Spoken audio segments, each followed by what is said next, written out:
What's up, world? Coach Kurt here with the LFS-Kali fight team.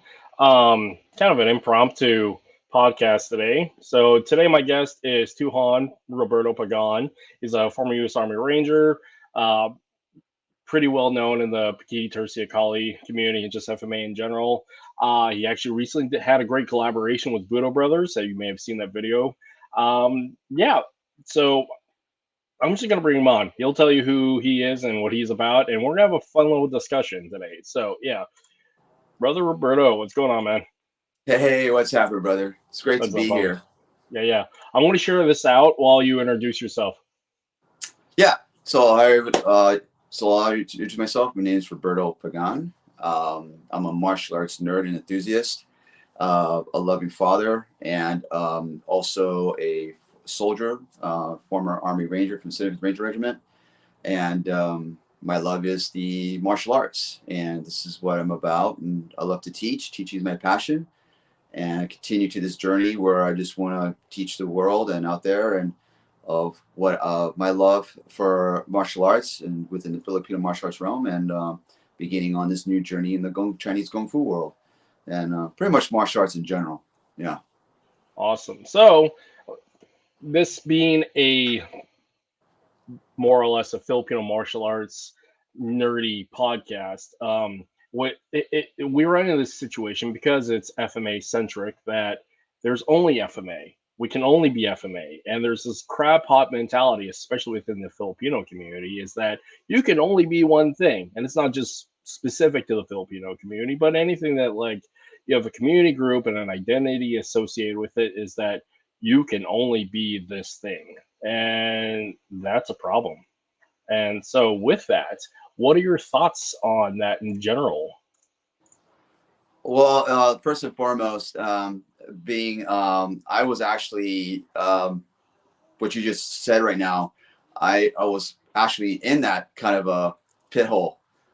Being in the martial arts for over 20 plus years, I have seen it with my own eyes with other students, friends of mine, and myself. I don't want to say the word victim, but I've been through different organizations, and the problem with this is that these us, and it's just like religion, man. Like for example, we want to find a word like the word of God, of faith, or something of faith.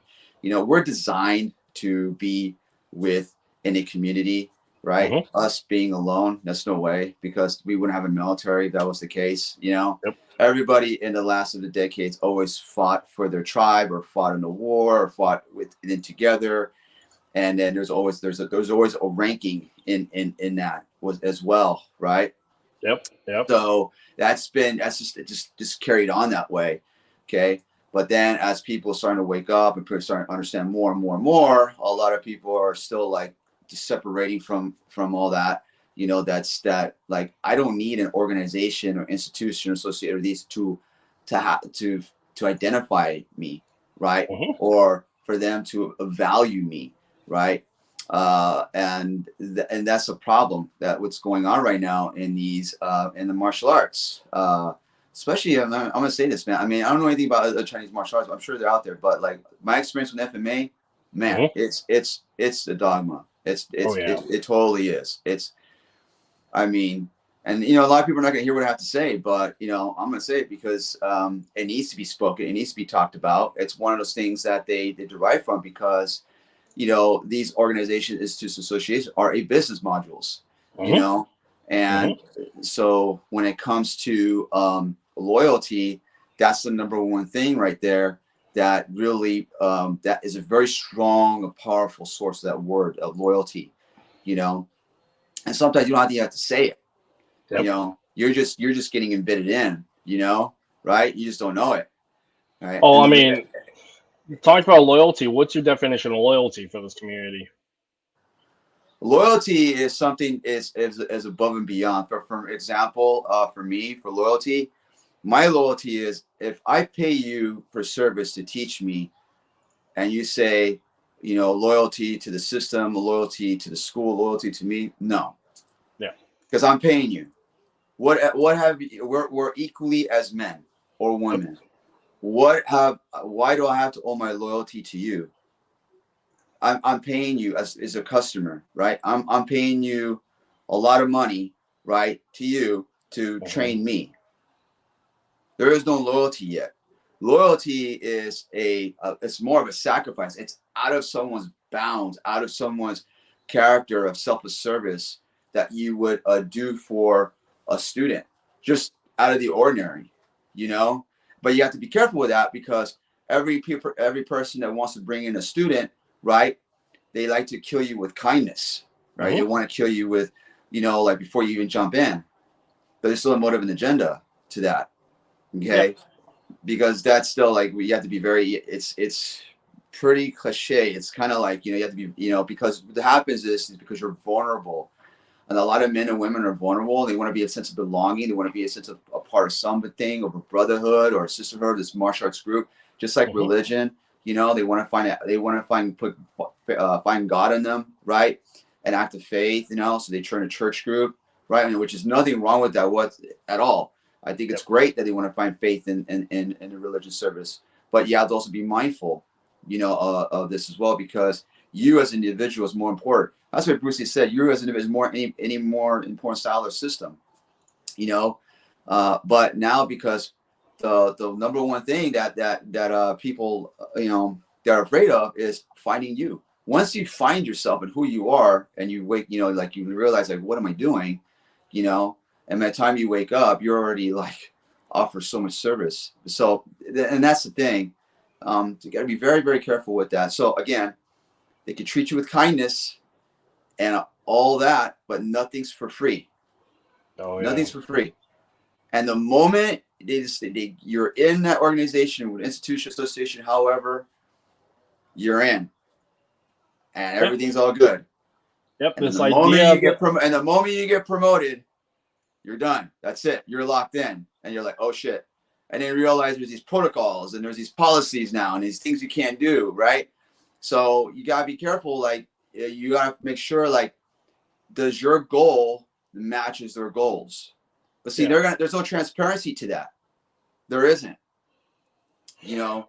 What's interesting, what this sounds like is like this defined loyalty for a martial arts organization is like this idea of a military style loyalty, where the expectation is kind of like an indentured servitude to your Sifu, to your GM, to whomever, is that because I belong to this method and this style, they have social moral authority over me, because the fact is moral authority is given by the person giving that moral authority.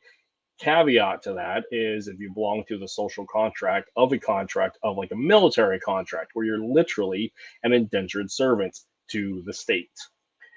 As civilians who pay for the pleasure of the company of our instructor and their time and their wisdom, how much moral authority are we going to give them? Yeah, and that's the thing. Man, you just nailed it right there. On the coffin on that one. Wow, that was really good.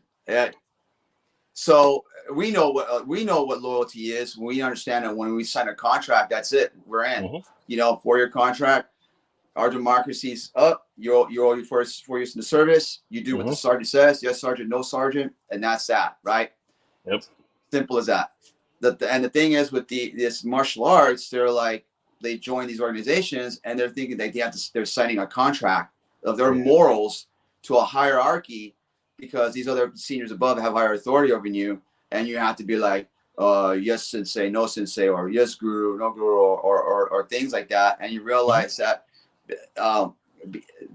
no, that's not how it works. But because we're designed as human beings, we're designed to follow. Believe it or not, it is a design.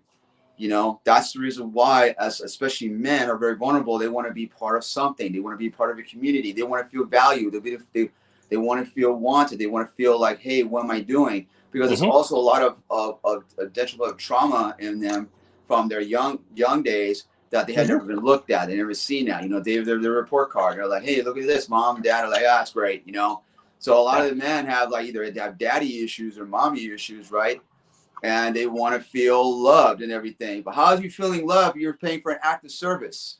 Men want to be respected. They want to feel validated, and they want to feel like they have a sense of purpose.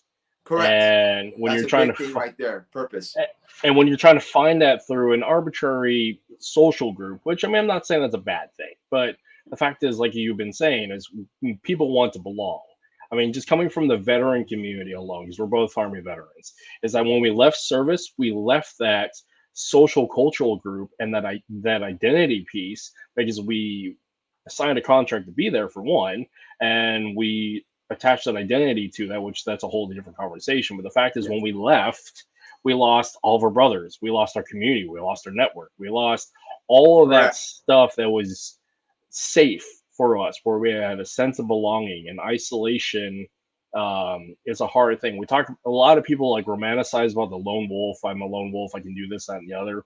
The fact is, the lone wolf dies alone. We need the Correct. pack, we need the tribe.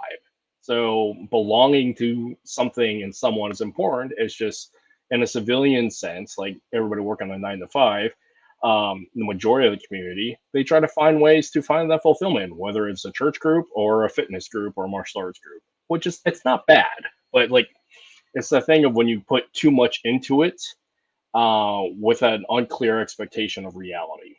Yeah. And I couldn't say again, you're really good at this, brother.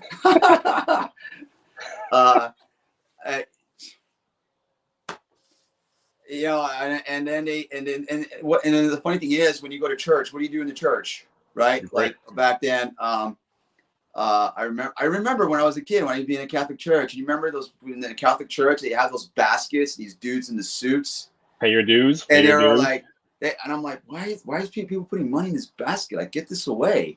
Yeah, I felt it was wrong at a young age. I felt it was so wrong. Like, why are you doing that, Grandma? Oh, you have to pay to the church. Because it's pyramid scheme. Give money to the church. I'm like, what? And I'm like, okay, like my mind can have wrapped around that, you know. Mm-hmm. So it's the same thing. Like when you go in, and I understand it's a business. I understand like these men that are head of organization institutions.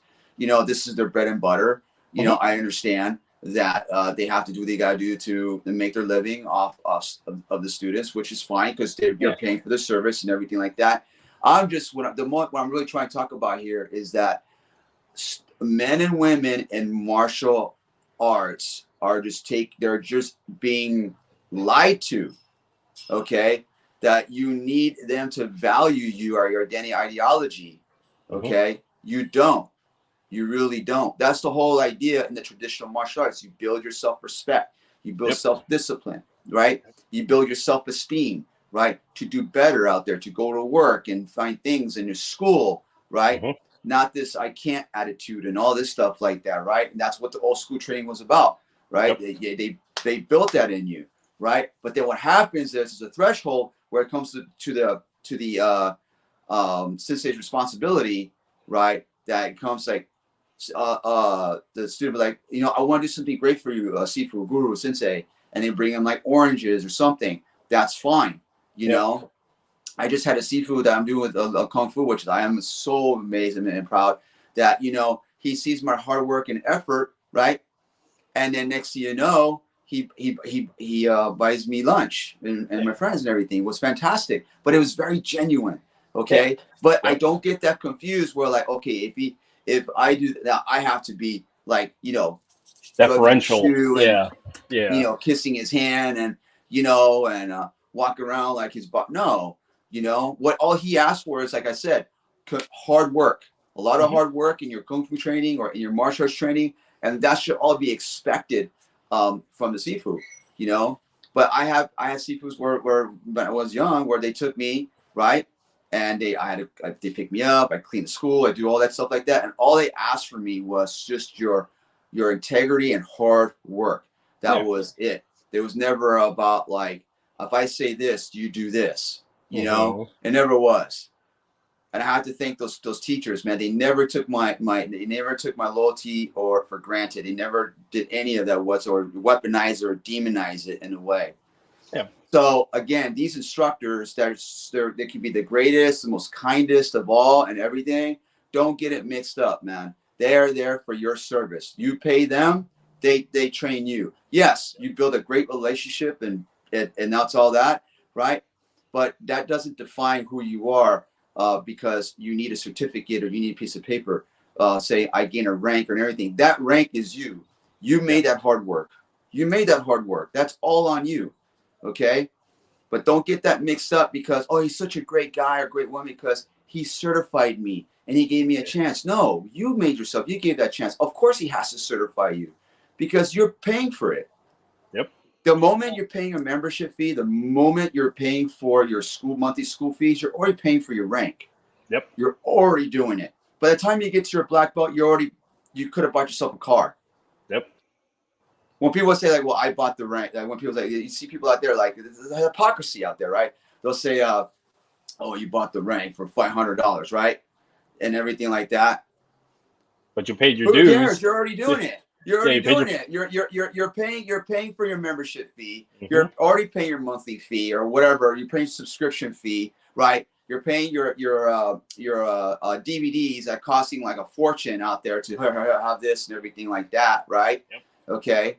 And what are you talking about, man? You just spend like literally over $7,000 and you go into like, say you want to go to retreat, association institutions, what else? Those camps, yep. You know, those things cost like about $2,000. It could be, or 1,000 or more. Okay. I mean, travel, hotel. You have travel, you have your pay, you have your lodging and all that.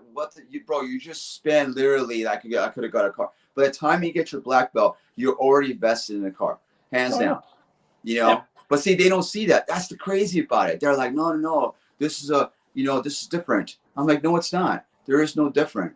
Okay. You don't pay for an act of kindness. You pay for an act of service. Yes. That's the difference. Okay. Yes. And you don't need, and for whatever it is, like you got these men and women that are making great money in their day job. Okay. And a lot of them still wants to be stuck on this, like, I don't want to hurt the sifu. I don't want to hurt the guru and everything like that because they're still learning the source. Like, what is it that you need from them? So it's just like, that's dopamine, right? It's kind of like almost like a drug. Like, I gotta have more. I gotta have more. I gotta have more. Right? What's the source? Right? I gotta keep getting it. Right? Yep. But then they get treated like shit, you know, or within the community they get treated like shit, or something like that, you know. They just gotta have it. They gotta have it. I'm like, what is it that you need from them that you cannot move on and do your thing now, right? And then the moment you want to do your own thing, the moment you want to climb the ladder, and you feel for some reason that like, you know what, I can offer more, I can do more, I feel sense more. You know, and if you do it the right way, you know, you go there like, hey, man, I don't want to do this anymore, right? And you do it that way, guess what? Oh, you're an asshole. You're a jerk. You're this. No, screw that. Disappointed, everything like that. Like, what the hell? I mean, like, yo, I want to go out. I want to do more. I want to do my own thing and everything like that. And then they just totally they don't like it. They don't like that at all. Because you got to be a service to them. Yeah, well, it's funny. So, going back from the very basis of this is a social contract based upon a client professional relationship. Yeah. So like in the case, like I go to my therapist. My therapist and I are congenial and friendly, but I am paying for her service to fulfill a need that I need in my life. I'm not having coffee with this lady. I'm not giving absolute loyalty and authority to this lady outside the scope of our social contract, of our paid purpose behind that. Just the same for like martial arts. And this is the thing I keep going back to about like compassion fatigue and vicarious traumas. When we have an imbalance in that social contract and that relationship that we take on or put out more than the other person, it causes problems. And a lot of the cases for the students and the instructors is from the instructors, it creates a cult of personality, which is typical. And then for the students that have daddy parental issues or want to belong and have that validation part, as they put way much more into it and over validate their input and their involvement as something like a sense of loyalty, service. But the reality is, the instructor, at the very basis, is there just to get paid. And when people have that basic understanding that you're providing a service for your time and I'm paying you for that, and that's okay. Now, you can be friends outside, but like the fact is, it starts with that social contract. Correct. So. Yeah. and another thing too is to that, add to that caveat is like, and this is really interesting. So when people goes into martial arts and they never, and you have friends and friends and friends, you know, you have, and when you go into the martial arts, it's just like politics or religion. The moment you get in, you break that friendship. Yeah. You know, it's just crazy. I'll say, well, you know, and the thing of it is what's crazy about it is, and I'm experiencing it too. I'm like right now I'm experiencing this right now. So I'm not trying to jump too forward. I'm staying here. But like just recently, I just got put on the Budo Brothers. Okay, which is and an awesome usually, video. and usually, and that right there. Let me say this, okay? Like just to put it out, right? I was never in a circle. I was never in a clique. I was never like, hey man, can you get me into the Budo or anything like that? Nothing like that whatsoever. You know, you want to be in that thing where like, come on, hook me up. No, look, you know, like get me in there and everything, like, right? You gotta know the who's who and everything like that. I didn't do any of that. None of that whatsoever, man. That was all me. That was just hard work and everything. And with the act of kindness, you know, they just came up like, hey man, you ever thought about going to video or something? And I had no intention saying like, I want to go to Budo Brothers because I want to make, you know, video content so I can make money, right? That was never my any of my intention. And there's nothing wrong with that if you're going to do that, if that's what you want to do. I mean, that's what you have to do and everything, right? Yeah. But the moment I just went, I did it. Yeah, sure, brother, cool. Yeah. And, you know, and I never thought that video was going to get dropped. They were like, hey, you know, and you know, and I'm really thankful for that, you know. But see, I did that. Yeah. They don't like that. They don't like that. And who's they? Let's define they. You know, like, well, these organizations that I know, I'm not gonna say a name, but it has a 3-letter word to it. There's a 4-letter word to it. You know, and they and then here's the thing, and what's even way more crazier than that, right? You'll get students from these knife systems, right? And and why do PTA is a knife system, right? But they'll get students from knife system, right? From other teachers that they so-called experts in knife and everything like that, you know, and the knife culture. And that's another story. That's another thing on that one. And blade culture. And they come respond to me. And just because they learn from a person, of a teacher, they think their experience, right? And all this stuff like that. And they think they've been there for so many years that they have the entitlement to say, hey, you know what? I'm going to say something on this guy. So already that dude, that woman already is already like protecting the territory of that teacher. They don't know that. Yep. See what's going on? So they're already providing their service by their loyalty by their teacher because they see me as a threat or something, and they're going to do that. And that's that whole like, oh, come on, yo, come on, man. You know, like, yeah, that's the whole cult of personality and putting it's a cult personality. I don't care. Look, any martial art organization that has a protocol or a policy or anything is a cult personality. You know, they don't want to admit to it. They're like, no, it's not. Yeah, no, because if students are doing of something outside of their service of someone, and they're like, you know what, you're nice. You're not a knife guy or not a sword guy or stick guy. You know, you're wrong. You're wrong. I was trained by, see, and then already. So that tells me already there that your teacher doesn't have to tell you what to do. You're going to act on it by the loyalty. That's crazy. That's absolutely nuts, you know? And so that's the thing. That's what they want. Those are the followers, those soldiers and everything like that. So I need to go to a nice system or someone to say like, you're the best. You know, and then I'm going to act on his behalf or her behalf without even noticing. And I'm going to go in there like, yo, bro, you're doing it wrong. I've been learning from from this so-and-so for 10, 15 years. You know, I know what I'm talking about. You're crazy. That's absolute crazy madness.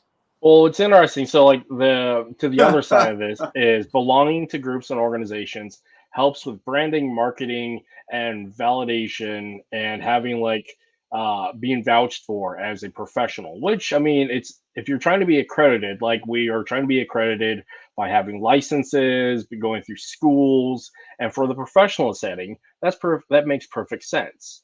What Yeah. in the martial arts world is no different than that. What's No. different with the martial arts world is we're not accredited from a collegiate standpoint, and there's not a governmental oversight to acknowledge our education and training, and it's all done within the scope of our organization.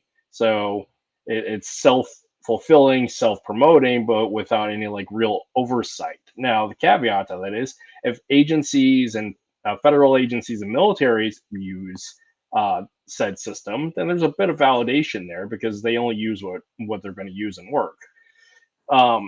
So for that standpoint, belonging to something that for the brand association, it's great. It's good marketing, but it's different between like the system is good, the organization is good, but the scope of instructors, value, experience, all those things is, I mean, it's a wide swath of people. There, you have some great people, then you have some not so great people, then you have everybody in the middle. It's a bell curve. So, I think they're all good people. That's the thing. They're all good people. They're just like, you know, and here's the thing. It's just like what's that people don't understand. But when you're in martial arts, you're already in a military. So when you're talking about the whole intermutual contract, you already are. What's in the martial arts? What is the one thing that we have that just that it's already there? It's already there in the military already. Remember, this has been going on, right? It's built in command structure. The ranks, the rankings, built in right? command structure. Yep. Right. So you have a command structure. So you build a rank. Okay, you're a Yakan, Isa, Yakan, Lakan, all that, right? And then you have the belt. You're a yellow and everything, right? So they're ranking on you already, right? And then you have your higher ranking, and then you're already building that military structure. And people are like, yes, sensei, no, sir, and everything like that, right? It's already happening. You're already being ingrained in because, again, that is our system. That's how we're designed. Yep. We're designed to follow. That's why all great wars, right, were won by what? Great leaders, right? You join the ranks to fight the war, and that's what it's all about. Yep. But you have to be very. So you need a command very structure. Careful. You need a command structure to help like guide the policy and procedures with the big picture, and everybody else at the bottom makes stuff happen. Because the fact is, to have like the tricky part with martial arts is we're constantly trying to play catch up to the skills and capabilities of the figurehead, the instructor, the person who created the system. And then everybody beneath it is still trying to come up to that capability. Yes. Now, the fact is that head of system can just be they themselves, a great martial artist, an okay business person, and they may not need to have the loyalty of all their students. And this is where the issue where martial arts systems disappear because they don't have students. So to help propagate the martial arts system or family tree is they have to have students. But do they really have to if it's their individual journey? Because the fact is what this comes back to is free agency. Can you be a loyal student and have free agency? Yeah. So that's a big question. Can you? Yeah, I'm doing it right now. Yeah. But you're getting some flack for it though. What's up? And you're getting some flack for it. Oh yeah, I'm getting heat for it big time. Look. For example, right? It's very common, which is fine. And you know, look, I'm not even mad or anything like that, but it's just so interesting, right? So I'll post something of like my mother, right? Which is, you know, she's right here, you know, and I have my good friend and caregiver here right now, taking care of my mother, right? And the thing of it is that I lost my point, man. Say again one more time. I lost my point, bro. Oh, you're talking about free agency and loyalty. Yeah. Oh, okay. Yes. So when I post something of a different journey, like my Kung Fu journey, right? They love it, right? They get 35, 40 likes, but they don't get like 200 views, 400 views, right? But they don't want to press that button. They don't want to press that like. But when it comes to my son's birthday, right. When it comes to my mom, okay, right? Man, but the moment I posted that thing on the Budo videos, like no one did want to touch that. Nobody did. Which is crazy because it's a dope video. That's an awesome video. Nobody's one, like, because if you're doing that, right, the reason why is because there are people. Dude, I know for a fact in these organizations, they're like, damn, I want to learn from this dude. Or like, dude, I want to like be cool with him. He's cool and everything. He's not like a jerk or nothing like that, you know. Yeah. But because they got this, they invested so much money in their rank, right, and their time, and for whatever the goal is, so they want to do with the rank. I mean, if they're school owners and stuff like that, and they want to keep and that's another thing too. We'll get to that pretty soon here. Okay. Yeah. Hold this in there for thought. Right? They need. The thing is, keep this in mind. They need their organizations to survive. They need that. Okay, and we'll get to that. Okay, but like I don't need organizations. I don't need institutes, associations to say, for me, I need that so I can build an audience, right? Because that's what happens. Okay, people will join an organization, and when you show a loyalty to the organization, or gratitude and everything, right?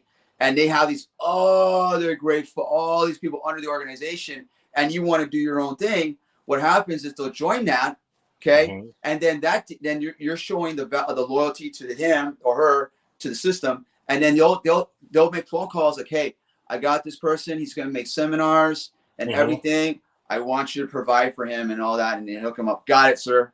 We'll do it. We'll take care. See that? So they'll go in the system, right, to use that to piggyback off to that. That person needed that. Why? Why does an individual need someone of an organization to show you loyalty and everything, so you can network inside there, right? So you can spread your art, this other art in here, and you want to go do that. It's that simple. You know, I don't need to do that. I don't want to do that. Because I find myself way more valuable, I have more integrity with me and more loyalty to myself. Okay. Like right now, I'll tell you right now, I know how to choose and my teachers who I want to learn from. Right. And right now, like I couldn't be more happy with the Sifu I have right now. Like, you know, all he wants from me is freaking hard work. You know, I get it. I know when I see some crooked stuff, dude, I'll know right away. Like, oh, okay, this is what this person's about. At the basis, your martial arts journey is your own. Yeah, it's your own path, dude. You know, but some people think that it's not enough for them, and they think they're not good enough for them, and so they need that organization. They need to go in there, right, in order to do that. I know when I got to a point, and my dream was to just teach some martial arts. I want to teach, and that's it. I want to do what I'm going to do. Me, I want to teach FMA. You know, but because of that, I don't need them or institutional organizations to define my craft and who I am as a person. I grew out of that, you know. What's interesting is people who create their own systems. It's okay for like a wide variety of other martial arts, but when it comes to the FMA community, especially if you come from a legacy FMA system, there's this issue of like, how dare you create your own system? Are we not good enough? Or like, who are you to come up with your own system? Because like, we're the validation of your skill set, your ability to teach, whether or not it works. I mean, it's that whole idea of like, how dare you? When the fact is, there's so many systems out there that were made in the past 20 years that are perfectly valid and people have loyalty to. But how dare you? Look, check this out. All these people that has their own organization, institution, bro, they did it. What are you talking about? You actually did it. They're all guilty, man. They're all like, you know, like, oh, well, I did it for 20 years or 30 years, and I've always been faithful to it. But you still did it, right? You created your own organization, right? You just couldn't do it, right? And then now you're getting everything bang for your buck, right? Or you have other people that did less than 20 years, and they just like, no, I want to move on. And they all did it. Everyone has done it, man. They're doing it, you know, and then they think like, you know, that's just the crazy part about it. About them. It's just like, come on, man. You know, well, I mean, to be fair, like, so the LFS-Kali fight team is our own system. It's my system particular to my family. We create our own system because we create our own team, and there's nothing wrong with it. Now there's nothing wrong with it. Absolutely not. Because the question is is validation of skill set, validation of capability, making sure we're having best practices. But the fact is, the work proves for itself. Now, let me tell you something that's more crazy here too, brother. And I love what you're doing, by the way, and your content, dude. I appreciate you. These other, okay, so these other instructors, right, that created these devastating knife system, and all respect to them whatsoever, right? Because this is their journey and path they want to do and everything like that. But everyone comes with this whole knife deal, and here's where it's just like, it's so funny. They're all Filipino martial arts. They're all Filipino martial arts.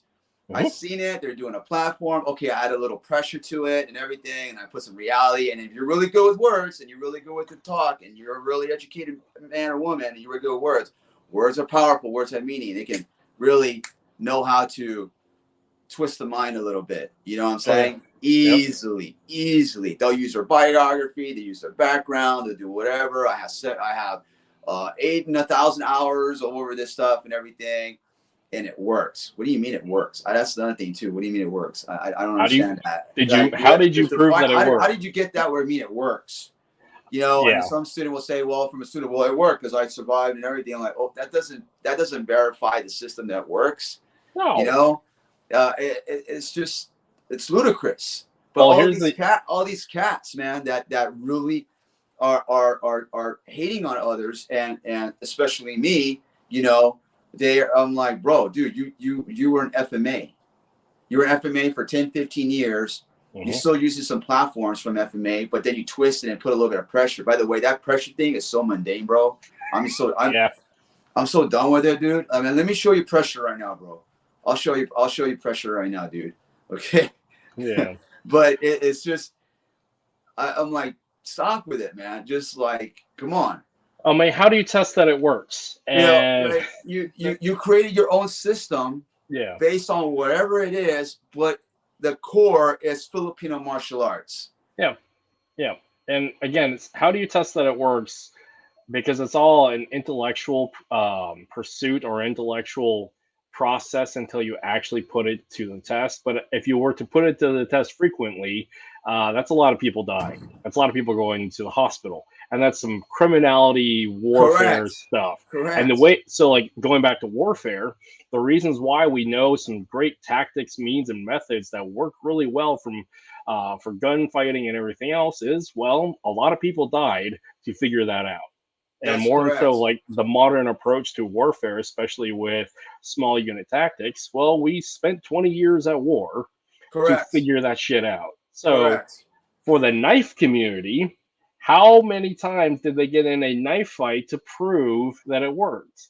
Because if they did, that screams of warfare and criminality. So, dude, that's the knife culture, right? So people talk about the knife culture. Like, what do you mean knife culture, dude? Are you talking about knife culture in the martial arts, or knife culture? Or are you talking about knife culture to the criminal mind? There's two different knife cultures, bro. So you're saying knife culture from the martial arts, then I'm gonna be straight up with you. You don't know, excuse my language, you don't know jack shit. Yep. All right. Not a damn thing, dude. You just know martial arts knife culture. You don't. That's all you know. It's like a SEAL, right? Or ranger, right? They'll create an institution house, right? A shoot house, right? Yep. And they'll have all these courses, right? And they'll say 1 week, meaning hell week, come through this and change yourself life as a man, right? Then they go through that. Now they feel indestructible. But guess what? You're not a Navy SEAL. You're not an Army Ranger. You're not going to war. We just built this so you could be better yourself and have a better little bit of a mindset. But that's the mindset, you know. And Rubio was like, well, I don't believe in mindset. Absolute false, man. Absolute. Because here's the thing. People want to learn the nice stuff and everything like that. But you don't have a mindset of a killer. No. You don't have a mindset of a criminal. You don't have a mindset of anything like that. You're going to take this knife, and the moment you're going to confront something, I guarantee they're going to freeze. And you're like, oh my God, what am I going to do? They're going to be like, and these guys, all they want to do is they want to kill you. That's all they want to do. These people that goes into martial arts, I'm going to get a little bit off tangent over here. These people that goes into martial arts, okay, they're loving fathers, they're loving wives, they're loving mothers, they're loving, you know, all of it, you know, okay. They have education. They grew up with values and merits. They grew up in a home, a family of love, and all that stuff like that, dude.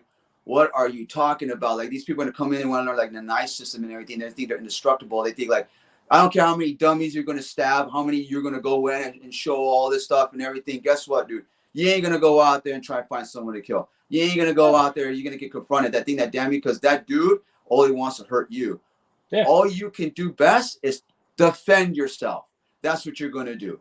Because unless you're going out and stabbing people. Right, dude. So, well, you want to go to war? Go join the military, man. You want to be a badass? Go Army, go sign up for Ranger, go for Green Berets, go to Navy, go SEALs, go Air Force CCT and everything like that. But you all need to understand, like, that's what I'm saying about these martial arts instructors, right? And a lot of them even served in the damn military. None of them hasn't even are not even incarcerated.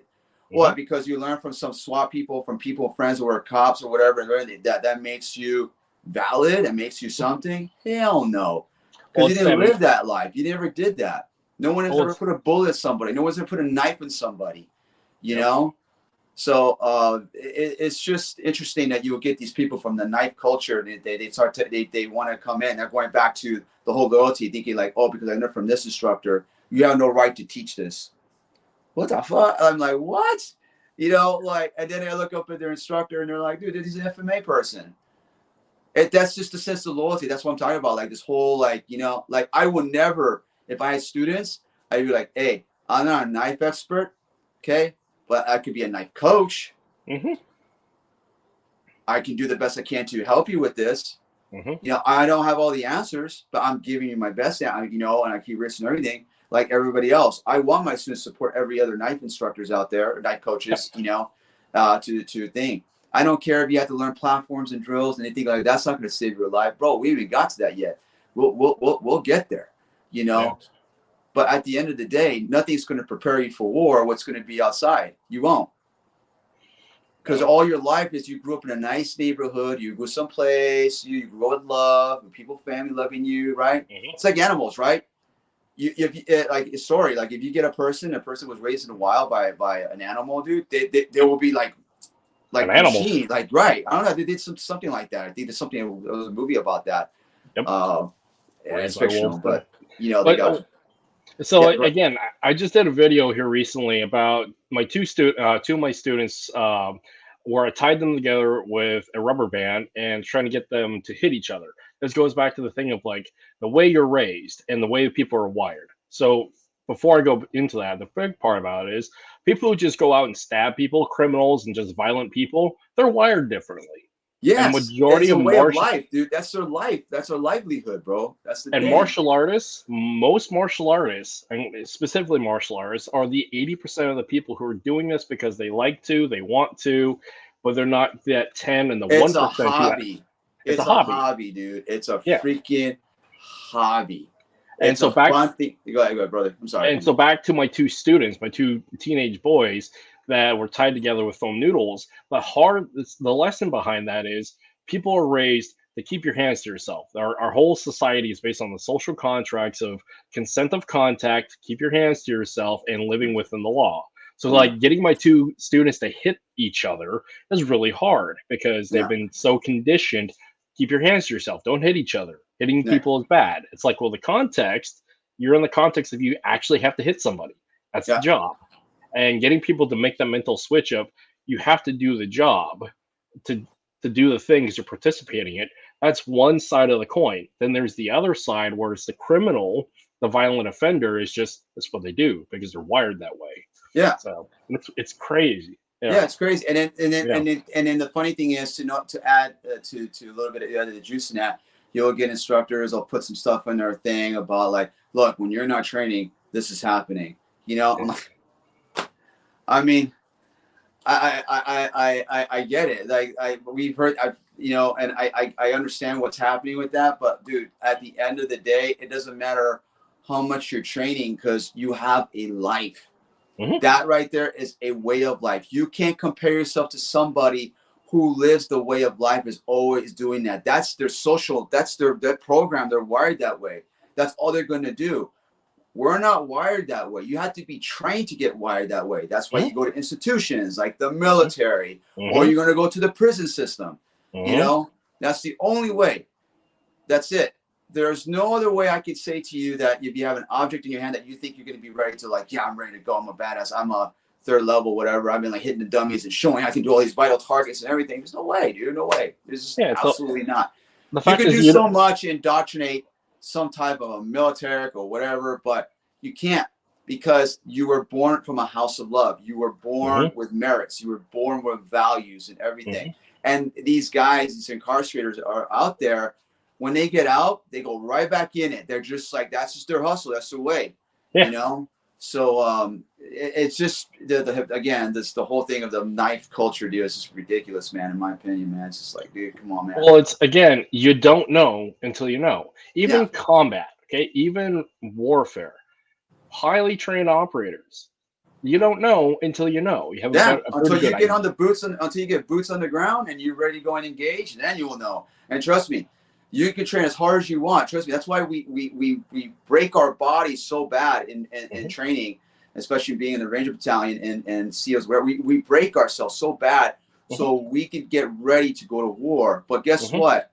All that, maybe 5% of that gun, that training will be ready. The rest, we're just like, fuck, we're froze. We're like, oh, the adrenaline, the fear, but we're ready to engage, though. Okay, Yeah. so there's a difference.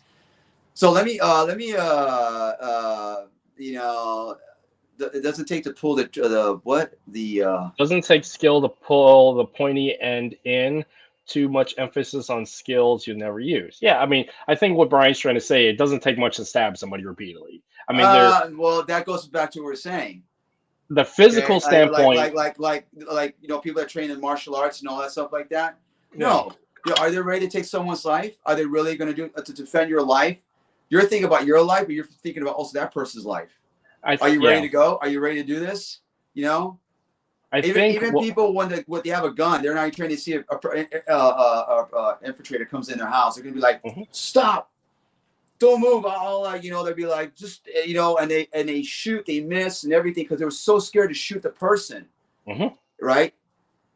Or you know, so they no, it's like I understand what Brian's saying, but we have to be also constantly aware that it's not easy. It's not easy taking a knife or a weapon and taking someone else's life of a person is going to threaten your life. It's not, but the other person will. Oh yeah. Well, again, because they got nothing to live for. They're like, hey man, I don't give a shit if I go back in the joint or whatever. I'm screwed either way, you know. But this is my life. This is who I am. Well, it's that way they're wired. I mean, mechanically, yeah, the way they're wired. So they try to, you know, and it's just like psychological warfare. They're gonna put all these cool ads, these cool stuff, you know, to say, come join us and everything.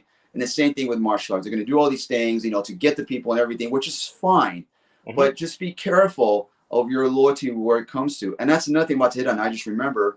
Yeah. And another thing too is, why is it that, and then you'll notice that people that talks all this nonsense and everything like that, and anything can go out there and they feel great, it's because they're part of 4 organizations. So they need that, right? So these individuals, that they'll be part of this one organization, this one organization, right? And they'll get backed up within their community, because in that community, if the hierarchy says, hey, support this, support that person. You're being vouched for. Yeah. You're being vouched for, right? And the next thing you know, it's like, see, come on, man. So then they want to run their mouth, you know, they want to go in there, think they're hardcore, but the reality, that person needs that person. And there's something wrong with that. If you need 4 organizations to, and then you want to run confident, because you got 4 organizations, 4 teachers of greatness, and they're on their thing, and you run confident, open your mouth, something's wrong. Yeah. Something's actually wrong, dude. You got no balls, bro. You flex too much. Really. I'm being honest. You want to flex your mouth because you're backed up by an organization. That's straight up fucking, that's a tribe, bro. That's a gang, bro. That's straight up like you're in it, dude. And people don't understand that, because they think like, oh, well, I'll pay my service, I pay my dues. You did by offering money. You offer your service, you offer your money to them. That's what I'm saying. Like, what do you owe back? You don't owe back a dime, not a thing. Well, your dues. So back to the loyalty. Your dues and your loyalty is not an equivalent metric to your capability as an instructor, let alone a martial artist, let alone somebody who's capable in violence and willing to use violence. Because pay to play does not equate to capability. Correct. Oh man, perfectly said.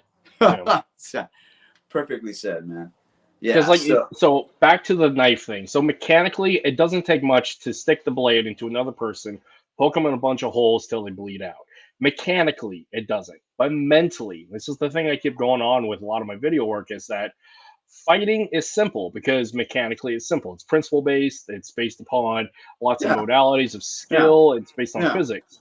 Yeah. But however, fighting, as simple as it is not easy because violence, the usage of violence, getting people to actually use violence when violence is necessary and being violent about it, that's switch. It's People talk about mindset, but the reality is you don't know until you know. And if you have to know, for the majority of the people out there, the 80%, that's not the reality. The it's 10% not, of the and that goes against our moral values. yeah, It's a lot of facade and fantasization, dude.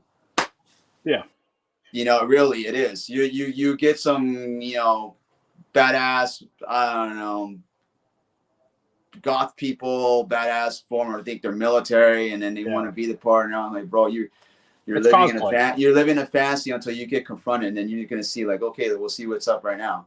Yeah, You know? it's all cosplay. So like going back to the tactical gun culture weekends where you're shooting at a shoot house. I mean, it's good skills, it's good experience. I'm not saying experiences are bad. Experiences are good. It's how we grow. It's how we have a wide variety of things that we can speak on. Yeah. Those things are great. It's good to have experiences, but to say that the experience equates to the actual thing, going back to like this loyalty issue about students and having a cult of personality and the social contracts, people need to have an honest conversation with themselves about how much they're actually putting in with the social contract with their instructor, and also put an honest conversation within themselves of saying, hey, this is an experience that I'm paying for. I'm not actually signing up to go do this or forced to do this compulsory, because there's a lot of people in the world that are forced into this stuff. Yeah. But as an average 80% American that is doing martial arts as a hobby that they pay for, this is not the reality. And when they have that honest conversation with themselves and saying, hey, this is not my reality, even though I like this, I want to have these experiences, I want to have this knowledge, but the reality is it's the 10% and the 1% that actually will do this stuff professionally for real. So, and like a lot of people have this idea that they are the 10% and the 1%, when the reality is they're the 80%. So yeah, I mean, it's a good time too. Like, you guys want to do some nice stuff, you want to do some cool shit. This is the perfect opportunity right now to go sign up, man. Go to Israel. Send your butt to the Middle East. Go to Israel. Go to Ukraine. Go. Oh, not even Ukraine. Ain't nothing, man. This Hamas deal, this is a big deal now, man. This is like, you want to do this, man? You really want to go get your hands dirty? Go sign up right now. Some people are like, well, I'm too old. Well, okay, for those who are in your 20s and your 30s and your early 40s, go on in, man. Go do your thing. Put it to work.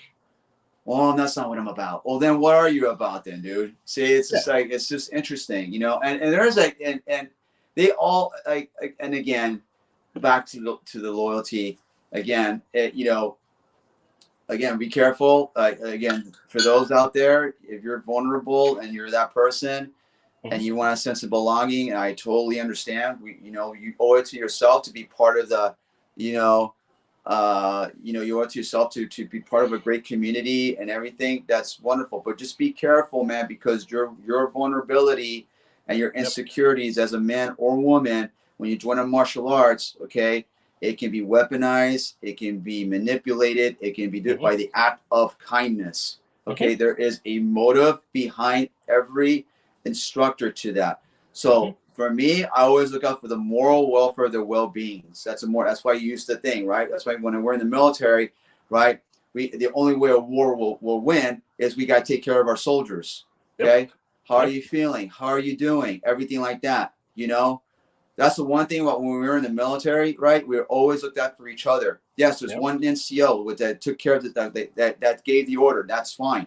Right, you grow up in the ranks, then you take charge of your soldiers now. Now you become an E5, a sergeant. Now you get assigned to soldiers. See, and you have a responsibility. And when you have those soldiers, you're looking out for their wealth and their finance and their morals. You know, how's the day with your wife? How's the day with your husband? Everything okay? You know, what can we do? How can we make this more effective? Right? You want to be, you know, we're trying to make them to professional soldiers because that's their job, right? But at the end of the day, their moral welfare is really important. And that's the thing. in the military, I don't remember once weaponized or manipulated that. All I want was the best from them. But the moment, and then that's the thing is when you give more than 110% to your students of being authentic and genuine, and it has nothing to do about rank, has nothing to do about the system. It's all about you caring and you go out of your bounds for that. That right there is an act of service to your student. That's an out of boundary where you're like, hey man, I want to be with this guy. I want a woman. I want to be loyal to this person. Yep. And you didn't ask for it. You just did it out of goodness, out of heart. Yep. You know, you didn't have no motive saying like, well, I'm going to do this so I can like, you know, like I can get, so the organization, I want to show that the organizations is who we are. And I'm like, no, see, you know, when you're thinking of that, then that's not what it's about. It's you as a person. But see, those people like myself are the ones that organizations don't want because it's the organizations first. Call it what you want. Yep. It's all about the organizations first because you're paying to the higher up to the higher service. And these instructors are above. They think they're so wonderful and kind. They're already in the Kool-Aid already. Yeah, I mean, they're not being honest with themselves, you know? I mean, here's my question to this is why can these men who's been in the organization for 20 plus years, right? Why can't they do their own thing? You know, oh, I get it. I know why. Because they're like, well, I don't need to because I'm good. I'm happy with my job. I'm happy where I'm at. I have a great career. I'm not a martial, you know, I'm not going to be opening my martial business. So I want to do the right thing. So the thing is that they'll put stuff out about all this about servitude and loyalty to organization by using them as the example of like, look at me, I'm a good man and I serve to the organization, right? And these people are like, wow, you're such a good person and everything like that, you know, because you're so loyal to the organization and to the hierarchy and everything. That's so blinding, dude. Yeah. Well, that is so blinding. So then people will see that. You say, wow, what a great student you are. Why? Because you show your loyalty and to the organization. But that's not being honest with yourself. That's not being true to yourself. That's just showing something that you're telling people to serve. Just like religion. I serve a higher God, right, to a Christianity. Why can't you serve yourself? Why can't you love yourself? Why can't you be like, hey, you know what? And everything like that. Oh, is it wrong to split from an organization after 20 years? And you say, you know what? I want to dip my foot in this water, try it and see. Oh, no, I can't. It's so wrong because that's so bad of me because my teacher did all this for me. Did what for you, dude? Dude, you pay the service. You paid the money. So it goes back to the military. You worked hard for to understand the techniques, the curriculum, and everything like that. Thank you, brother. Appreciate you. Thank you. So, like the military, so martial arts comes from the military. Every organizational structure comes from the military in the modern sense, the corporate world and everything else. Now, the thing with the military is they talk about when the retention NCO comes after you, like, hey, sign your next reenlistment, come be part of the group, come be this, come be that. We need you. When the fact is, when you get out, and this is part of the bubble, the lie, the pyramid scheme of when you get out, there's somebody to replace you. You're always replaceable. Absolutely. The Army, the Marines are going to live on without you. Doesn't matter. They're just saying, I saw this thing about like, what's good enough? Yeah. You know, it's never enough. You're fine. Right. Yep. Like if you didn't get the chance to do this or to do that, but you did it, you just didn't get to that. You're good. You're good enough. Yeah, right. So this goes back to the curriculum, right? Like how much more there is. I need more. Say you're a freaking Matasno guru or something like that, right? I still need it. I still want to, like, you know, what is it? You know, like, bro, it's enough is enough. What more do you want? That's so much more that you can do that you have, and then you tweak it on your own. You make it your own, something like that, right? Because at the end, it's like, okay, you know what? I want to do my own thing now. It comes to a point where like I want to do my own thing. You have every right to do your own thing because you paid for it. Yeah, you pay for it. That's the crazy part. Yeah, so you unlike pay service the military, to the teacher. I don't care if it's $10. I don't care if it's a freaking penny. You pay for that. That's, and unlike the military, unlike the military, so you have a obligation of indentured servitude by contract with the military because the military owns you. Yeah. You are not allowed to do your own thing because you're under contract and oath. Yes. And anytime you try to like split off and do your own thing, you get squashed by command. I know this from my own. Oh heck yeah! I've seen it. It's horrible. So with the military, where you don't have a choice because you're an indentured servant underneath contract and oath, you can't break off and do your own thing. Now, when people look at martial arts and try to like make that association to a military structure without the power and authority of the military where they actually own you, but they freely give of their own personal agency and command and authority to an individual, when the fact is they are perfectly capable of doing their own thing because they're free agents. They are liberty-minded people. They are Right. allowed to go do stuff, but they give their agency and loyalty to a person in a structure, Right. for whatever sense of loyalty. But the fact is they don't have to, because they are Right. allowed, as free thinking individuals, people who Right. are free and living in a liberty based democracy, Yeah. are Yeah. allowed to do their own thing. They're allowed to seek their own path, but they Yeah. give it away. And that's, it can be very sad when people And just another give it thing that's away. a weakness, and another thing that's a weakness to this. What is that when you join a martial organization? What is that you build in a martial organization?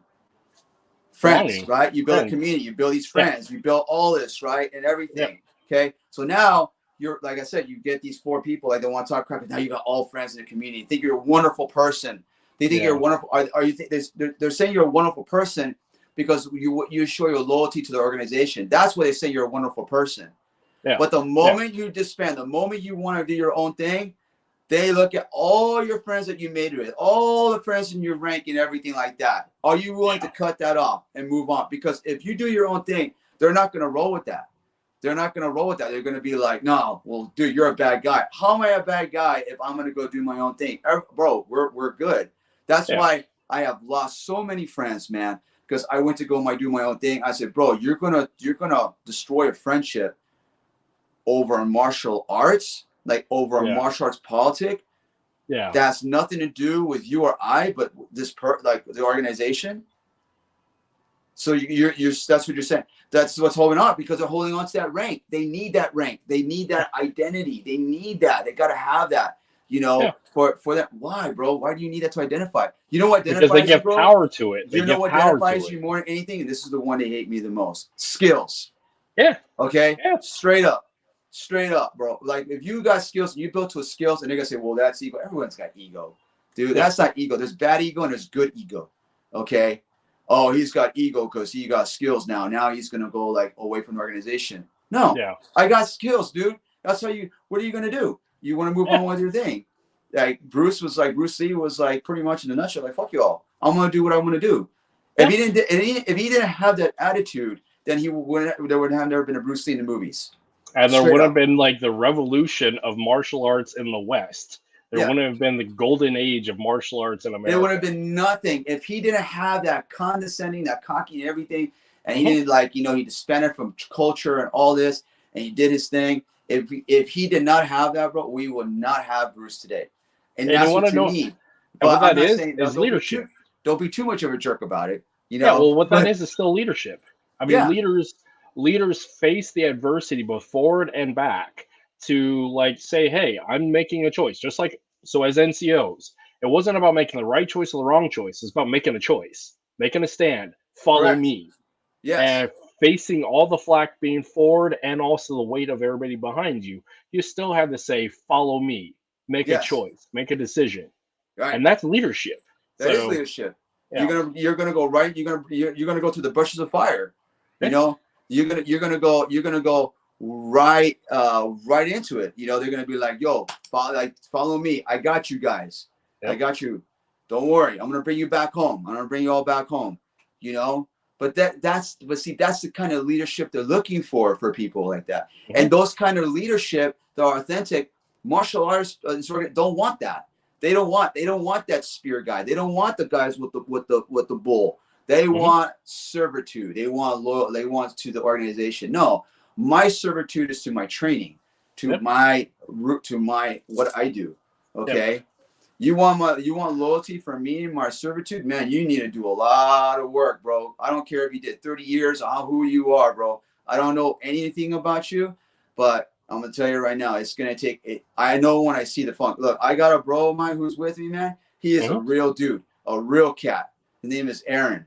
Okay, like straight up. They said, "What is it here?" There were already Westerners breaking away from the Eastern teachers and doing Western timing and approach and get on it. You know, what is it? Get off the what? The what? What is the BL jock there, Lamont? Maybe I'll answer in the comments. The BO. I don't understand what the BO jock is. I don't know either, but hopefully they'll define it here in the sec. I don't know what the BO jock. Jock? I don't know. Like what?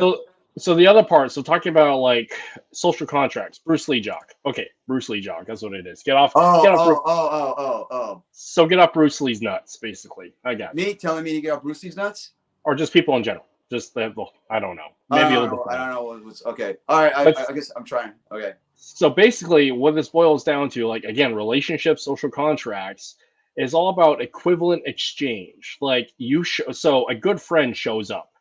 It's not like you're paying for their pleasure, paying for their time and experience. A good friend shows up, and not during the good times. They show up to the bad times, and also a good friend tells you and calls you out when you fuck up. That's a true friend. Yeah. Because you got yes men. Yeah. But a true friend will say, hey, you fucked up. Come accountable. I love you enough to say, hey, come accountable. This is how we are. This is not who we are. Yeah. Come to standard. But that's loyalty. That's an equivalent exchange. Yeah. That is a healthy relationship. Yeah, I like literally. That's the thing. It's like I don't know. It's from He's smiling. I get off. I can't. I need reading glasses. I got to the point where I think I have to buy reading glasses, bro. I'm seriously. It's. I hit the 46, and I'm like, I can't even like. Oh, come on! You gotta be kidding me. That's horrible. No, like I got this dude named Aaron. That's before I saw that, and he's a former Ranger. He's with me, dude. This dude's real. This dude's real. I mean, I'm gonna tell you right now, this dude, you know, he is a great martial artist, a great guy, but he will look in your face and he will kick you in the nuts with kindness. He will be straight up like, bro, don't play me. Be honest with yourself. Be real with me. Be nice. You know, just you don't have to flex your muscle. You don't have to do any of this stuff or anything like that to drop the persona to show how good you are, your persona or anything like that, you know. And he been was this one a teacher, an FMA, and he got scammed, you know. That's what I just said. And then after that, and he was hesitant to come with me, like, come on, bro, let's do this. And then he was like, bro, this dude's for real. Like we see there's no bullshit behind it, you know. And that's the thing. And that's the thing. But you know, a lot of people are. That's the thing. A lot of people, and it's okay, man. If they want to be with organizations or institutions, and that's wonderful. But yo, don't come to me or anybody who's on this path, and you're trying to flex because you got a community behind you, dude. Bro, at the end of the day, it's all right here. You come over here and you talk to me. But because you act so confident. This is the thing is, remember, they act all confident talking this way. Because they got a community backing them up. I gotta find this meme. I gotta find this meme that speaks really true to this. Let me find it. Because it's the whole thing of like, my master is this, that, and the other. It's like, well, that's great, but you're not your master. You're not him or her. Yeah. Your master may have been a Billy Badass back in the day, but you're not them. Yeah. You know, that's the thing there, you know, and I understand, you know, and again, look, everybody at the end of it, I respect them all, love them all, what they do, but just be honest with yourself. You know, that's it. Just be honest. Like, look, I support these organizations. I still do. Yep. You know, they're great and everything. They know what I'm about. You know, but don't be fake, man. You know, I see it already. You know, like nobody's want to touch the Pluto thing. It's so funny, dude. You know, and here, you ready for this, brother? Mm-hmm. I did it. I didn't do it for me. I did it just to show the FMA out there, man. Yeah. You know what I'm saying? Again, you're allowed to grow. And this is the thing. I'm so surpassed already about like, you know, what I want to do and everything. Like, no, like people come to me like, hey man, you know what? There's a dude over here. There's a guy or a woman over here teaches it. There's like, you know, and everything like that, you know. But and then again, if I'm on these videos, these platforms, they're like, well, who's he to go up there? Because I can. Yeah. Because anybody can, you know, like anybody, like what? Oh, because he didn't complete the system, or he didn't do this, or he didn't do that, or he didn't do enough time, bro. Like what? Because if you do 35 techniques and how many of this, does that make you a sufficient fighter? Does that make you a sufficient person and expert in weapon system and base system and everything? No, not a darn thing. You know, it doesn't. Honestly. This is that meme I was talking about. Our system founder fought death matches. Well, you ain't him. It probably never happened. So, Yes. I mean, call it what I it is. mean, it is what it is. You can have 20 dog fights and dog brothers, 30, you could have 20 fights in boxing and all these things, but it still doesn't make you like, okay, it makes you a badass or valid. It doesn't make you, more of a human being. The fact is, everybody has a limit of their capability. We're not superhuman, No. and we have a ceiling that we make. Some of us have a lower ceiling of our capabilities. Some of us have a higher ceiling. And that's perfectly fine, as long as we have that honest conversation with ourselves and like saying, Yes. "Hey, we legitimately have."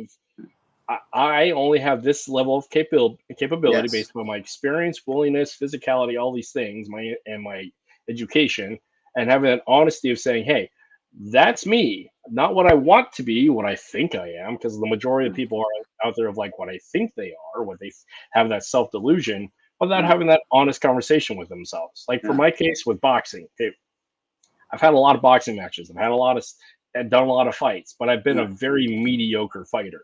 I don't flat out tell that to everybody else. It's like I was a mediocre fighter. I was more like one of those journeyman boxers that's just kind of like I'm just here and I'm too dumb and too tough to like quit.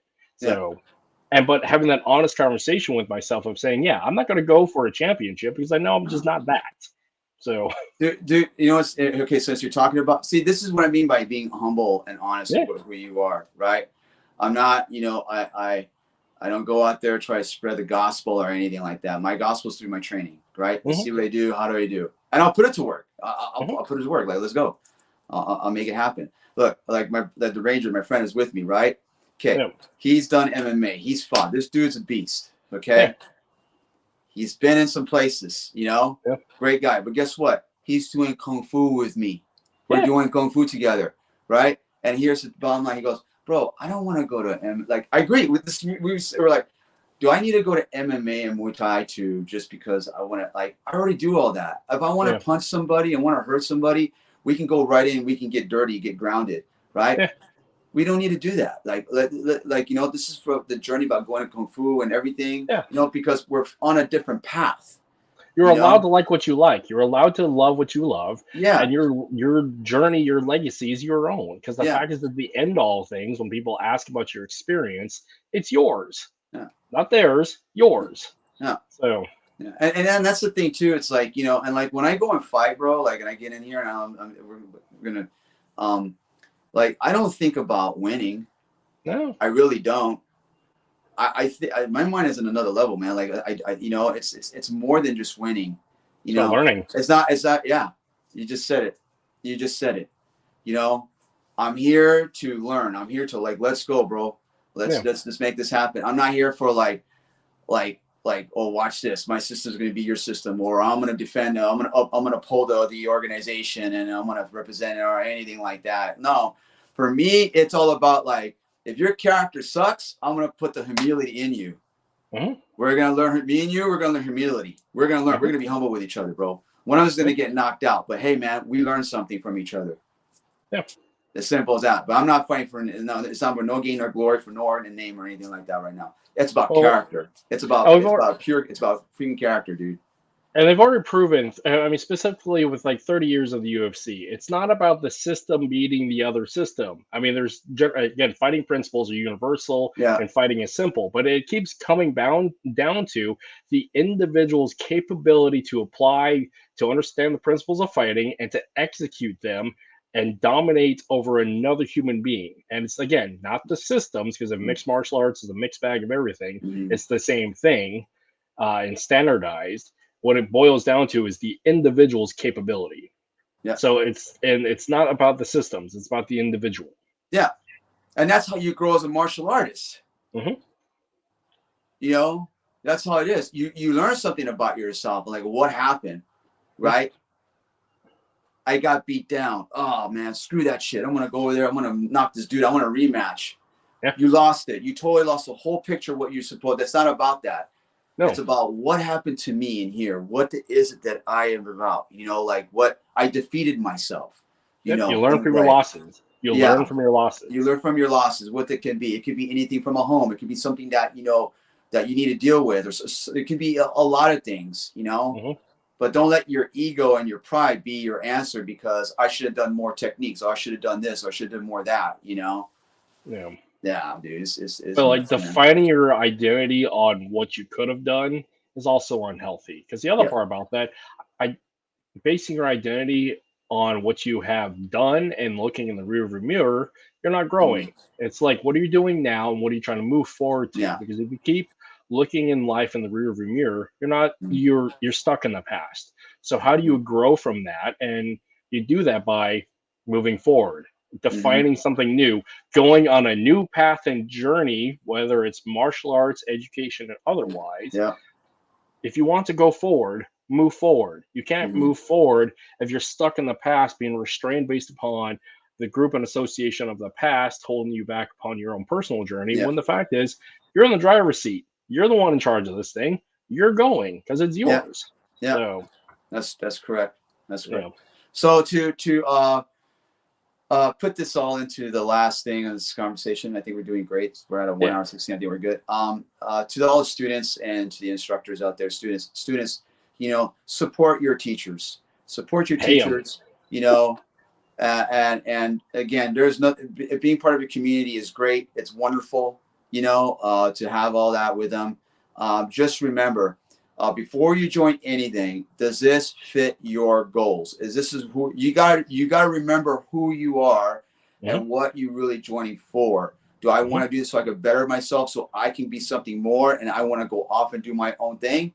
Because if that's the case, and if that doesn't fit, if your goals do not fit with the organization's goals, don't join it. Don't do it. Okay. You got to be honest with yourself. Okay. If you're a person who is a martial arts school business person and you want to grow because of being growth to your school, absolutely do it. Join it. Absolutely. Right. Because everybody has their own personal growth and what they want to do in their agenda. They have all the different what they want to do. Just remember this for those of people. And then lastly, it's like, you are first. You are first as to remember, you pay service to your instructors. That's it. You don't need to show no loyalty or anything yet. Okay. A loyalty is an instructor will come out of their comfort zone, something they have to do, right? And they know there's something wrong with you because they learn they know about who you are, right? They're hurt and all this stuff like that. But now these days it's hard to find that because, you know, they always want to get in trouble with the law. They don't want to get like there's a lawsuits, insurance, and things like that. You know, I get it, but you could do a little bit more better, you know, when it comes to your students and everything like that, you know. And then if you're an instructor that supports their vision and goals, but you're the instructor like, well, I'm out the organization, I don't think that's not going to work. Don't force it on them. Don't force it to bring them into an organization that's not going to fit the parameters of the protocol, anything to the organization. Let that student go and let that student find that organization will fit them. And then if they want to move on, they're like, hey, go on, man. You want to do your thing? Go do your thing. You know, I mean, there's already some systems under there that have that kind of philosophy, but at the end of the day, nothing is for free because everything is all about like service.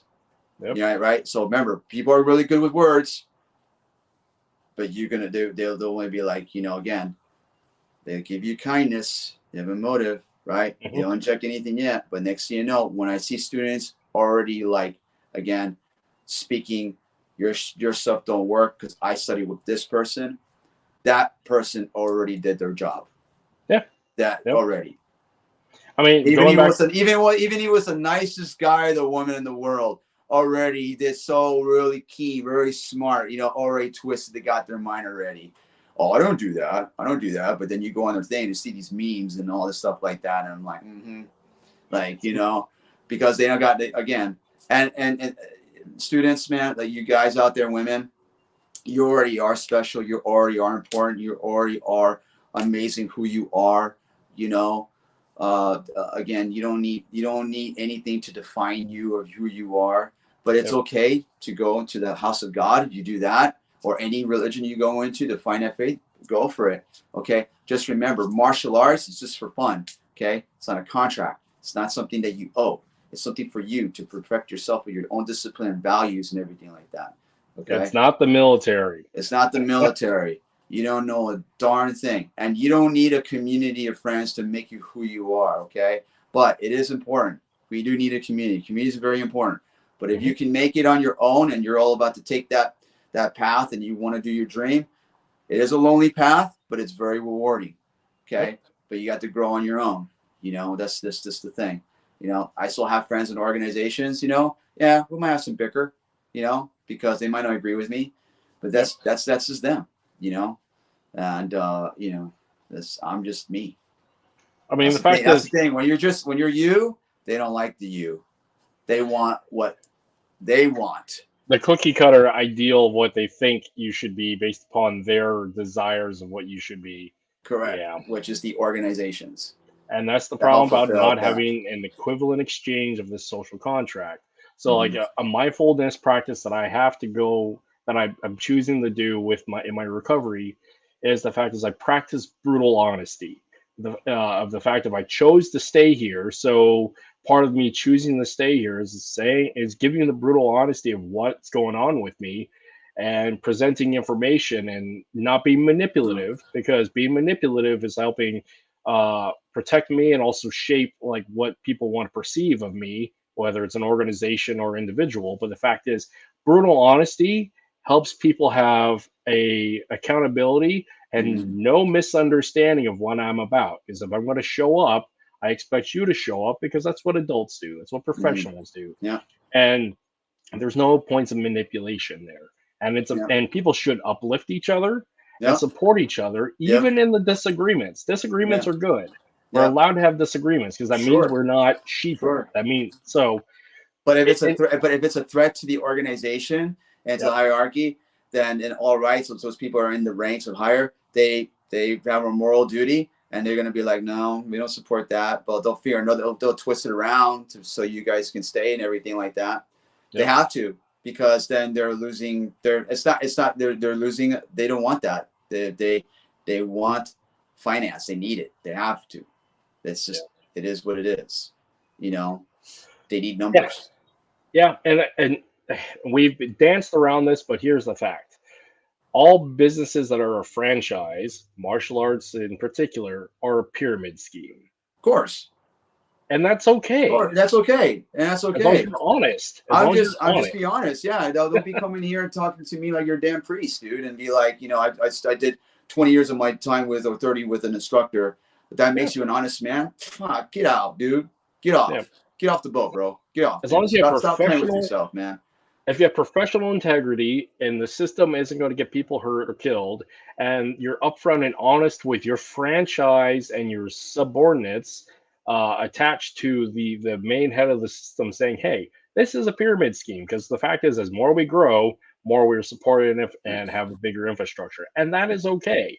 It's just when people are dishonest about it or have this misunderstanding. But that's the thing, man. They'll never will. They'll never will. They'll never will, bro. Because they have to protect. And I understand what they're doing, you know, but they never will. This is just something of a message to out there, all these of a martial artist, you know, like inspiring to want to be a martial artist, or those that are in a situation and they feel like I feel like I could do more.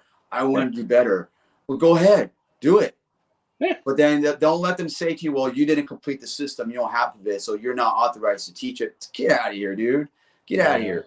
You know, you can go. If you got it, you got it. Go do your thing, man, because they all can do it. You know? I mean, going back, so we were talking about this the other day. Adherence to the curriculum does not equate to skills. That means you're regurgitating the curriculum. Yes. It doesn't equate to your combative skills. No, it doesn't. You can do 100, you can go blindfold. I say I can do 36 Sagitas and I'm a master. No, you're not. Just because you can do choreography doesn't mean you can apply it. So when people goes like, well, you know, you don't know it because you didn't complete the whole system. What does that mean? Right. What does that mean, dude? Like I'm like, what? I'm like, okay. But do you know it? Do you know what that is? Oh, well, because my teacher said it goes like this. So that's the truth? That's your truth. And again, that's giving authority and trust into somebody else without actually finding your own truth. And people will never understand that. Yeah. I mean, what do you mean by then that means you have such a blockage. That means you're like this. This is martial artists. They're like when they start like this. Yeah.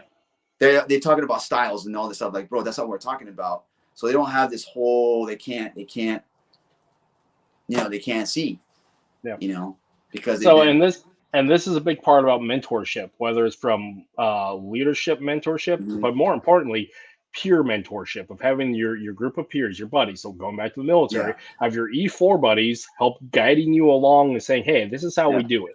This is what we're supposed to do. Uplift you, hold you accountable, but we as a group to support you, this is how we do it. Yeah.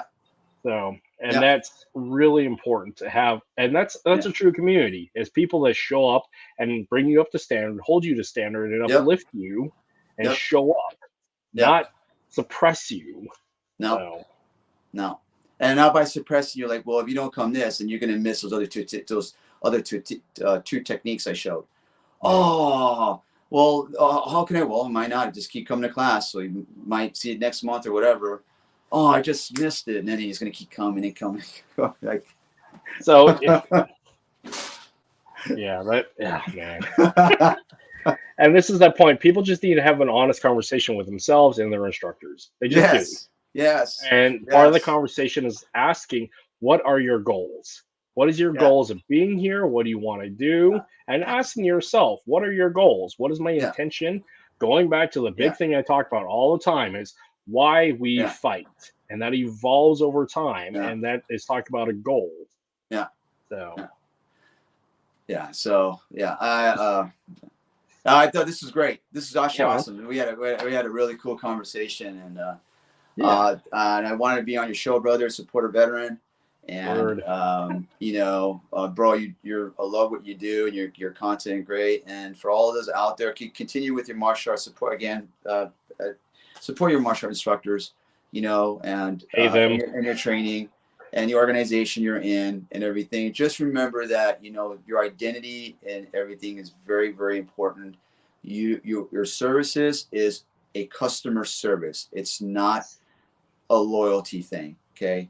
If it deals with money, it's a business transaction. It's all it is right now, man. Those old school cats back in the days, they knew what loyalty is, man, because they did, again, out of the service. So again, for all y'all, enjoy your training, enjoy your martial arts, enjoy your instructors, be with your instructors, support your instructors, right? And, and if that's what you want to be in the community and in that organization, then go ahead and go through the ranks, man. Go through it and everything. Just remember, be honest with yourself and who you are, okay? You don't owe anybody. Owe everything to yourself. You do the training, you pay for the training, you do the hard work, you earned your rank by going through and paying. Remember, there's no such thing as buying ranks because you've been already. But what, Rob? Do you pay your kung fu instructor, and have you had these talks with him? Yeah, I already have, because I already know what I want to do. I already told him what I want to do already. Absolutely, I'm up front. I already did. So, to follow, I already said straight up. Here, you want to know what? Okay, here, I got something for you. I went into the school. Wait, Rob, do you pay the kung fu I'm just putting it back up there. I'm just putting the question back up there. So I said, yeah, I'll tell you right up. I went to the school, okay, and the son came, and he comes to me, he goes, so, what would you like to learn? And I said, it's not what I want to learn. It's what the Sifu wants me to do. That's what I said, right? Because I want to learn the system. I want to learn to preserve and propagate the culture. That's what I wanted to do. I'm turning this whole new leaf around. So I said straight. So that tells me, he told me, the guy was like, yeah, well, a lot of people comes in because they only want specific things or want to learn specific things. Okay. I already gave right there what I want to do, because I'm being honest with you. I said, I want to properly preserve the culture of the art that he's learning of Kung Fu. And I want what he wants. That's what he wants to learn. And that's it and everything, because I'm OG. That's what I want to do. And I already saw it. When I already talked to him, like, dude, this dude's a real guy. So he already knew where I was coming from. He already saw it. He's like, yeah, I know what he's here. I was looking for a home. I'm looking for another home. I wanted to find a home. I did. But that's what I did. And I do pay him. Guess what else here? What is your goal is to learn whatever the Sifu wants to teach you? Or will you allow I'm sorry, because my eyes are, I'm doing what he wants. Oh, no. this is the goal. The goal is, I already said to him already, is I want to learn the system, right? Mm-hmm. Preserve it, propagate it, and teach it. That's it. Now, if he's gonna ask something of me to go against my moral values, no. Yep. What are you asking? Is he say, hey, pay me more money and do this, and I do say, like that? Like, no, I say ain't gonna happen. Oh, it's like my process with Balintawalk. So when I approached Dalton many years ago, it's like, dude, I want to learn Balintawalk. And my goal is I want to learn Balintawalk. So I had that very clear conversation, especially when I came back to the world, as that he had a very solid conversation with me about what are your goals? What do you want to do? What is the end state of this? And the first and foremost is I want to learn Balintawalk because I've never had the opportunity. So that's what I want to do. Right. I want to learn the system and be part of the culture and the tribe of Balintawalk because I want to home in that. And that's because that's you being honest and you're being transparent. Yeah. Cool. And on the other side of that, that's what you want to do, then that's what you go see. But people can't do that. There's a lot of them that it cannot be. They cannot do it. They're right away like, I want to sign up. Why? Because I want to do Filipino martial arts because it's awesome. I want to do that. That's not good enough. You got to be really inside, like, why you really want to do this. That's why I'm saying before you join, why are you joining? Why are you doing it? What's your goal? What's your end goal? What's your purpose? Do you have a purpose? Mm-hmm. I know what I want. Okay. That's the thing. Going back to the military, you can either make the choice as to show up to the recruiting NCO and say, hey, I want to do this. This is my path.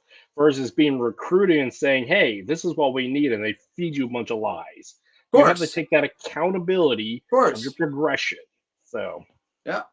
And it's all too about exchange of service. And that's the thing in this business. Like, okay, if I do something for you, what are you going to do for me? I got you. Yep.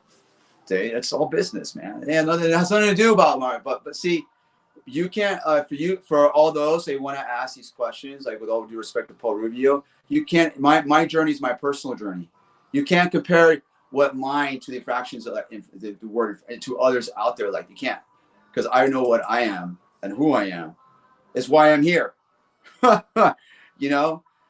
it's just one of those things that you again, character was here. But both of you intentions opens you up to the same pitfalls. And what are those pitfalls? I don't understand what the intentions are. I'm asking him if he wants to come on. Paulo, do you want to come on? I'll shoot you the link. Sorry if you're hearing my music, man. My neighbor's busting some lowriders next door. Yeah, that's all right. We shall close the door. Let me see.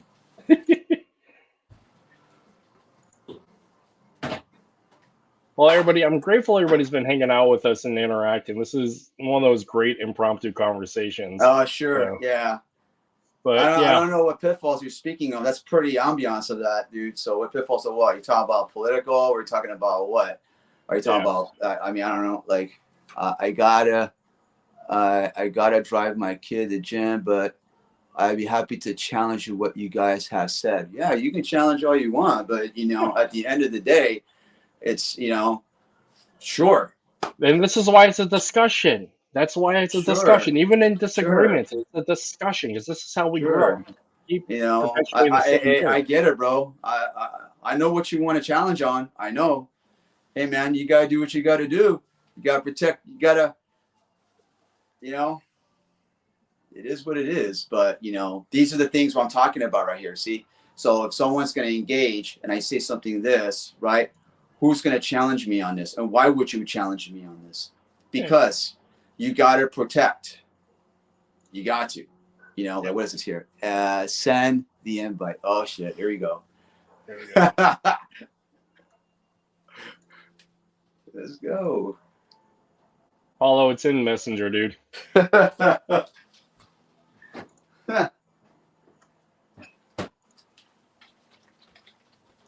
my milk over here. Yeah. See, something like this, right?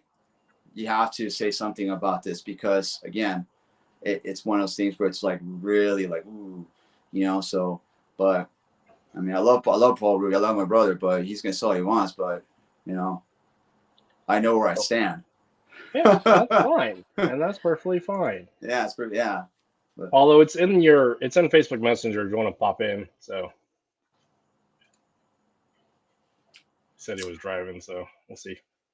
But no, and dude. again, Come on board.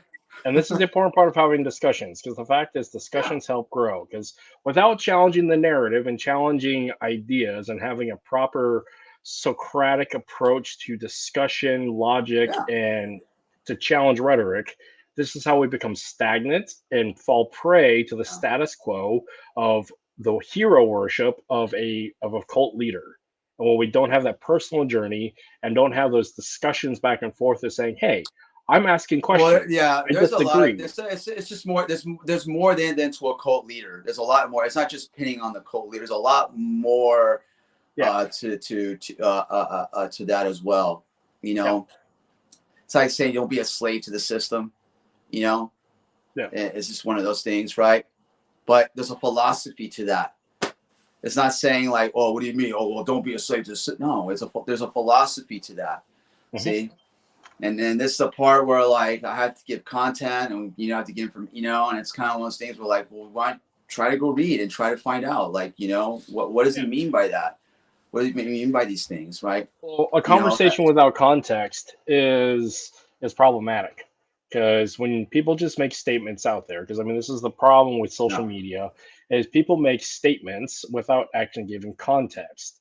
And for one, it helps generate leads and likes and whatnot, because a lot of time people make comments that are very like obtuse and grabby and clickbaity, but without giving the context. And the other part about the people consuming the content without having the critical mindset and opportunity to actually think about this stuff and not just react with emotion, but actually saying, hey, take in, even though I disagree with it, but take in the information, think about it, and either challenge, accept, or disagree with what's going on. The guy I just read this article. Yeah, I thought it was awesome. It was by Tom Bizio. About like what students in the system, He's on point. He's on point. And like and there's just some teachers like, look, man, I'm looking for people who wants to carry in the art. I'm not looking for those who wants to grow and then they want to do their own thing. See, that's different. Right? Let's have that honest conversation about what's the honest conversation. That's one of those things, right? And that's fine. And I love teachers like that. I love instructors that'll be like, look, man, this is what we're about.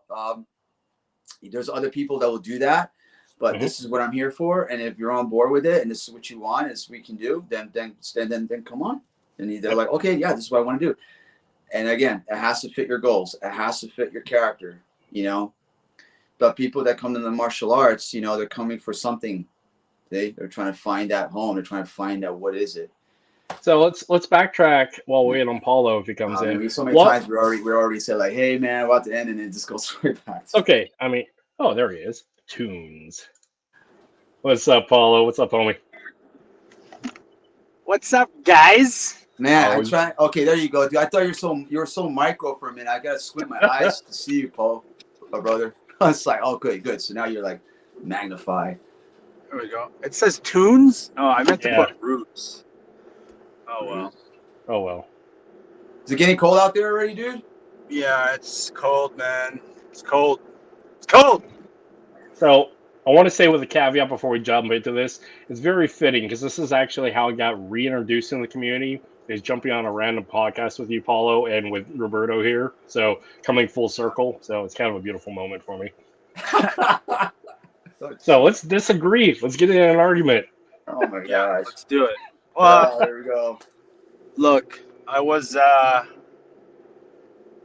sitting down, half asleep, was listening to an audiobook, and then I just noticed on my phone that you guys were on live.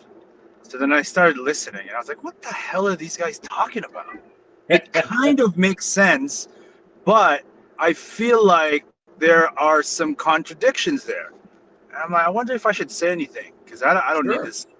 I don't need this in my life. I don't need this argument. But you're here. Like, no, but you're here. No, I like these guys. I like these guys, and they're talking about honesty and peers telling you truth and having the willingness to, basically tell you when you got boogers hanging out your nose.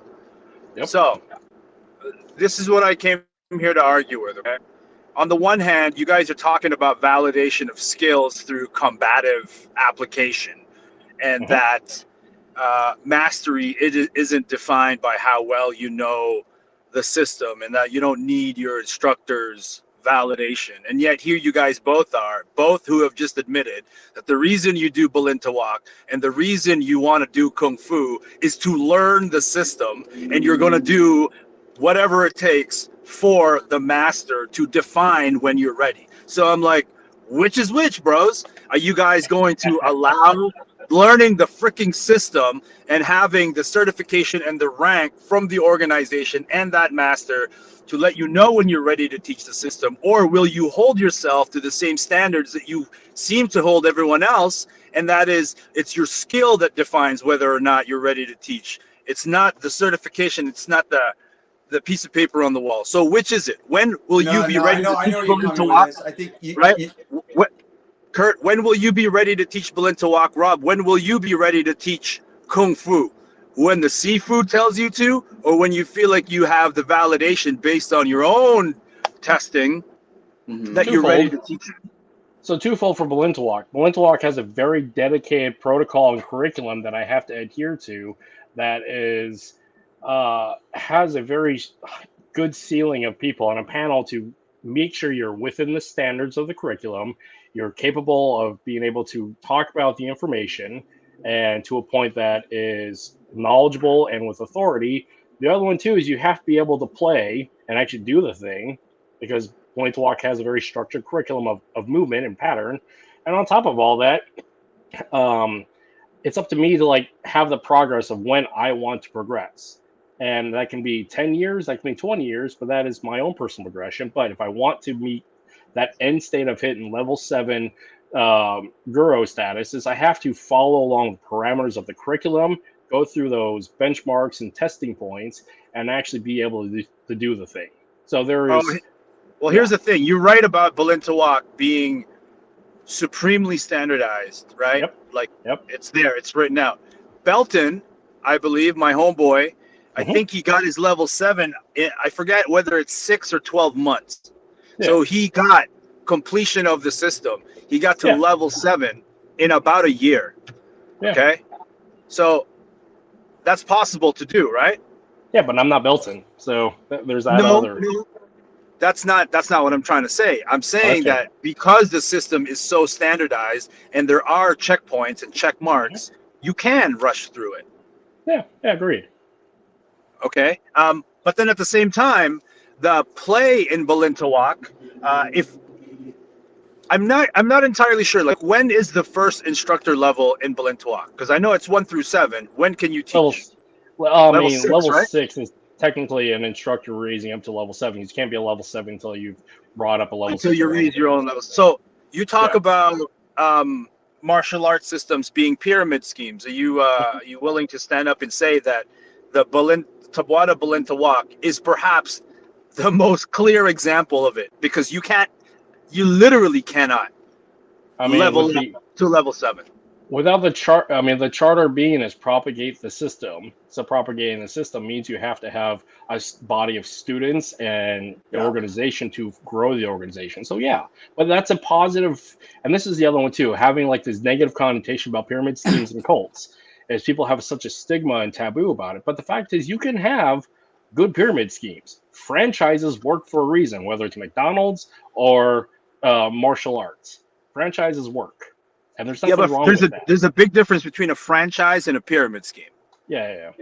There's a huge difference between a franchise and a pyramid scheme. Literally, the pyramid schemes are designed to collapse over time because it's an unsustainable growth model, right? And so if we're going to say that, and you're absolutely right, though. You're 1,000% right that martial arts organizations are modeled after pyramid schemes, but we have to be realistic about this, right?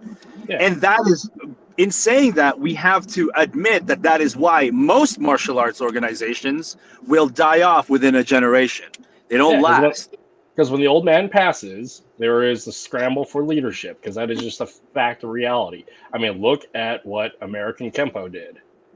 Right. Look what's happened with practically every martial art. So I just think that there's a level of honesty that we're comfortable with, and a level of honesty that starts to become uncomfortable. And this is where sort of folks they don't know what to make of me, right? Because I'm with you. I'm with you in that. Later, dude. Have fun. I'm with you in that. I think pyramid schemes have this negative connotation that doesn't always need to apply. But we have to be honest that pyramid schemes are business models that are unsustainable over time, and that they're actually designed to collapse. So we have to be willing to admit that, okay, we are dedicating a part of our life to something that we know is unlikely to survive the test of time. Agreed. What are your thoughts on that there, Roberto? Well, this whole thing of the thing was about loyalty, you know, and that's where I was coming at from the beginning. So where I'm coming at with this, Rubio, is that, you know, the individual is just so very important that people have to value, find their own identity with themselves. But the thing is that because of this whole pyramid and how it's run inside and everything, it's detrimental to their character and to their values and identity to grow as a human being, as a person, you know. And that's the thing right now. That's why if you look, once this is over and you go back to the beginning and you see where we're going at, and you were like, okay, because you caught half of what was going on, and the first thing that triggered you was the pyramid thing, you know. No, it wasn't that. It was actually what you had to say about how when you start looking at which martial arts system to join, that you know yourself and you know your intentions, so that you don't fall victim to the toxicity that the student master relationship can oftentimes develop into. Yeah. Right. And that's a complete thought. I didn't need to watch the first hour of your conversation to understand the point that you were trying to make, because I actually believe that. I believe that to be true. You have to completely know what you're in that system for, so that you can prevent these pitfalls that lead to the toxic relationship between student and master. But then you went around and when I asked you, like, what's your intention with your kung fu? Right. And you said, right. And I said you said you walked in there, and the guy himself, the guy's son, asked you, what are your intentions? And you said, well, whatever Sifu wants to teach. Okay, so let me put it to, so let me give you some context on that. Okay. Sure. So meaning is that for me, when a person asks that to me, it tells me that this is the Westerner way of like, hey man, I want to make some money. Like, you know, like, what do you want to learn? We'll charge you for this and everything. And what I mean by what the Sifu wants to teach is because I'm still, as always, a student, and I want to learn the system. So I'm OG. I have values, and those traditional values. I am who I am. And I asked, no, I want what the Sifu wants. And what I mean by that is to teach the system. And because he says, what do you want to learn? And then I'm going to be picking cherries and all this stuff and like that. And like, no, I want to learn the system. I want to learn what the Sifu wants, because he is old school, and he's and he wants to pass his family art, and I want to learn it. That's what I'm about. Teach it to me that way, from horse stance, reverse punch, to climb to the and all the way up. So it's not what I want, because then that tells me, one, you're just an individualist. It speaks low volume of your character. Wait, why is that? Wait, hold on. Before we move on from that, what do you mean by, if you're an individualist, it speaks low volumes about your character? Because you don't want to learn the system. You just want to, like, hey, I want to learn Seguidas. I'll pay you $2,000 to learn Seguidas. But isn't that the exact thing that you propose to be of value, to know what you want and to be clear in communicating it? That's true. That is true. There's nothing wrong with that. There's nothing wrong with that. But if you're going to go to a school, to a guru Sifu and everything like that, and you know what you're walking into, you know what this person's about, and I know what I'm about, right? I'll be like, no, I want to learn the system. There's no shortcuts. I want to go all the way from A all the way up to the Z. Then that's it. If I go to a Sambo Academy and I have a conversation with the instructor, and I said, bro, this is what I want. I want to be able to learn how to stand up against high-level grapplers. I don't care about the system. I don't care about tradition. That's what I want to learn. Okay, that's fine. Can you provide that? Does that make me a low-level character? If you're going to say in the contest what you want to do, then that's fine. But if you add on to that caveat, like, well, and I also want to do this as well. I'm like, no, it's one or the other. What do you want to do? You know, it's one or the other. I just think there's a lot of confusion about. But you're talking about something else. You were going about system, like the combative is all right to teach it without the certificate and all that. I never said anything wrong or when it comes to. I don't think I remember that about like, oh, that you need a certificate to say you're good or anything like that. What I'm saying is your growth, when you come to a level of your growth and here, and you want to move on and you feel like you want ready to do your own thing and everything, that's fine. Yeah. But the moment you leave from that organization and you're going to do your thing, that's when they will just crush on you. Yeah. By the way, I just caught myself whenever I get into conversations like this, I kind of sound mad sometimes. Sure, so, you're always mad all the time. But I'm totally not. I'm totally not. But I just like I get into kind of like speech mode, and sometimes it comes across as angry. I'm not mad at all. I know. Yeah, so you're speaking with authority is what you're doing. It's you're speaking with authority. It's okay. You guys know where I'm coming from, right? Yeah, dude, you're good, bro. Yeah, you're good, dude. It can be confusing because it is confusing. It is confusing. I mean, if you listen to the very first, I get to the part where you say you understood all that until we got to the part with the combative said like, what are you? Look, sorry, I just lost audio. All I'm saying, and this whole podcast, dude, is the fact is that people know what they want and they don't have a problem with what they want. If you want to pay for that, that's fine. Okay, but be honest with yourself. That's just all I'm saying. Just be honest with yourself, because the moment later on you're going to be like, hey, I want to pay for this, but then if it doesn't fit with the instructor of the integrity, you're like, hey, you know what? We'll just teach you this and that's it, because money doesn't really matter to me. It's about the art. So, and that's where it comes down to that. I don't know where you came with this whole other thing about like, does it make like, no, I'm just saying like, because you asked me the thing that said like, wait, you went to your Kung Fu instructor and said, yeah, because that's what I'm there for. It's what I want. I want to learn the system. I want to go all the way through. I'm being transparent.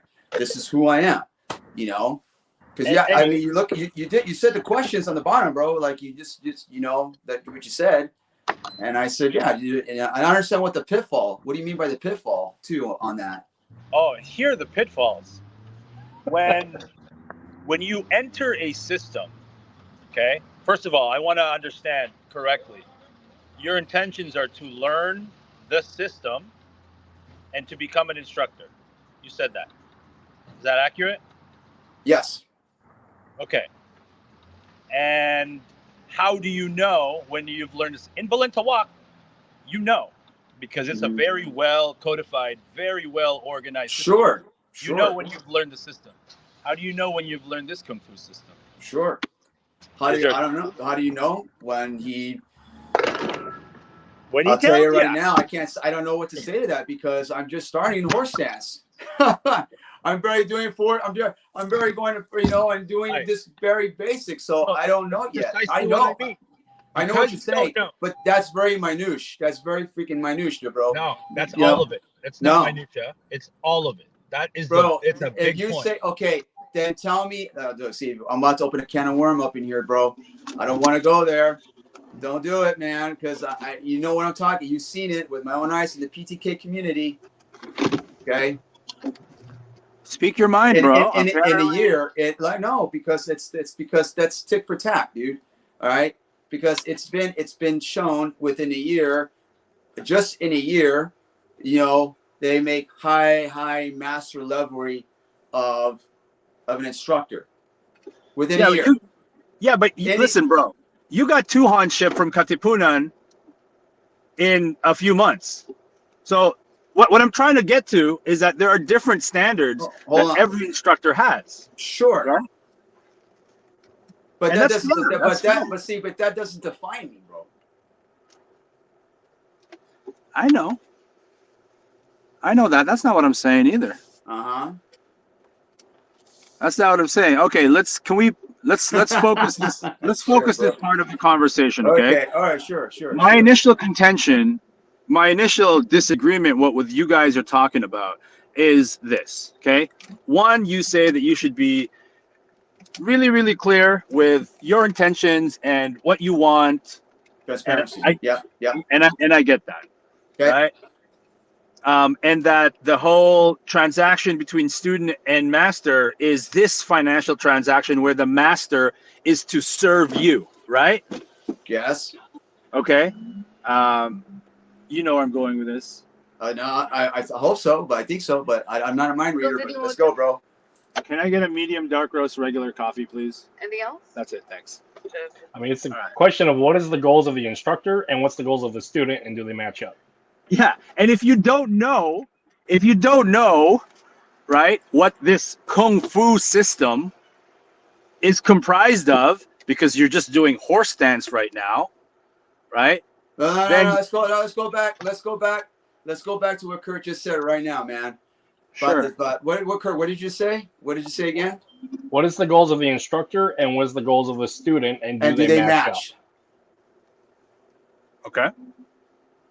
And that requires a conversation, a very honest, straightforward conversation, and it is allowed to change over time.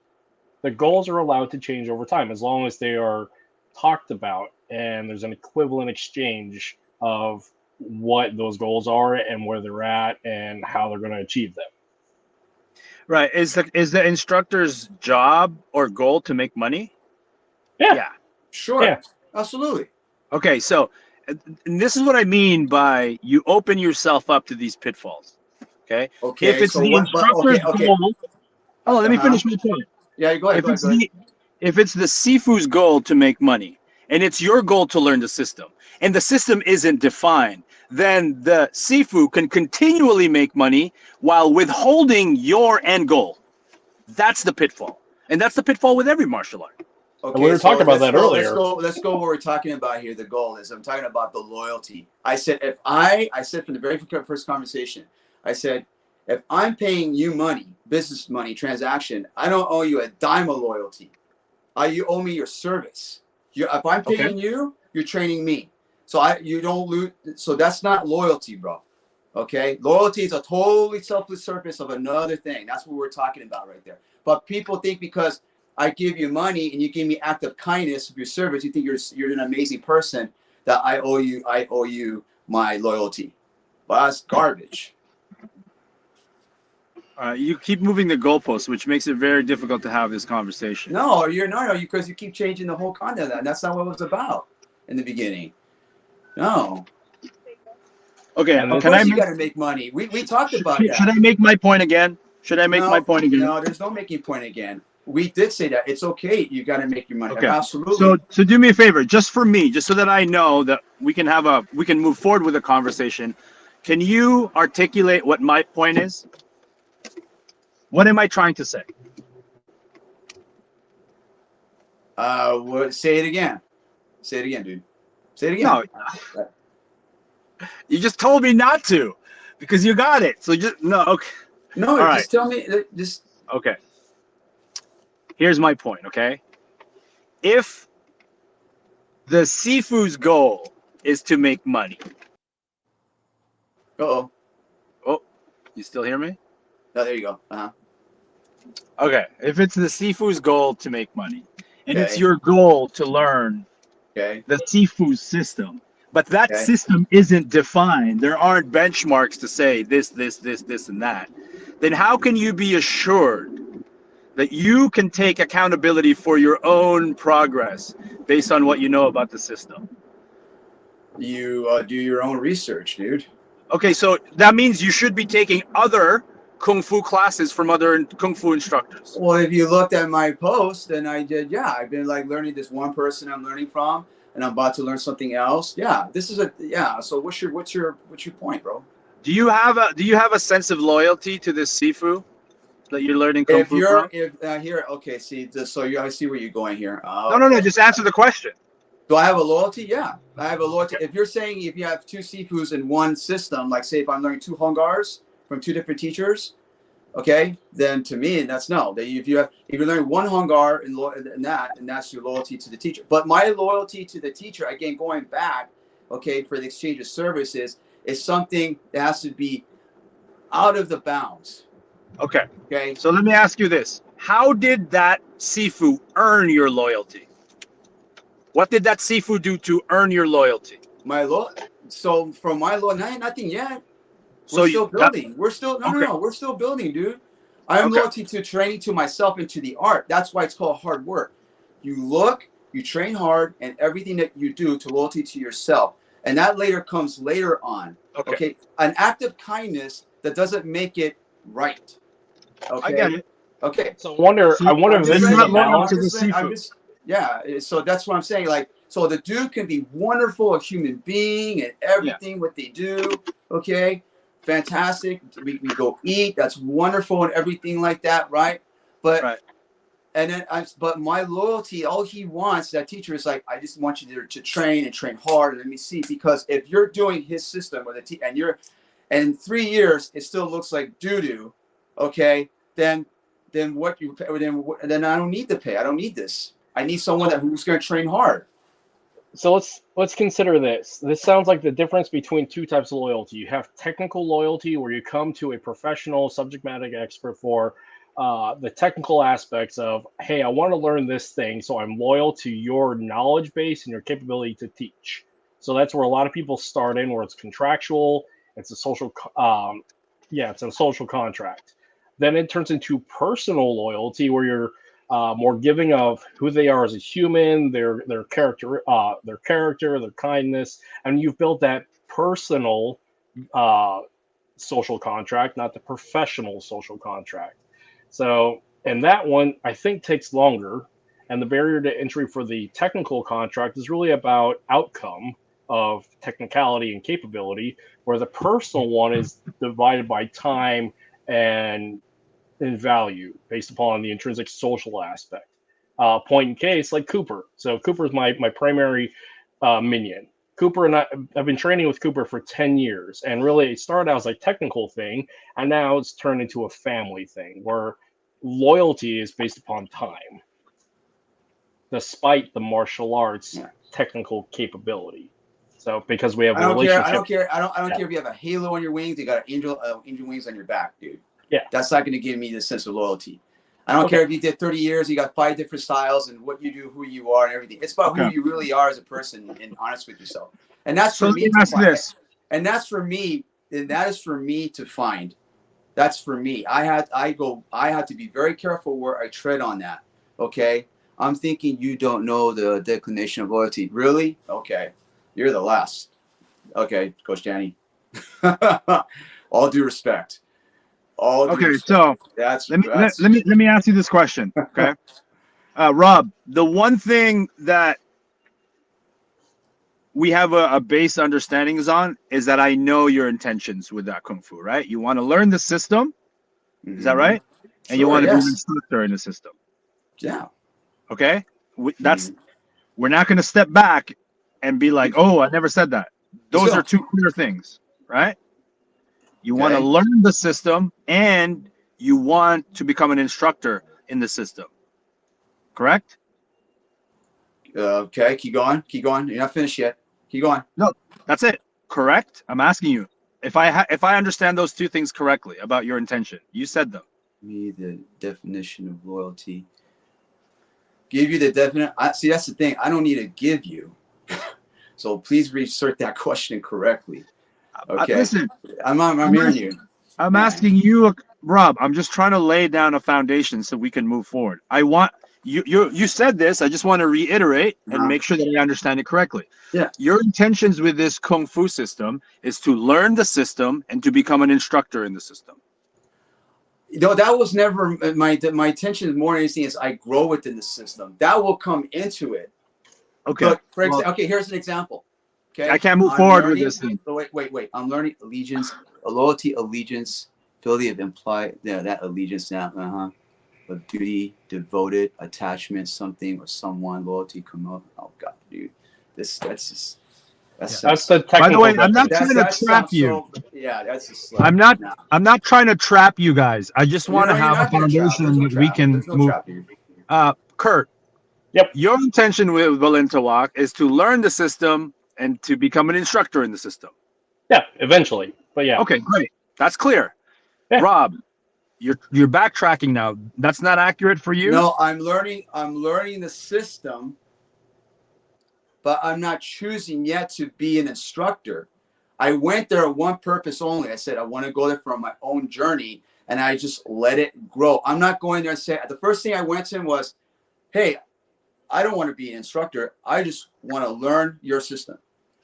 Wait, this conversation has changed because when you first told the story, you said that you walked in there and the son asked you what you want. And you said, I want to learn the system and become an instructor in the system. No. So no. Excuse me. So I totally read it. No. Let me track that. I said, I want to learn what the Sifu wants. And that was it. I never said that I want to learn the system. I want to take the system and spread to the world or anything like that. No, I said, I want to learn what the Sifu wants. Okay. So you want to learn what the Sifu wants. As of now, his system. Do you know what the Sifu wants? Do I know? Yeah, he told me. What does the Sifu want? The Sifu wants is for me to learn the system, but he didn't say anything yet to being a teacher, because in order to be a teacher, you have to be a disciple. And I have not talked about anything about being a disciple. Okay, he's already planting the seeds. Okay, so here, So here's a question that I think is quite important. Okay, and it's not a trap, right? But I just want you to think about this question. Sure.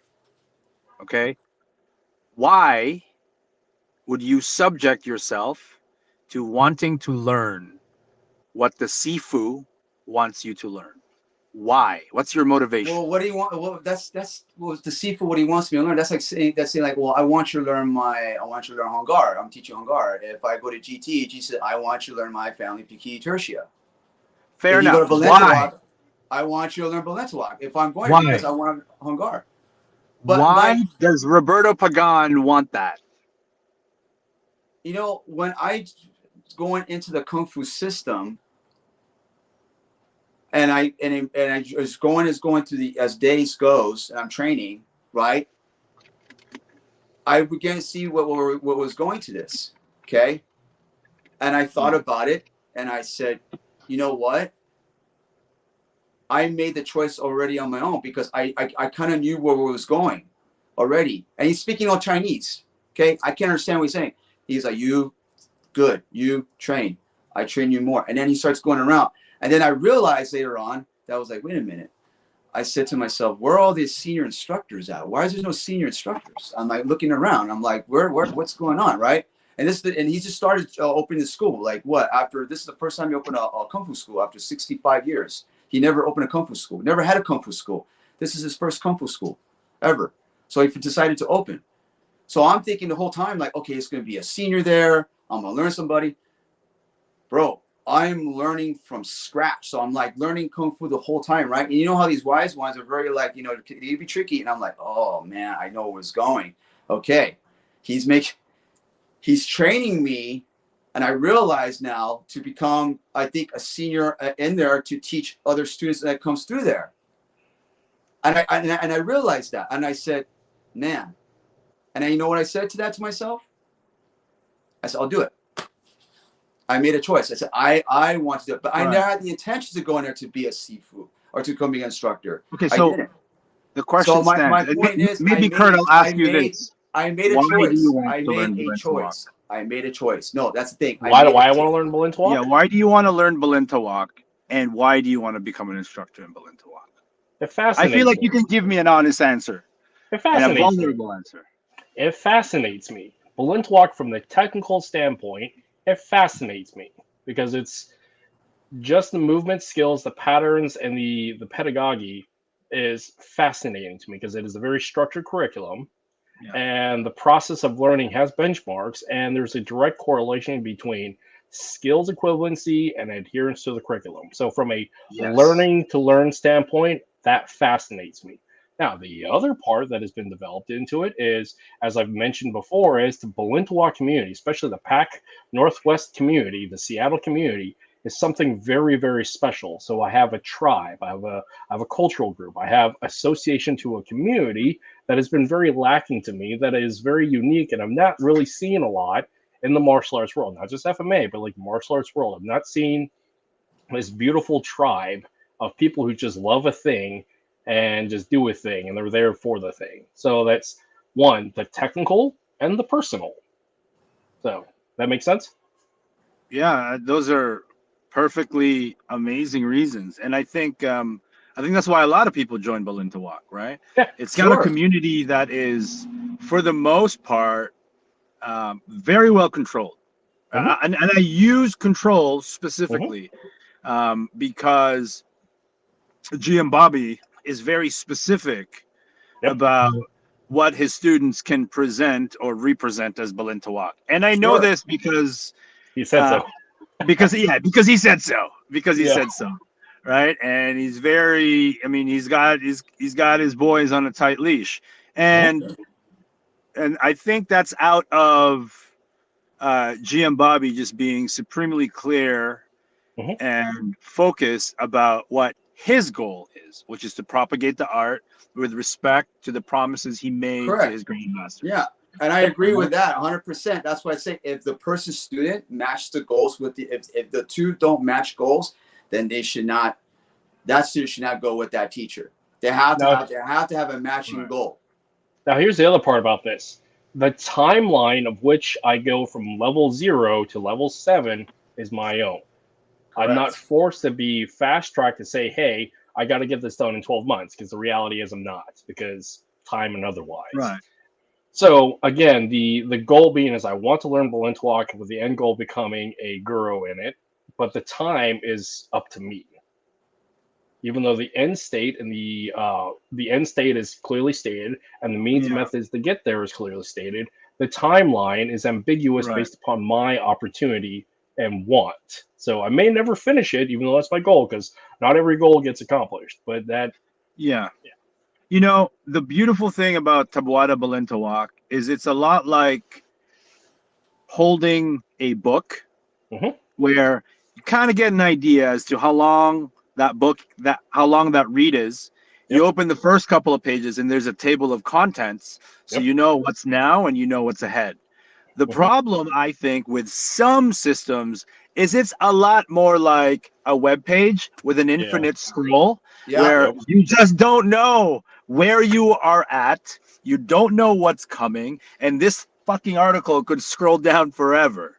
So this is why I love Balintawak. Now, I have to say this, there's the things I love about Balintawak is sort of from an outsider's perspective, because I've never been that kind of learner.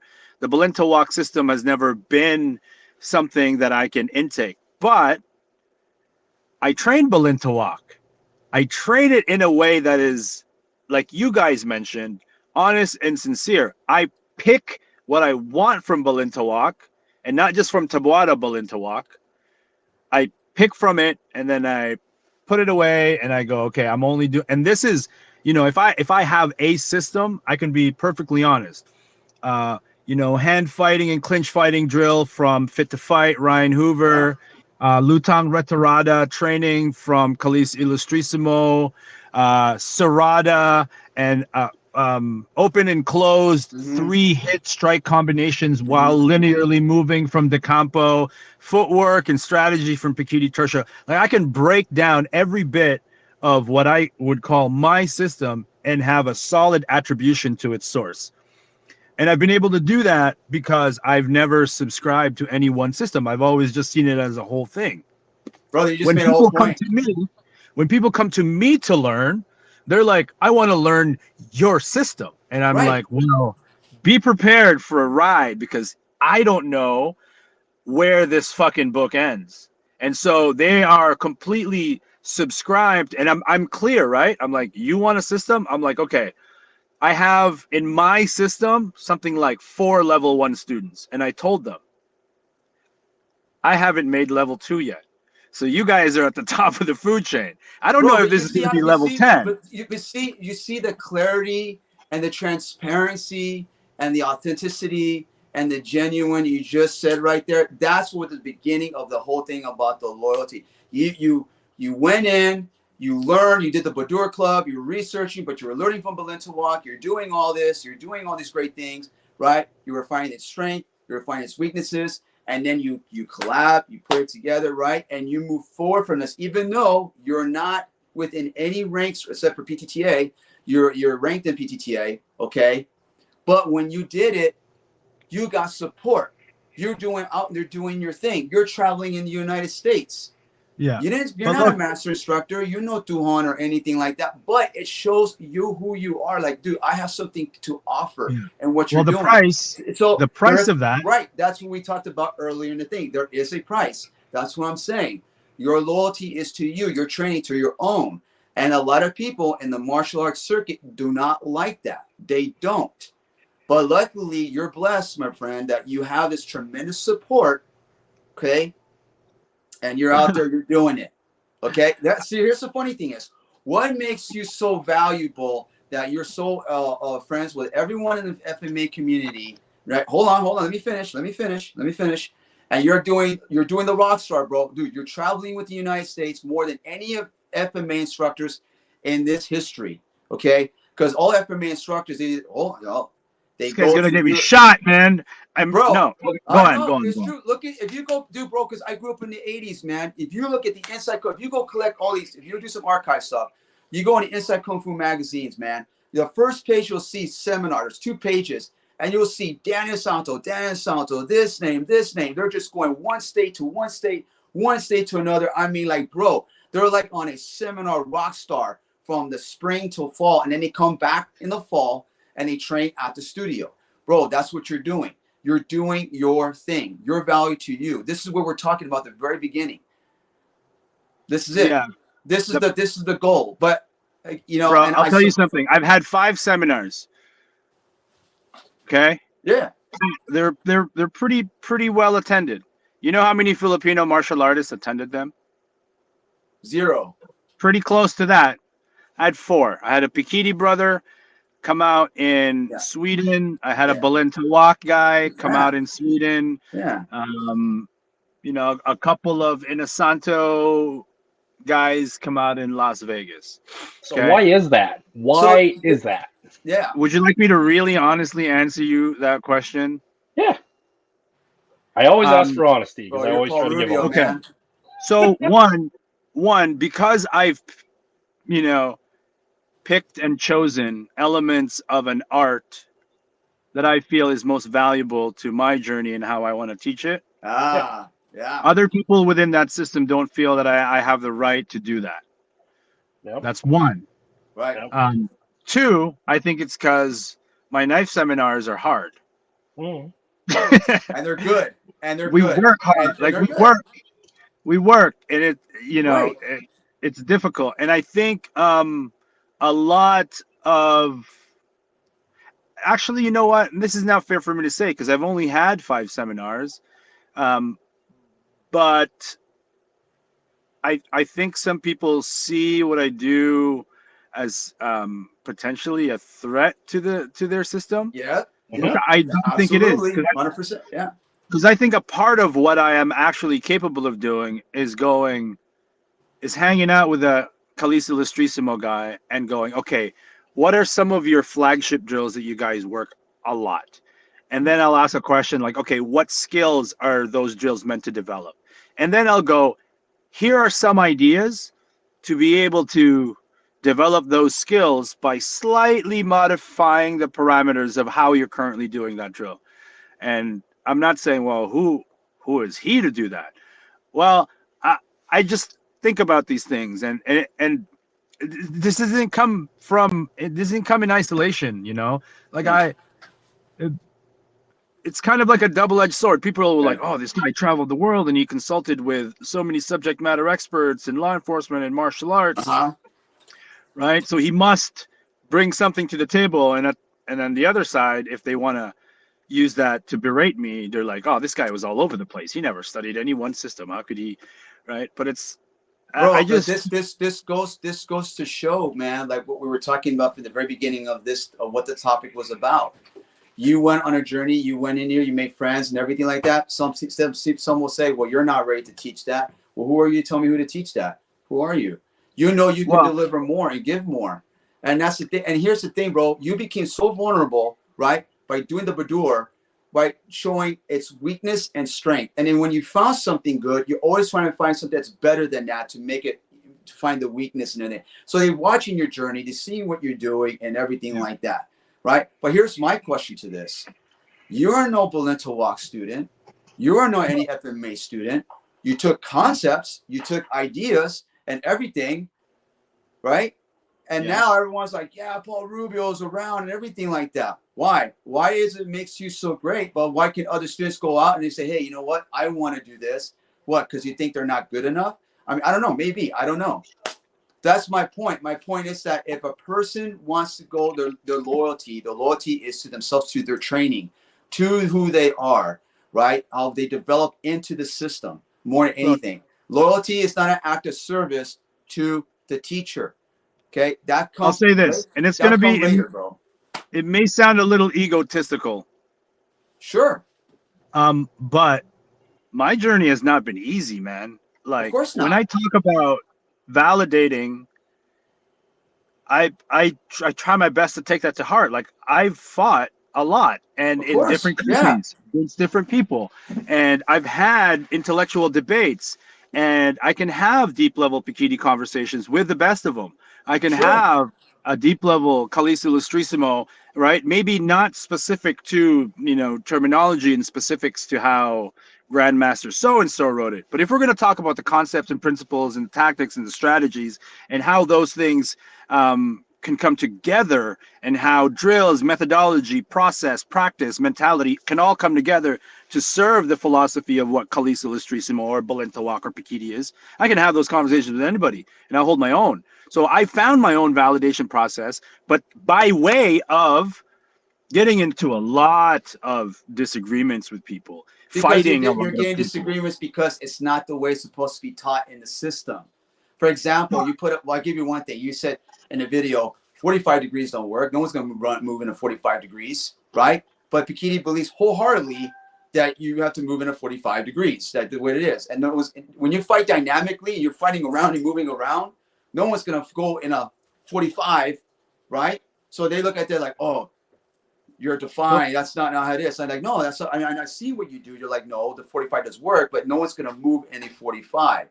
But why would you need validation like that? So meaning the validation for what? Like to say the system is right there with the system? That's a martial artist thinking, man. Yeah. That's a martial artist thinking, dude.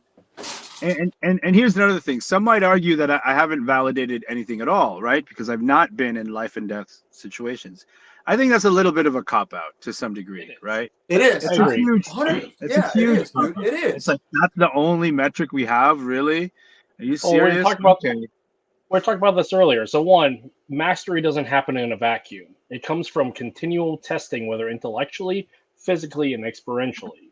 Right. So mastery up in the mountains and just doing stuff is not true mastery. It may be like a physical process, but it isn't like the full scope of mastery of a system, capability, and ability to teach. So by going out there and testing it both intellectually, as I've listed, intellectually, physically, etc., that is have a proof of body of work that you've actually done the work and put in the time.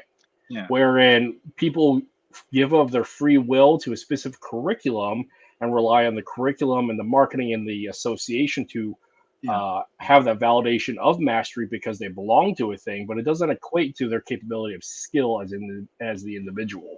You're proving your skill. Yeah. And I'm constantly refining, right? I think maybe I have a chip on my shoulder because I want to hit every mark, right? Yeah. Oh, he doesn't teach regularly scheduled classes. Well, now I do. Oh, that guy's never taught kids classes. I have now. Okay, try traveling in a seminar. I'm doing that. Fight dog brothers. I'm like, no problem. Right, go into this. Do bench fighting. And it's like roll with the black belt. It's like every deficiency that somebody has presented in front of me, I honestly examine it and I'm like, you know what? It hurts. But they're right. They're right. I totally haven't done that. Sure. And so Well, that's I growth. That's Yeah, why we that's said. growth. That's why I said.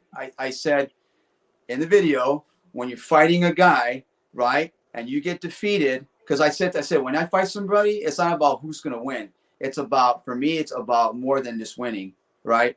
It's about us as fighting in ourselves, as who we are in our truth, and sometimes we go in the fight, right? And then we wake up, and then people get knocked down, and be like, man, I want to get up and retrain, knock this dude out. Then you haven't learned anything. You haven't learned anything what happened, right? Why did you get knocked down and everything? Yeah. And you just said it right now, like, the deficiency. I have to make, man, I have to see what it is and more, right? It's not about like, I should have used this technique because I didn't practice this a lot on him. You know what I'm saying? Sometimes it's about winning. Like there are tournaments that I want that gold medal in. I have one championship and like 2 or 3 second, third places.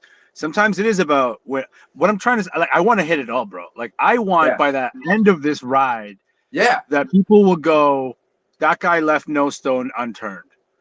That's what I want. Right. And that's the whole experience. Yes. Life the final frontier is I just need somebody to try to stab me in real life and I'm going to disarm them. And I'm like, yes, I got it all. You can try. But you did, Yeah, dude. Yeah, absolutely. Yeah, man. Anyway, it's a very difficult thing. It's a very, very difficult thing. It is a difficult thing. Because sometimes we talk about it like it's easy to have an honest conversation with your master. It's not.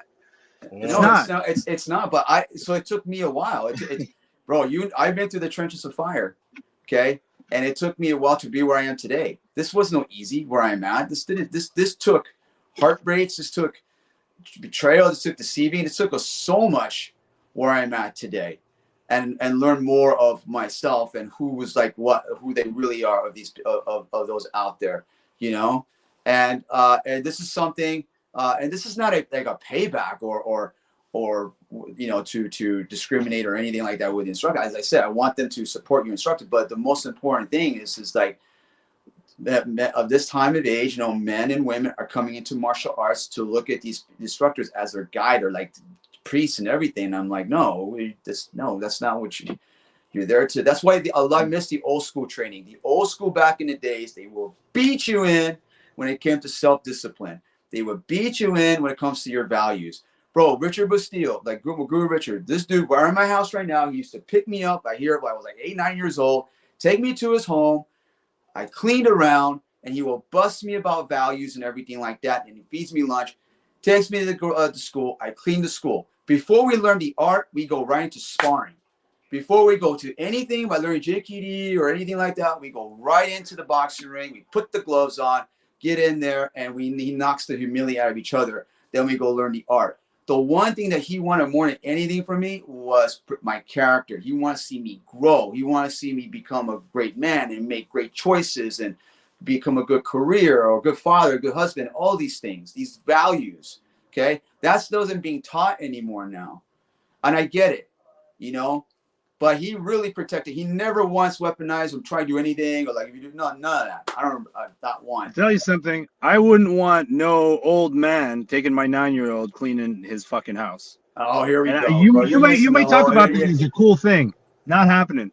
Well, here's the thing. Well, here. Let me enlighten you then. I had no father. Okay, let's take it down the road. Okay. Okay, now I get it. But I know Dad. I have my grandfather. My grandfather was right here. And he was like, he calls like, hey, Richard, how are you? I say, hey, I can see your grandson. Yeah, come on. Yo, Tito, let's go. Get in there. But I had no father. Okay. He raised me like his own. Hence the whole father figure. No. I looked at him as a guide. I was really like, wow, So why aren't you teaching Bastille's system? Oh man, that was a long time ago, bro. I moved on from that. I moved on from the Jikidi. I moved from that. That's a journey, bro. You go through these transitions. Like right now, I'm gonna go into Kung Fu for my own longevity, for my journey.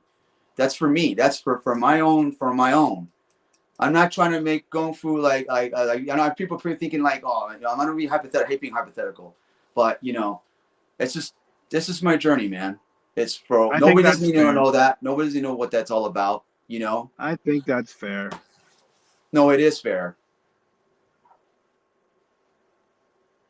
But these conversations are important. These conversations are hard because here's the problem that we've ran into about like the dogma and rhetoric, and yeah, which leads to stagnation and the continuous perpetuation of bullshit, as people don't have conversations that are hard and have disagreements I'll tell you. and grow from it. I'll tell you guys, you're absolutely right. And you know how many people in martial arts are willing to have this conversation? Not very many. No, and I'll tell you, I've offered it.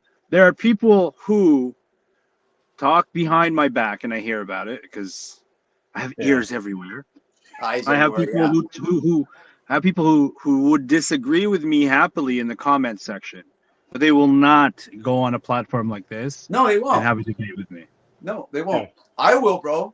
If you want to do it, if you want to do this again, I'd love to. And that's because I love you. You know.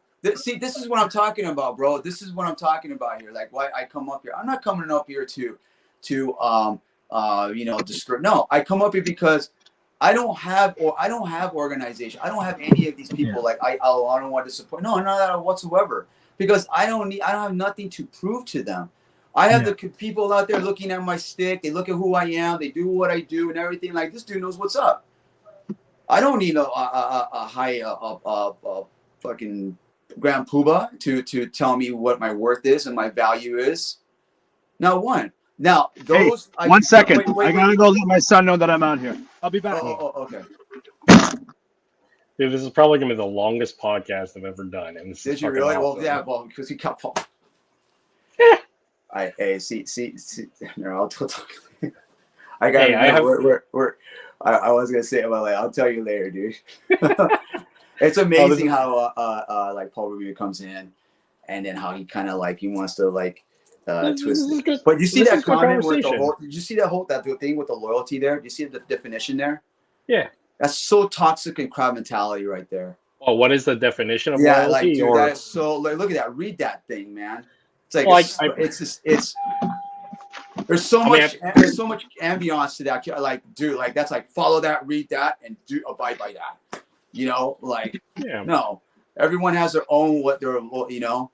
And I said it right there in the book. They just don't want to hear it. Look, someone just challenged me with the question of the define of loyalty. Like, really, that's your best? You're gonna put the definition of loyalty on there? I mean, I put the technical definition up. Is that it? Is that, you know? I mean, like, come on, man. But all due respect, you know, like I said, instructors, you know. But this is the thing. We have to be honest. Be a man. Just step up. You can have Muay Thais and fights and everything. Dude, I know Muay Thai fighters up in here, man. They'll be straight in your face. Like real fighters will be like, look, bro, I'm gonna tell you straight up right now. I don't give a two cans or shit or blah blah blah blah blah.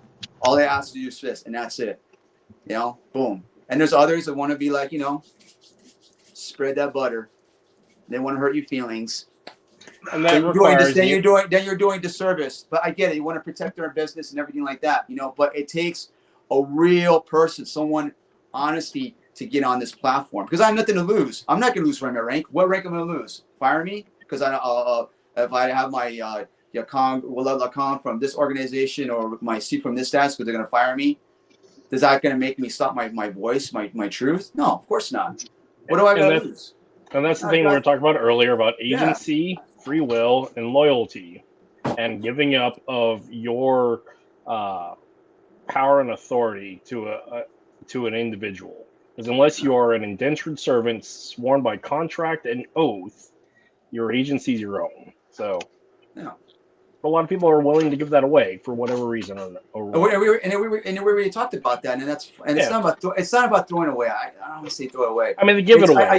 I get why people join. It's like join a YMCA. Again, we just talked about this. Okay, joining the gym and all that. I totally get it, and I'm not trying to go off track here. I just want the people to know. Here's the thing. I'm just telling everybody in the martial arts community. You know who you are, and hey, to each to its own.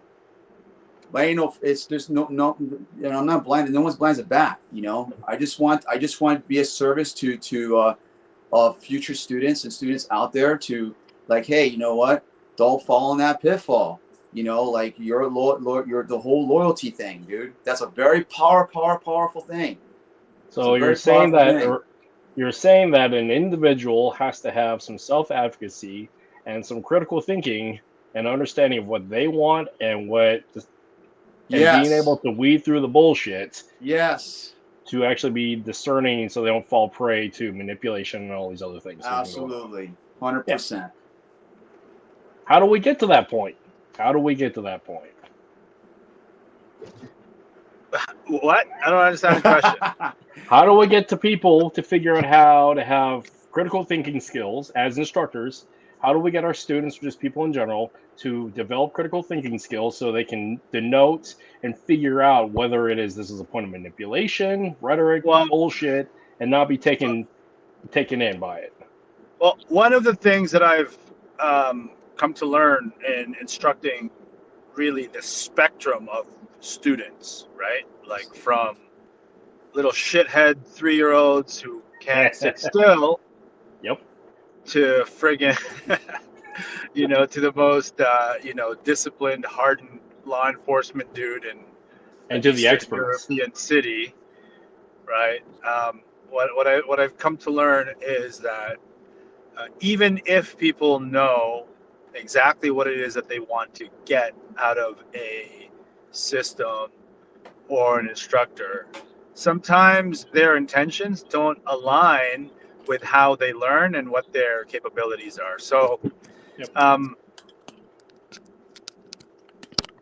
there are, I have some students that want to learn the ins and outs and every little detail about why this angle won and how do we do this roof block and where should my feet be and at what point do I twist my hip. And, I'm the kind of instructor that goes, listen, just fucking do it. Watch, I'm going to try to hit you. Boom. I try to make concessions, right? Because I can articulate it.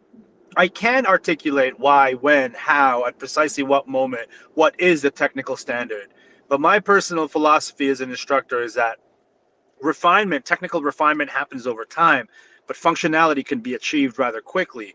And my goal as an instructor is to give you a level of functionality, and hopefully you stick around long enough where you can refine your technical ability. Now, if somebody's intention is to learn the system, they're going to have to make concessions and go, okay, well, Paulo doesn't teach in the way that I want to learn. And they need to make a decision. You know what I mean? In my seminars, for example, I have some people who think that I'll be going too fast, rifling through the fundamentals of knife trajectories and footwork. But I look at them and I'm like, look, listen, you're already doing it, right? If I go get to the outside line of that arm, I don't give a damn if you do reverse triangle footwork or a lunge. Get to the outside of that arm. But they're like, oh, but I want to. And I'm like, listen, shut the fuck up and just do what you're told. And that's where I kind of have to reflect and be like, wait a minute. I'm telling this guy to just trust me and just do as he's told. How does that jive with my philosophy of wanting my students to be critical? And then it's a whole slew of things. It's the time, it's the environment, it's the condition, it's the immediate intention, it's the immediate versus the long-term goal. But it's not as clear-cut and as simple, right? No, it's not. As having this conversation, like you said, Kurt, these things are fluid and then they can change. And sometimes, you're familiar with a sunk cost fallacy, right? It's like I've paid a ticket to watch this movie. 20 minutes in, this is the worst fucking movie I've ever seen. But because I've paid, I'm going to stick around until the very end, right? Or, my God, I've been in this relationship for 5 years. I'm going to put up with all this bullshit because, you have sunk cost into your condition that you feel like it would be a waste if you pull out now. But martial arts needs to be a constant reevaluation. If we are to say that we are constantly changing and that no instructor is fixed and solid, then what you have are these two moving bodies, right? And you need to have a constant reassessment. Is this instructor still right for me based on who I am? And for the instructor, that can be a little bit easier. Is this student still paying? Okay, well, at least they're meeting that demand. And even if they're really shitty, I'm going to continue to try to teach them. So, but it's complex, right? Because not every instructor is about making money. Some instructors are just about making money. Some instructors, that's a byproduct of living within the scope of their passion. So it's a constant reevaluation. And so when it comes to what we were initially talking about, loyalty, right? And I kind of got to defend a little bit Coach Danny in that we have to define loyalty. We have to define loyalty. Because otherwise, there are so many elements of loyalty that we could really get lost in the weeds. But Coach Danny I don't know who put that definition in there, but that sounds so crab and toxic. That was Kurt. I did that. Bro? I pulled the definition off of Google. So man, that was you gotta watch out for that, man. Because here's the thing, that will not work in the middle. It's so interesting about this, man. Every tribe, cult, like they have their own way of loyalty, right? Their own way of their own loyalty, you know. And for me, like I said in the video, my loyalty is like the out of bounds. Like, okay, for example, you know, like I'm not gonna name a name, right? But then there's a motive and there's an agenda of why this person did what he did. So what? To get my service to them. So you have to be very careful on that, how you trend on that. Like when it comes to out of boundaries of service, to do something above and beyond for this student, right? Because there is intentions and the motives behind that when they do out of bounds. And there's just others, they just do it from the heart. They do it from the heart because they want it. Remember, like I said, as a soldier, as NCOs, we look out for the morale and the welfare of those, right? Yeah. How are you? How are you living today? But in lieu, they're stuck in a loan. They're about to lose their fucking house, right? I'm an NCO, and I'll be like, okay, check it out, soldiers. What's gonna happen? Okay, I'm gonna help you. You know, loan you like whatever the money. Okay, so this can cover it. Okay, so what you got to do. Okay, but this is not for free. Okay, but you know, pay me in time what you can do. Okay. So, but at least I was honest about that. Not like, hey, I'll give you the money. Don't worry about it. That's That's straight up BS. You know, there's always something to the caveat to that. You know, that's no, it's impossible. There has to be, or it could be not. It could be that 1%. You know, like for me, all I ask for me is your friendship. That's it. So here's the other part, because this all boils down to social contracts. Yeah, like you. In lieu, I said from day one. I said, it doesn't matter who you are, bro. Like, you know, I said, it's just your friendship. That's it. Yeah, but that doesn't work with your martial arts instructor. Well, no, of course not. It doesn't. But but if I become a martial arts instructor, that would be me. Like, you know, I just want to make sure my morale, my students are good to go. You know, and that's the difference between a socially defined version of loyalty based upon the interaction of the individuals in that particular sect of people, and then the technical definition of loyalty. Because a lot of people, in lieu of an actual defined social structure, will default to the technical aspect of what is loyalty. They'll go for that book definition. Mm-hmm. And because they haven't discerned and it has been communicated, both parties, to what is asked of to be earned of loyalty and to give loyalty. Yeah. So that's where that comes from. Yeah. Hey, out of all the it's Halloween, by the way. Oh yeah, man, shoot, dude. Yeah.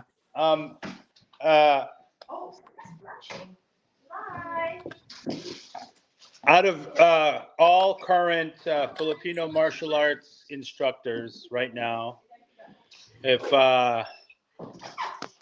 okay, so I'm talking about like figureheads, right? Not talking about you know, John Jones all of a sudden decides taking Balintawak. I'm talking about figureheads of systems. Yeah. Okay. Of all current existing ones, if they were to have a fight to the death, hand to hand, who would win? I didn't have see that stuff right there, dude. I can't comprehend what that. I don't know what that like. What That's a good dude. question. Someone's gonna go down. Someone's gonna go down, dude. I'm just telling you right now. Who do we have? We have you know, we have I guess GM Bobby. We got Datu Hartman. We got Ramel, Jared. I can't. I know where you're going with this. I know exactly where you're going with this. No, I'm just trying to make cool conversations that people won't talk about. Okay, you want to be? I'll be honest with you. You want to be honest? Yeah. If I get, see, but I can't put names in there, man, because then that's gonna criticize them, and then they're gonna get fit. But I will say this right now: if we get a full fighter, like literally, like a full, like no. Hey, listen! Don't waste my time by not answering the question. No, I'm gonna ask you a question, dude. All right, I'm gonna ask you a question. If we get a Randy Couture, a person, okay, and is mean with the stick, and he will take you down like in UFC and other his fights, and you want to get a person that's going to approach these iconic figures, yeah, it's going to happen. They're going to go. They're going to understand the question. I don't have a dog in this fight. The thing that I look at when you're proposing the heads of systems, you're proposing the system's fighting capability versus another. That's what I'm fighting, but I could be wrong. No, I'm talking about the person. So, for example, I think like Ramel can beat up GT just physically. Yeah, I'm talking about empty hand, right? I'm talking about.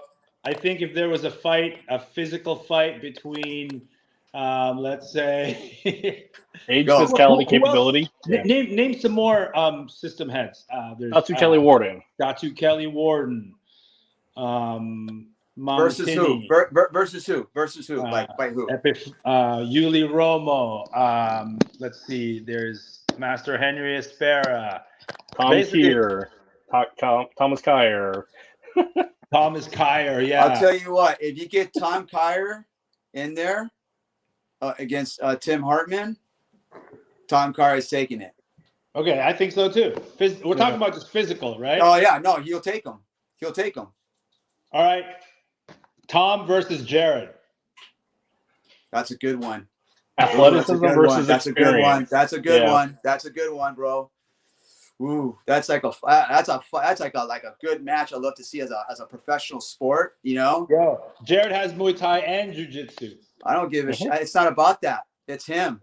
I don't care if it's jiu-jitsu or not. It's who he is. It's just look. When I first met Jared, look, check it out. When I first met Jared, I saw him just the way he was and everything. I said to myself, this dude will go down. This dude can take shots. This guy can literally he's humble. He's human. The person don't talk. The person is just quiet. Like look at Tom Kyer, right? He don't say much. He don't act much. He gives a little bit there and everything like that. You know. You see Jared doesn't give much and everything. Those are the guys, dude, the one who'll talk like you just said, you need to watch out for. So this leads to the question of, because we're talking about figureheads and capability, and defining back to the theme of loyalty here, how do we define the loyalty to their physical capability, their ability to teach, and whether or not the system works? Because is it the system or is it the individual? No, it's the individual. Systems don't win fights. That's another caveat. Systems don't win fights. Well, you've been through this argument before with other people about this. You had this topic about that, man. Systems don't win fights. Period. I'll find you weak. No, you don't have to tell. Bro, you don't have to tell that to me. You don't have to tell me that. You don't have to tell me that. Right. I know what you're saying. Who else leads a system? Who else owns their own system? Let's see. Trying to think off the top of my head here. Let's see. GM Romy. Yeah, he's got it. Well, no, he's kind of KI. Arnold Narzo. The Carlos brothers. Those guys will get smoked, man. They will get smoked. Especially Baste. Anyone could smoke that guy. You know I know is really good at fighting and the one that also in stick. I mean, Tuhon Mickey Alcaraz. But he's tiny, bro. No, empty hand. I'm talking about empty hand. Empty hand. Let's go. Empty hand. I'm not talking about knife. I'm not talking about stick. No. Because that's two different things, man. You're talking about a fighter now. You're talking about a person getting in the bag, getting in the ring. I wasn't talking about two different things. I talked about. So wait. So how does that? What does this work? So what are you? are you talking about systems or are you talking about individuals? Like when it comes hand The to hand individual. combat? The individual. The human okay. being. Okay. So that's like saying like if I put what's his name? Rick Cortez, Rick from Filipino Combative Systems. Felix. Dude, that dude will throw. That dude will throw. I think Felix is good. Yeah. Non-FMA, but sort of FMA. Ryan Hoover versus Philip Larson. Who's Philip Larson? He does the main talk about if violence is the answer, it's the only answer. I don't remember what was his system. I'm not sure. Are you talking about Eric Larson? Larson. Yeah, Eric Larson. That's what I meant. Nah. You know who'd fuck up a lot of these dudes? Not Eric Larson. No, Eric Larson's a guy he created this thing. He used to be with Scars with Jerry Peterson, and then later on branched off his own. It's called something. Ryan Hoover versus Tony Blauer, fist fight. Ooh, that's a fun one. Whoa, man, that's a good matchmaker, bro. I come up with a good one. Wait, hold on, bro. From the clinch, Ryan Hoover, those elbows. Oh, man. Between Ryan Hoover and Tony Blauer in a fist fight, I pick Hoover all day long. Bro, but Tony Blauer is perfecting his spear, bro. That's all he's been doing. So I don't know. That dude's been doing the same thing and getting into the ropes, bro. So he may not be I want to say, I don't know if he can throw. Ryan Hoover would take him to the ground and he would mangle him. Ryan Hoover's a serious jiu-jitsu fighter, man. Possibly so, man. But that would be good. Ryan Hoover and Tony Blauer. I don't know. That would be a good one, man. That would be a good one. That would be a good one to watch. This is an easy one. Okay. Eric Paulson versus Bobby Tabuada. Fist fight. Come on, man, dude. Fist fight only. Come on, only bro. fist fight. Come. What are you saying? Why would you put it only, no ground? Bro, why would you put a category of Eric Paulson, the most intrinsic famous shoot fighter of all time, to Bobby Tabuada? Just answer the question. No, that was a horrible of a matchup. Give me a better look. I like the Ryan Hoover, Tony Blauer. Bro, just answer the question. No, come on, bro. Okay, Kurt. Everybody knows the question to that. I'm not very good at answering questions. You're gonna make me no. Well, that's why we're here. Versus. No, I'm asking you now. This is what we're about. We're being vulnerable. So straight fist fight. I mean, Jim Bobby's an old school boxer, and he's an old school Shotokan fighter. I don't know enough about Eric Paulson's striking game. I do know he's a fantastic grappler. And are we talking about current composition or right now, fist fight, right now. Jim Bobby can lay a hurt with speed, but I worry about kinetic impact because GM Bobby's not a young man. That's not what he wants to hear, bro. I know what he wants. I know what Rubio is what he wants. Just because you're not answering my question. This dude, yeah, right. You like the answer? Look, here, I'll do it for you. You want to know who's going to take the fight? Yeah. Okay. I'll tell you to take the fight. Paulson. Okay. That's too damn easy. I'm sorry. Yeah. Yeah, but why did you take forever to answer it? Because why would you ask such a question? Why would you categorize that? Why would you put Eric Paulson with Bobby Tabuada for a fist fight? Because I'm creating hypothetical questions, dummy. You're gonna call me a dummy? All right, all right. Let's go. Why don't you come up with one? You're over there acting all balls and mighty. Over there. All right. If you're not gonna come up with any, I'm gonna keep coming. Well, no, you can come up with choices.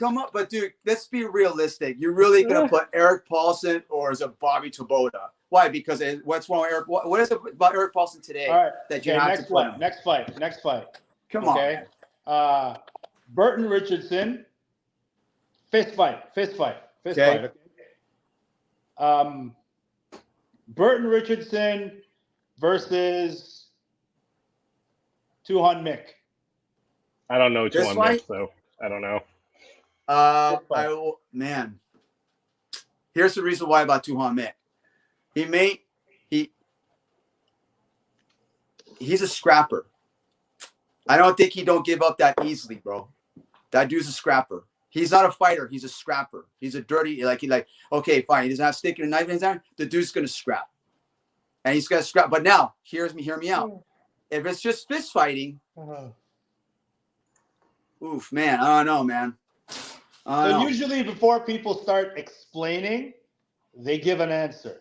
So So what's your Give an wait? answer. But I'm looking. Hold on, that's not fair. No, I've been giving you the answers, bro. I've been giving you the answers. I ain't been calling the shit out, dude. So come on, All man. right, All right? I pick Burton. I picked Burton. That doesn't sound convincing, but okay. You got like I pick Burton. Okay. I personally think it will be a close fight. It will be a very, very, very close fight. It's going to be nasty. They're going to be hurt. There's going to be blood. Okay. But the one thing that might make Mick is because he's got that crazy mentality, man. He's just like, he comes from different culture, man. He's going to scrap, bro. Like you're a scrapper. You be all like, bro. I told you, you're a crazy dude. You're a crazy dude in your mind. Guru Mick.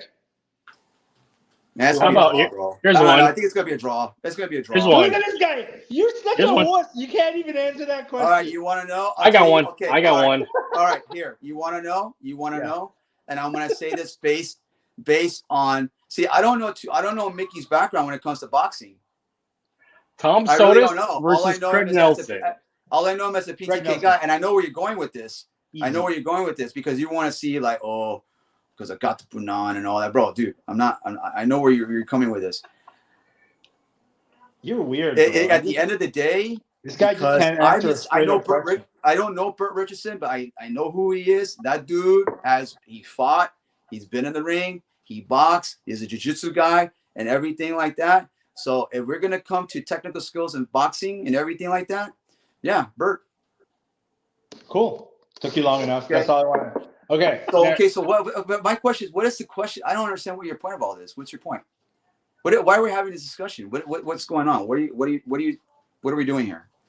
Wait, you've been participating in it. I know I have because I'm gonna play. I'm gonna go along with it. But I want to know what this is about. I don't know. This is just how I think. I think about these things. I think it's fun, and I think it's okay. And this is a way for us to demystify them as friggin' martial arts Jesus and just examine martial art Jesus. Okay. So, but we're talking about who would win in a fist fight. Kurt, you said Tom Sotis versus Greg Nelson. I love Tom Sotis, and I recently had a conversation with him. Probably one of the most brilliant minds in the knife. Yeah, he is. He's a brilliant mind. I'm not lying talking about Greg Nelson here. But Greg Nelson's a fighter. Greg Nelson. Greg Nelson's a fighter. That's a different. I would even say Greg Nelson would take Ryan Hoover in a fist fight. I agree with you because he's just wise now. I mean, he's at a level where he doesn't have to show his, he's at a level where Ryan Hoover's not at. Maurice Crump versus Kenny Bigby. Kenny Bigby would smash that guy. Kenny Bigby, bro. All day long, bro. Kenny Bigby. Kenny Bigby. 1000%. Okay, you in this conversation now, Rob? All of a sudden it's cool. What about what's this about winning? What's winning got to do with all this, bro? Okay. Let's see. Brian Rodriguez versus Dean Franco. Fist fight. Oof. I love both these guys. Yeah. What do you think? I mean, Dean's got more reach. All right. Dean's got more reach. Okay. Brian's scrappy and angry. I'm going to say this right now. I'm going to go with Brian. Say this right now. I'm going with Brian. If it has to come to a pissing contest with their mouth, Brian Rodriguez all the way. That dude will fucking smoke him. He will come. He will when it comes to pissing contests, it's going to be Brian. Now, when it comes to fight, I don't know him. Sorry if you hear my mom. Okay. I don't know Brian that way, and I don't know Dean Franco that way as a fighter because I have never seen them fight or box or anything like that. So I can't. That's an unfair question, in my opinion. Kent Nelson, Paul Ingram. What do you say, Kent Nelson or Paul Ingram? Yep. Kent Nelson, bro, easy. Easy, Yeah, bro. I'm gonna have. You know what? I'm gonna have to. Yeah. Kent Nelson. Because you know why? Because he trains in ranges of fighting. Yeah. He really trains in ranges of fighting and everything. He doesn't bite all into the bug. He knows what's up. He knows what we do. I've seen his videos. He's phenomenal. Of what he's about and everything. And but yeah, man. If we want to go with he doesn't drink that Kool-Aid. He knows he teaches that part, but he teaches the fighting also as well. Like, no, I go All with right. Kent. Chad Lyman versus Todd Fossey. All out fight. No weapons. Chad Lyman. Oh, Chad. You think Chad? Yep. Yeah. When Chad's got grit. Todd Fossey's he has a big heart. I look at Chad grappling. On top of that, that's his mentor. So that's kind of hard thing to do. Like, why would like I'm gonna take Todd on this one just for pure size advantage. Advantages okay. I got it. Yeah. But then again, if Chad knows how to play the game and he knows how to work in the inside, I don't know. All right. Datu Kelly Warden versus currently Datu Kelly Warden versus GT stick fight. Oh, that's nut shot. I'm just gonna say nut shot because you know that joke. I'm taking Datu Kelly Warden over over GT in a stick fight right now. Nut shot, inside sweep, direct line. But if we're gonna go into Blade, I'm going with stick fight. Oh, stick fighting. What's the rules? Like straight up, like going in and just taking them down and shit like that, like DBMA. Straight up stick fight, bro. Oh man, I can't even see these things, man. Yeah. Some instructors are not real fighters, but they impart their knowledge from their long time experience and training. They are good professors, and real fighters learned a lot and applied in real combat. I admire both instructors and fighters. Yeah, it's the whole, not every fighter is a great coach, and not every coach was a great fighter. Okay, I got one. Stick fight right now. Stick fight. Okay. Mark Denny.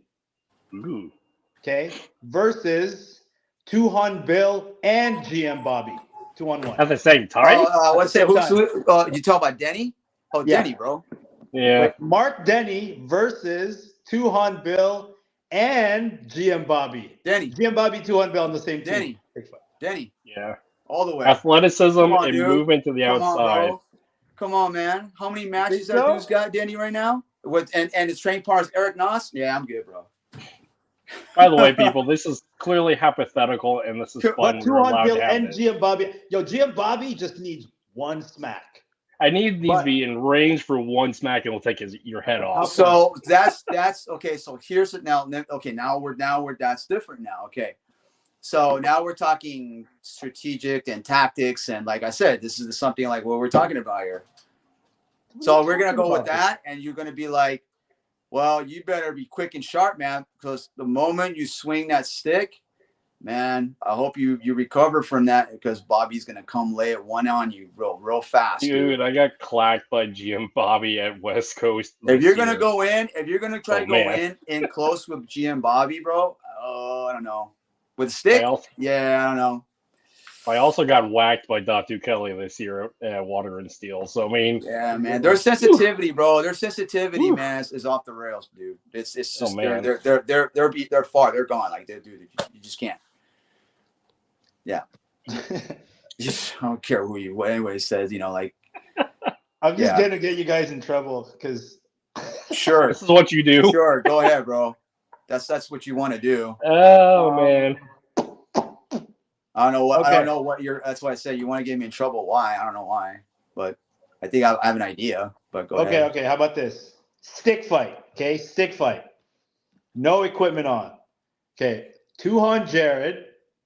Okay. Versus Tuhon Ramel and Tim Wade on one team. At the Tim same Wade time? and Ramel versus Jared. Stick fight. Eee. I've only seen Tim Wade move a little bit back in the 90s. Jared, bro. Jared, man. I'll take Jared. Same, but I'm basing this. I don't know enough. Come on, dude. Jared. I don't know enough about Tim Wade. Look, dude. All right. It is what it is. But it's a stick, man. Honestly, hold on. Let me think about this. Because Wade and Tuhon Ramel with a stick, but then Jared is like super agile and strong. Jared is all about cracking your skull, man. That's the mentality I'm talking about, dude. He's gonna go over there and he's gonna crack your skull. All right. Romel and then they're gonna use the system. No, that's not what GT was teaching in the first place. That's not what it's about. You know, when fighting, bro. If you look at the very beginning, where do you think they got the dog brother's got the whole dog brother from GT? That's what the whole thing, because of this pit bull deal. You know, that's why there was pit fighters, you know, and these guys will go in there and smash. GT didn't care about, like, you know, you can say attack, you like fight. You know, he didn't care about, like, oh, you move like this because you shouldn't use this, you should have used that. He never say anything like that. I know what you're talking about, bro. Yeah. So yeah, if they're gonna be systematically approachable against a fighter, no. Hypotheticals are fun. They really Yeah. are. That's a tough one. Again, they are, but you know. Oh man, there's some good matchups. Chris Chu. Here is a fun one. Match Chris Chu with somebody.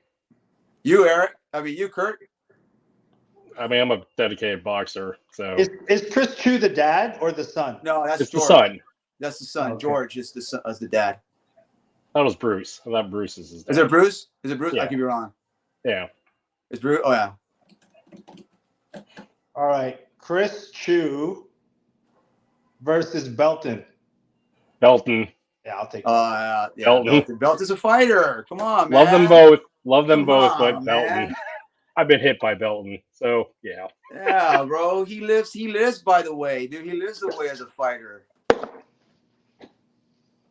Now, I'm not saying Chris, bro. You're good, brother.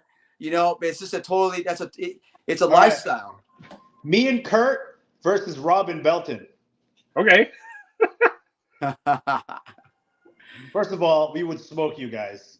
Me and Kurt would smash you in Belton all day. You guys. You know what? I'll let you have that, bro. I'll let you. Oh, man. Don't stand a chance. It's not even fair, right? Bro, I'll let you. You can have that, bro. If that makes Chris, you feel more, you want to measure that. So, I mean, I get it, dude. But you can have it, sure, buddy. Chris, come to Alaska. I'll do a rubber chicken fight with you.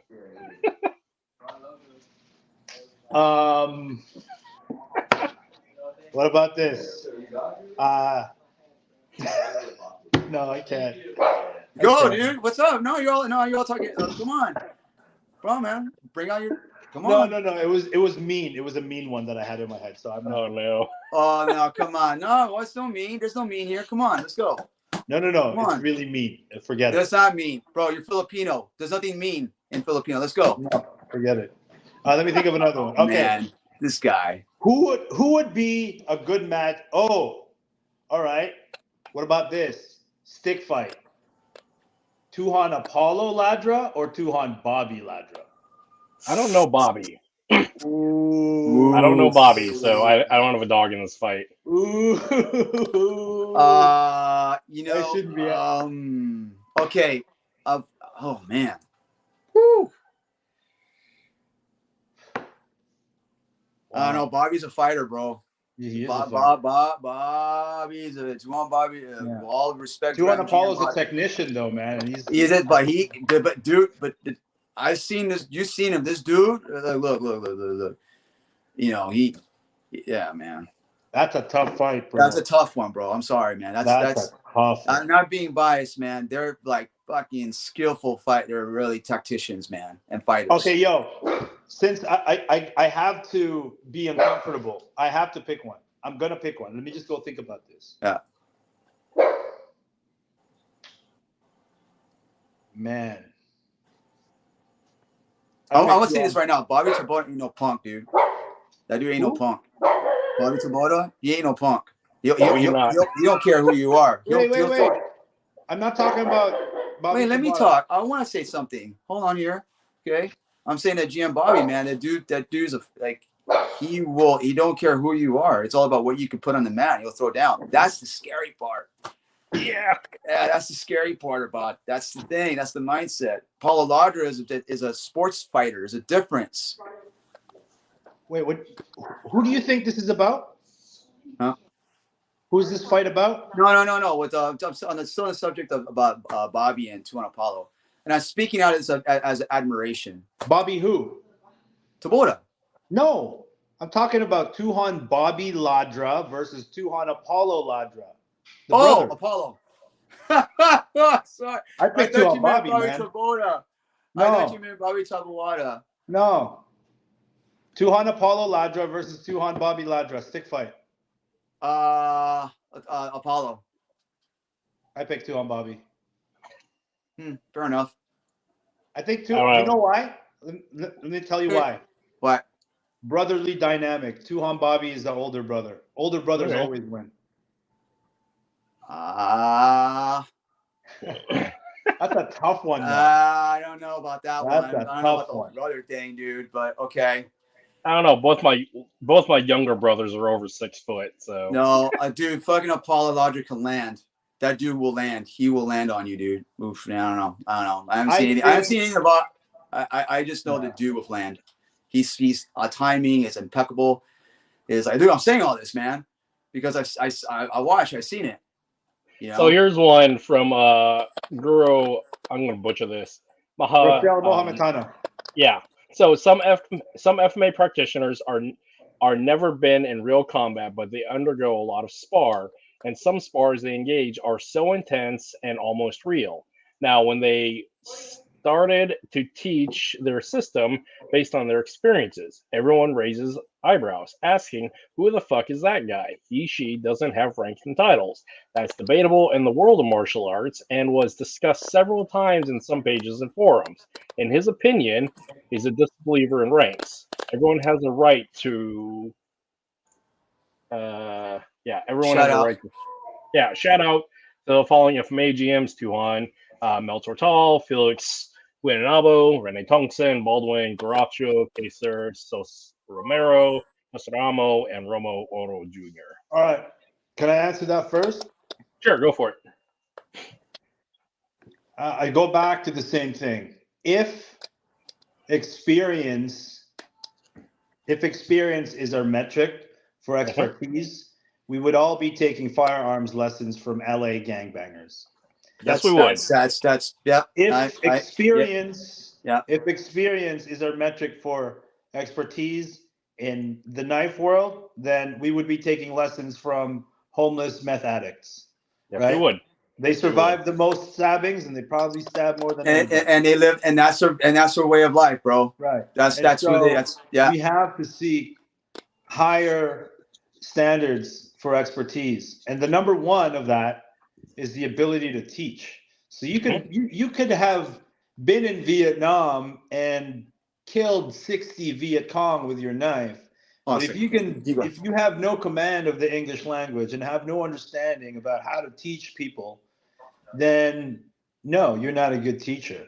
It doesn't devalue your experience in the least bit, but it certainly does hold weight as to your ability to pass on that information to other people. So that's what I have to say about that. I've never stabbed anybody, guys. I want to be very clear. I'm not a veteran. I'm not a law enforcement officer. Never was. Probably never will be. There's a reason these people seek me out for training. And it's not because I dress in camo pants, right? It's because I have the ability to teach. And any expert worth their salt in the field know that they take, to some degree, an education from people who have no experience in what they do, right? People who teach astronauts to become astronauts aren't astronauts. Yeah. Yeah, so that goes with saying about like all these special operators. Like when I was in, we would get sent to a civilian school, and these civilians are their expertise because that's what they do every day. That's their bread and butter, right? So you go to a specialist to learn from them, and that's the majority of all teachers of special forces are from civilians, right? Well, the other part about it is per the subject in the field, that civilian who does this full time, they may not be tainted by the trauma of having to do the thing, so they're not actually giving a functional intellectual process that is not specific based upon their trauma, but they can actually give something of value and educational standpoint. Because this led to a question I had a while ago from an operator asking, has trauma informed the methods and means an individual teaches their knife work? And the thing is, we said this like 2 hours ago, that you're a knife coach. You're not a knife expertise. Okay, you're not, because I said in the beginning, you grew up from a place of loving fathers and mothers, and you have, your dad and all that. You grew up in merits and values. You're not a criminal. Okay, you're not a murderer and all that stuff like that. So you're not gonna. So the thing, the point I'm saying is that you've got instructors out there thinking that they know this, and they don't, because they never lived that life. But you can be valuable in education and coaching them. You say this too. All right, cool. All right. Let me say this too. A lot of people lean on their military service as almost an instant validation and credibility. So I have a friend. To what? What credibility for what? Firearms, knife, fighting? What we're talking about? Yes, all of those things. All of those things. Okay. I don't know. I don't. Okay. I'm okay. You got something to say? Say it. No, finish. Okay. I have a friend of mine, Kawa. He's an Army Green Beret. Okay. He was actually in that movie, The Covenant. Guy Ritchie. Have you guys I love seen that it? movie. About the interpreter? I love that movie. But go ahead. Yeah, it's a good movie. Yeah, I love that movie. So I was having a really deep conversation with Kawa, talking about this very thing, about how people with prior military service kind of use that as an instant credibility infinity stone, so to speak. And he goes like this to me. He goes, bro, there are levels to this thing. Like I have brothers, right, Army Green Berets, who can't teach for shit. That's true. Experience. No, absolutely, yes. Yeah. And so, in a way, he was sort of, and the way he correlated this was because he was an Army Green Beret who became an Army Green Beret instructor. That's mostly what they do. And he goes, the shit that he had to go through to make that transition is what makes him an effective instructor. His experience is on another realm, and he can bridge those two things together. Yeah. But and another thing that happens a lot, you'll find this, right? FMA instructors, whenever they have, students who are Navy SEALs or, Green Berets, Delta guys, Marines, whatever the case may be, when a civilian FMA instructor has, a student, maybe a top level student who has this, tier 1 experience, they use it as a validation to go to pump themselves up, like, well, sure, this Marine trusts me. Yeah. Awesome by association is what that shit is. Yeah. It's nonsense, right? That's fine. That's a sell. I get it. And that's been going on for a long time. It has been going on for a long time. And I suppose the point that I'm trying to make is that when we are gauging or validating or trying to ascertain whether or not our instructor is effective or is credible, we can't go on anything other than, is it logical? Does it make logical sense? Does it hold up to like the ultimate standard, which is, does it make logical sense? I don't care. So let me flown out of 100 airplanes. Sure. Right? Because you know what else I've encountered in all my travels, right? Somebody will go, Wing Chun works. Trust me, I'm a Delta. It's like, but wait a minute. Wait a minute. Man. Big time. When did you start doing Wing Chun? Yeah. And they'll be like, oh, well, after my service. Okay, go ahead. Where's that correlation? Because on the surface, he's going, I'm trying to validate Wing Chun based on my experiences as an operator, but you started training Wing Chun after your service. So there's a lot of this shit that happens, man. Yeah. So here's the context to that. So they'll say a Delta guy, all right, a Ranger guy, will say, I went into Wing Chun, right, as a credibility, saying, if a Ranger and a Delta said that Wing Chun works, and well, damn, then that system really works, right? So I give you an example, okay? And I'm gonna put this on me, okay? Not gonna put on me, but like, okay, so the website of my Sifu, right? he put a picture of us, 2 of us, right? Okay, on the website saying 2 Army Rangers learning the Hungar, right? Now, you could take any of that from that whole menu for what you want, for what it is. They're going to say, okay, wow, you got 2 Army Rangers that are learning. Why? Those guys are badasses. Why would they want to learn traditional Kung Fu? What is that going to do for them? These are fighters. They're shooters, see? And it's not even about that, man. I'm not even about any of that. So your Sifu is using you for a marketing tool. Mm-hmm. Sure. Yep, 100%. Sure, but I'm not. But I'm not mad about that. That's it. You know, because if I want to say, hey, I'm using Chinese Kung Fu to help for Army veterans for PTSD to train instead of fighting for better health, better value, and everything like that. I mean, for their own longevity, then yeah, absolutely. If they want to come here to fight and all that, then no, this is not the place for you. Okay. You already know how to fight. That's the thing, brothers. Like Delta, you guys know how to fight. You know how to put a bullet in someone's dude. You know how to go in there and take it out. Why you want to go learn something more that you know you have credibility already to what you have done? So if they want to do that, they fight. But I do find credibility. There's a lot of there is stuff in there. I'm saying this right now that like the whole pressure thing. I'm done with that. Like I see stuff in there that that works, and there's stuff that it works. You know, for me, you know. So of course they are. Of course they're going to do that. They do it in, dude. They do it in PTTA. They do it in freaking FMA-Kali. They're like, oh yeah, freaking, come on. That's okay. Yeah. That's fine. You know, but everybody has a different purpose. Yeah, you know? It's true. It's true. The difference though with a PTTA, and not to sound like biased, like a speaking box or what's the term? Figurehead. Sure. Talking head. Like I'm not a spokesperson for like the PTTA. Yeah. But that organization, you are a spokesperson, brother. But I love it actually started as an organization only for law enforcement and military. That is true. That is very true. Yes, I know. I'm aware. Yeah, but for sure. And me, I'm quite proud that I. Hey, by the way, I am now officially a law enforcement instructor. Nice. Congrats. That's awesome. If you got your cert and all that good stuff and everything, they certify you. They say like, you know, they're going to use your stuff as a defensive tactic instructor? No, I didn't say they adopted my system, but a full unit sanctioned by the department took my training course. And they want me again to train the rest of their instructors. Well, there you go. There you have it. Yeah. Then that's fine. Then so if these men have found you as a credible to their, so they're entrusting in you to say, they're trusting you saying, we want this because it's going to protect us from law and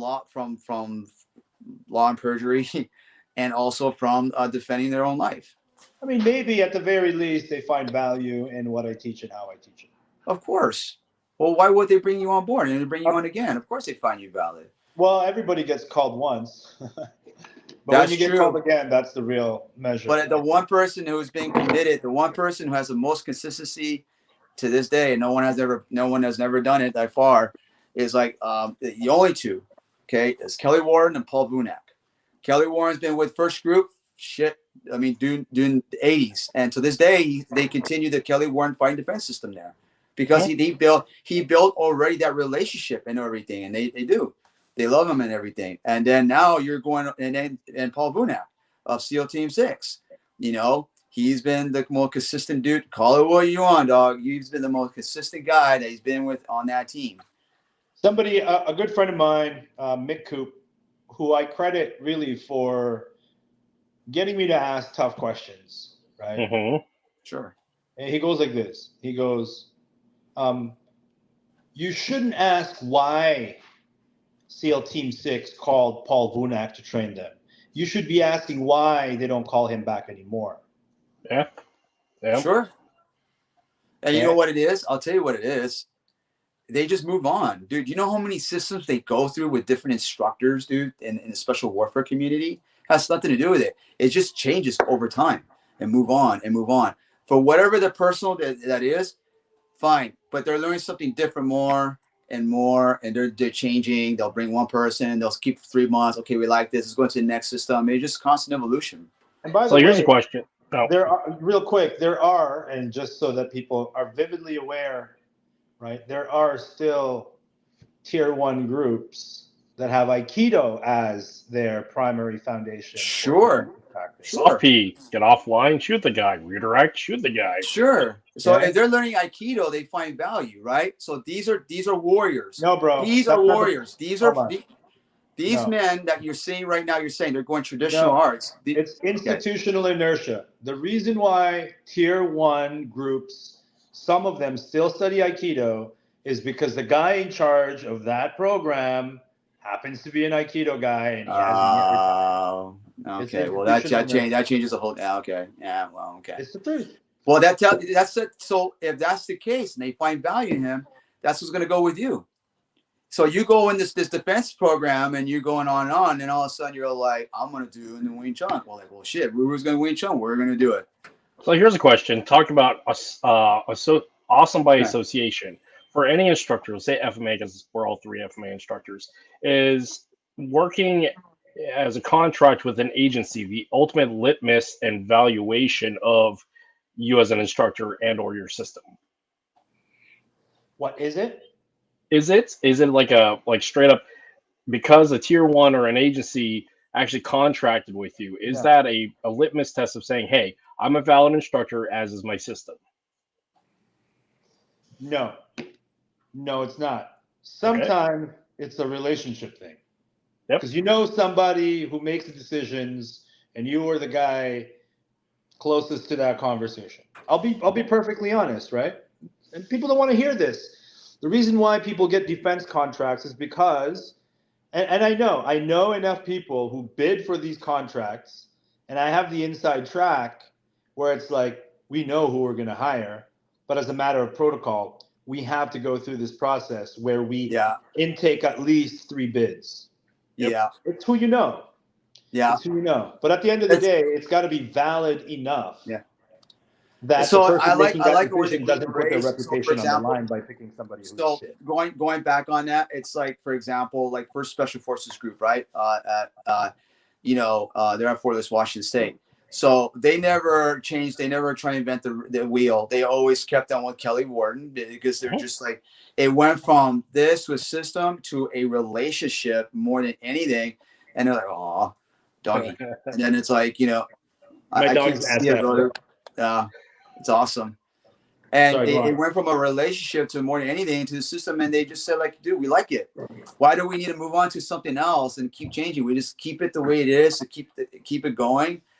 They find value in Datu Kelly and his work, and it's credible. So they're smart. They're like, no, we're not going to. Okay, if we see something more of a badass or something of a system, I'm like, oh, this is shit. No, they're like, no, this is it.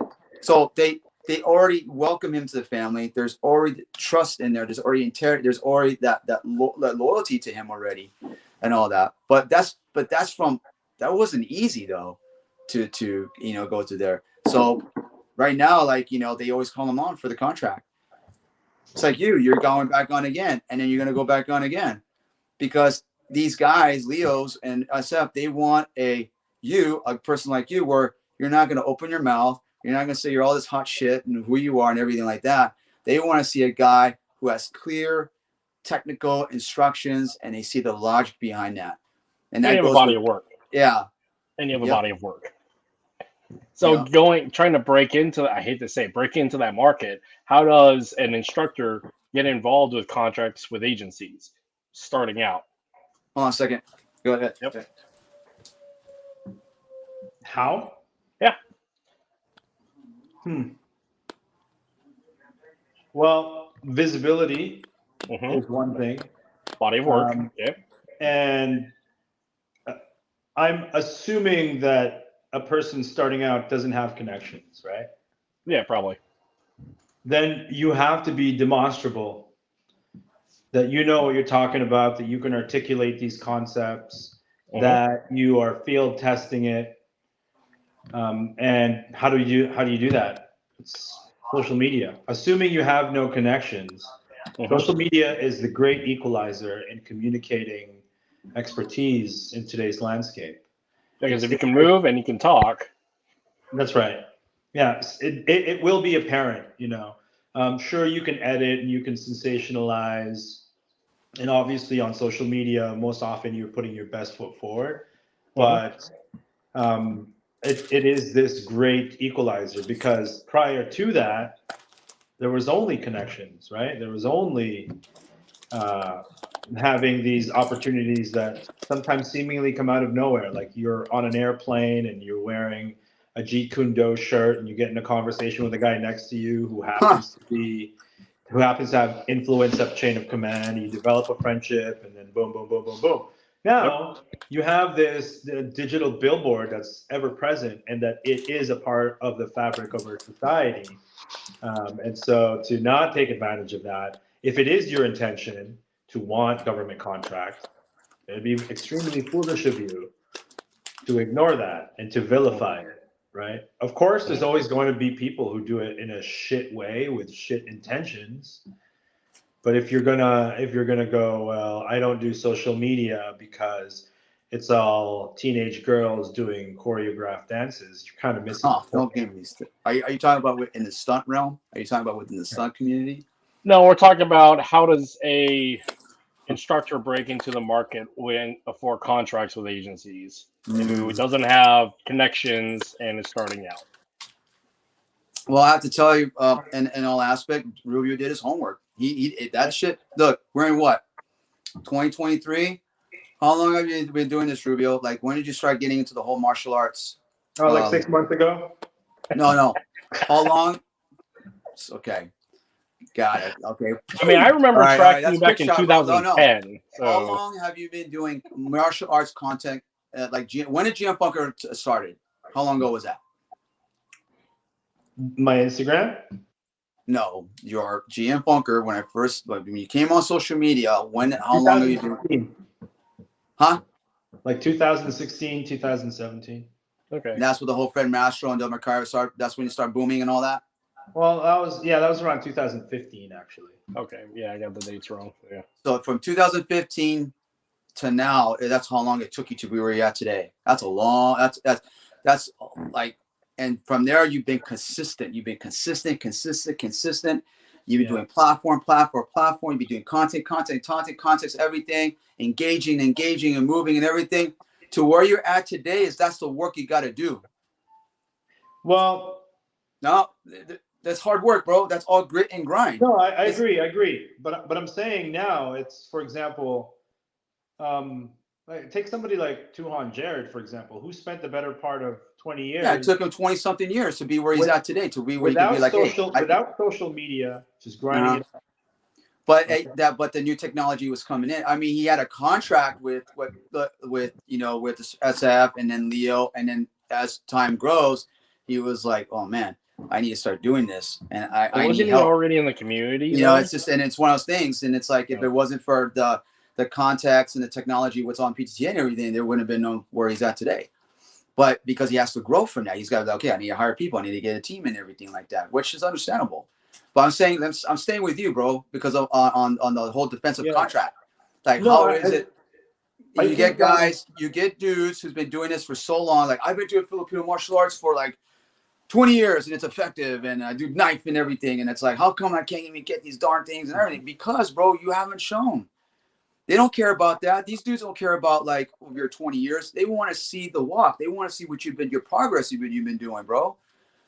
It shows. Your resume shows by being vulnerable, getting out there, and that's it. You're not making any art superior or superiority.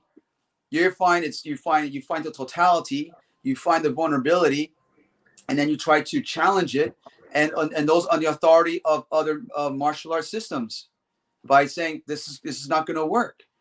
So they respect that, and they see how you constantly grow. And now you finally made this module system, and they're like, dude, let's get him. Now he's traveling. Finally, let's get him on the road, because they've been your progression, dude. They don't care, too, man. They don't care if you got 20 years, dude. I think this is not the 80s anymore. This is not the 80s that you say, oh, I trained with Daniel Santo for 15 years. Let's hire this dude to put him in the seminar. That ain't no more now, bro. That's gone. What I wanted to say was it's important for me to say this, right? There are a lot of people who have way more experience and are way more knowledgeable than I am here's the thing, though. Knife work, empty hand work is so far down the priority of military guys. Way far down. And I could probably learn more about, let's say, golf from a local instructor than I would from Tiger Woods, because I'm not looking to, like, these, you know, law enforcement, military guys, they're not looking for mastery, right? Well, I think I said that. I just said that. Okay, well, enough said then. Proficiency over perfection.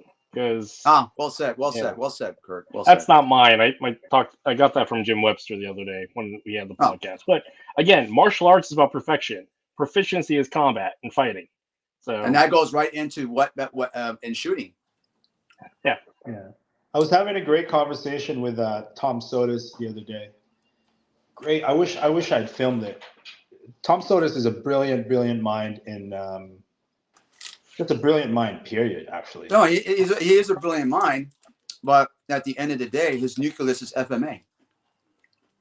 Well, what was the conversation between you and Tom Sotis? Call it what you want, dog. At the end of the day, the nucleus is FMA.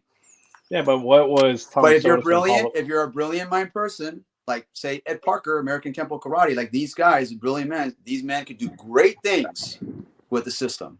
Yeah, sure. Now, they can blueprint that thing. They can construct it and all that stuff. They know what they're doing. Yeah, I'm just curious what Tom Sotis and Paulo were saying and what they came to conclusion. Sure, yeah. Curious about the content of the conversation. Mm-hmm.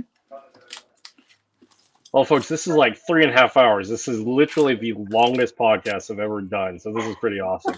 Thank you for everybody who's been hanging out with us over this train wreck of a podcast, but yeah. Oh man, you guys are awesome. Well, I'm you know what? For me, it's all about. It has nothing to do about valid, brother. For me, it's all about truth, right? And being honest with myself. Yeah. And that's I like how the fact of Rubio. I like Rubio. Well, you got the Tuhon. I said that don't define me. That don't do shit for me. I don't mean anything. I mean, like, you know, because I don't think martial arts anymore, bro. I don't think martial arts anymore. I don't. It's beyond. It's totally beyond that now.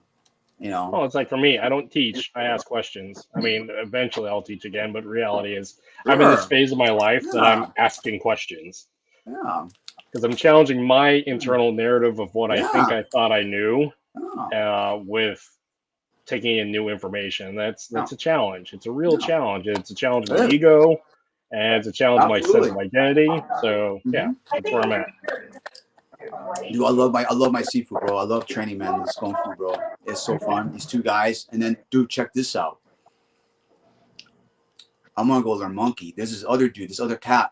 This Monkey pod, dude. I'm gonna do like there's this cat, bro, in LA. Supposedly he's not well, and one of the guys I talked to, he's like, yeah, bro, he's part of the whole, like, the Chinese one of the kung fu, and he was like, hey, since you're all about that, man, because I told him, like, I want to find these hidden talents in LA because it's so big and they're in their bed dying somewhere. So he told me, like, bro, I know this Sifu. I just talked to him and said, hey, do you know anybody who wants to learn monkey? Because he's hurting and he wants to pass this on. You know, and I was like, bro, I'm down. Some of the best kung fu and wushu that I saw back in the 2000s was when I was doing the NASCA circuit, because they had the wushu team through Paul Mitchell. And I got to see some fantastic athletes. Yeah. So, well, yeah. So, Paulo, back to your conversation with Tom Sotis. So, yeah. What was in it?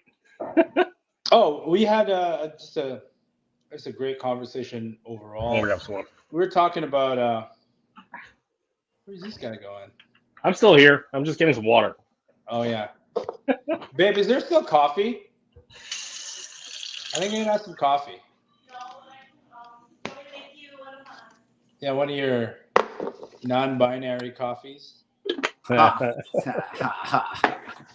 yeah, conversation with Tom Sotis. What's going on? Yeah, so it was about science of skill acquisition, sports psychology, methodology. Nice. Yeah, that guy's it's a brilliant. There was one interesting part of the conversation where he was like, Paulo, I think you're on the right track. I think you should, just go check out the Amok system. Sure. And you'll see where the Amok system methodology kind of lines up with yours. And I said, I'm going to do that eventually, but I want to be able to continue my research independent of any kind of influence in this way, so that when I'm done, then I can say, boom, then we can really make correlations. Yeah. Oh, nice, dude. Nice. Yeah. Nice. Really nice. But that guy is on another level, man. Like, he's really studying. Sure. He's writing a book that's coming out soon that looks really, really interesting. But at the end of the day, the nucleus is FMA. Yeah, you can say that. Yeah. You can say that. But when it comes to his knowledge and educating brains, but that's a totally that's not. I think he might argue that the nucleus is FMA, because that would presume that was his only influence for him up, which it isn't. Okay. Sure. I mean, this is where I propose all the time: is it FMA with any of my videos? Because I really wonder how much previous influences now and vice versa. You're saying that. So look, at the end, everybody here, myself, you, and everyone, the names that we see there, we are martial artists. I don't care what they're going to say. That's what it's about. You're a martial artist. You come from a martial arts background with years of experience. You took it upon yourself. You found this, and you're brilliant in your mind, and you created something that's going to be effective and logical, to answer to the people in the streets or the military, and that's it. Well, the fact is, what I'm still doing, I'm not fighting anymore. I'm no longer a soldier. I'm still doing martial arts. So there's a good thing what Guru Dan said, right? He was talking about, like, I remember in his class, he was saying about, you'll get these guys in their 50s, right? And they're 10th degree black belts and they're 9th degree whatever and all this stuff. They're out of weight. I put the thing outside. And people will say, well, oh, I'll mess that dude up, man. He's over, and they're like, bro, dude, he's overweight. He's old. He's broken already. He can't do that. But what he has in here, the knowledge, that's more important than anything. Yeah. That's why you got great coaches in the boxers, right? You got these big, heavy dudes. They can't move, but their knowledge is like, holy smacks, dude. You don't have to be a great fighter to be a great coach. Actually, you just explained that, like you said, Rubio, about, like, just because you're great on operator doesn't mean you're a great teacher, about the Green Beret guy. Yep. One of the things that Tom Sotis and I discussed, and where we found a commonality already, is this whole idea, because he's never had a school. He's always been on the seminar circuit. It's great. Because some people live on seminar circuits, so there's a lot. But go ahead. And sometimes somebody who does a seminar circuit or just goes to seminars can get a bad rap. But we were talking about how the fundamental difference between, regularly scheduled martial arts classes. Oh, I know where you're going with this. Go. Where? I'm going to be honest with you on this. I'll answer right there for you. In my personal opinion, the best students are seminar students. Okay, why? Because I don't know what it is. It's they get on it, and they just they get on the material faster than you do with regular students coming in. Seminar students, they'll get they adapt faster. They just they get the material, they study it and everything like that. And then here's where it gets all fickle. There is a thing out there like, oh, that dude's a seminar student. He doesn't know anything. Because the students is going to the actual school at the headquarters where the teacher's there. So there's seminar students, and then there's in-house students, right? I prefer seminar students because their expression, the way they capture the information is so much in depth and better than actually in-house students. I've seen it with my own eyes. Well, I'm curious what Tom Sotis had to say about the difference between seminar and in-class students. Big difference, dude. Big, huge difference, bro. Yeah, but I'm curious what you had to say. Yeah. This has been actually a verse. This has been a clash, Rubio. This has been really another topic another touchy topic, because they're saying, well, seminar students are not real students because they don't come into class, they're not in there. So how they can become instructors that they're just seminar students, and they get any hours in and everything like that. But if you look at the seminar student, they perform so much better, way better than it comes to in-house students. My personal opinion, from just being in this field, how I've seen it. Yeah, well, maybe. Sure. I was sort of approaching it. The conversation Tom and I had was our approach to teaching seminars rather than the students themselves. Because by virtue of, traveling to different places and teaching a different group each time, okay, our mandate becomes, how much can we impart on these students in a short period of time, right? Sure. Particularly if they are a law enforcement or military or a security unit, just understanding our role in that ecosystem is that these guys have come here looking for a generalized or a specific set of skills that they can carry with them. And so part of what we both do isn't just to teach them, techniques and principles and concepts. No, of course, no, absolutely. Yeah. Huh. But to provide them with a process for continued autonomous learning after we're gone. Yeah. Whereas if we have the luxury of having, regularly scheduled classes and we get to see these people again, then we can really put them through a process that's ongoing, and it's a continued refinement. But the focus ought to shift when you're doing a seminar. And it's not about dangling the carrot in front of them, like, hey, attend the next seminar so you can show the real stuff. Right. It's like, how generous can we be? How much can we really serve these people? And that's I think that's the fundamental difference between, and I do both, right? I teach regularly scheduled classes now, and I teach a seminar circuit.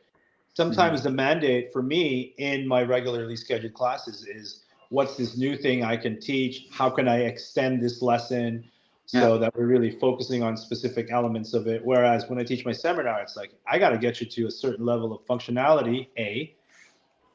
B, I need you to demonstrate that you understand the concept. And C, I need you to understand that you now have the tools to continue to train this on your own with your training partner. Sure. Which isn't the best business model, right? There's always refinement. There's always something else to learn. Sure. But when I meet somebody for that 6 hours, I really want to ensure that, look, at the end of the day, if we never see each other again, I can feel good about knowing that I was honest about what was presented here, but I gave you the tools for continued learning. And we both agree on that. So but you're always going to come back. But you're always going to come back. They're going to bring you back. No, that's not always the case. And well, the thing about all right, okay. The thing that I found, so when I had my school, I was teaching seminars. I was training as a combatives instructor for my unit with the Guard, and I had my school.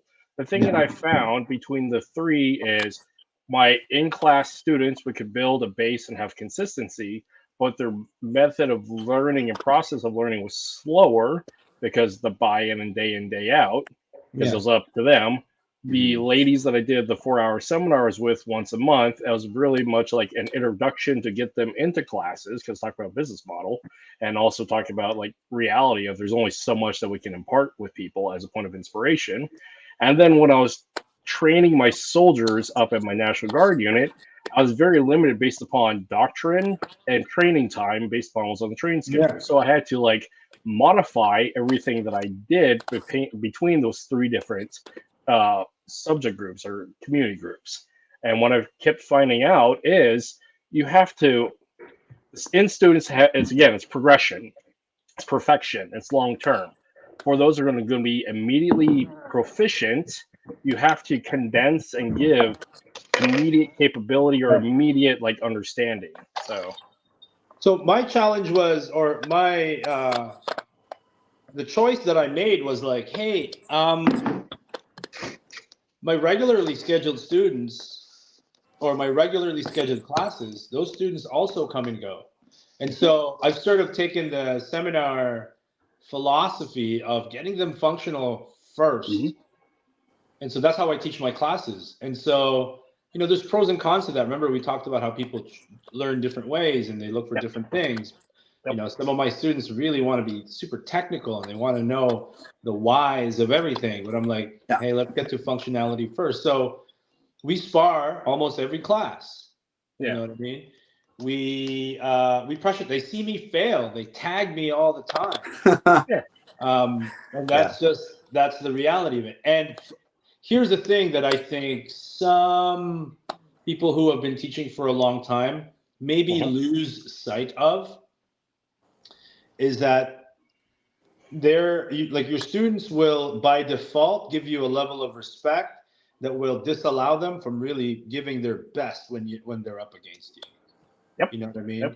And this is why and I know this not just in observing other people, but in my own actions, right? Like when I met GT in Maryland and he wanted to show me these takedowns, he took me down. I didn't resist them.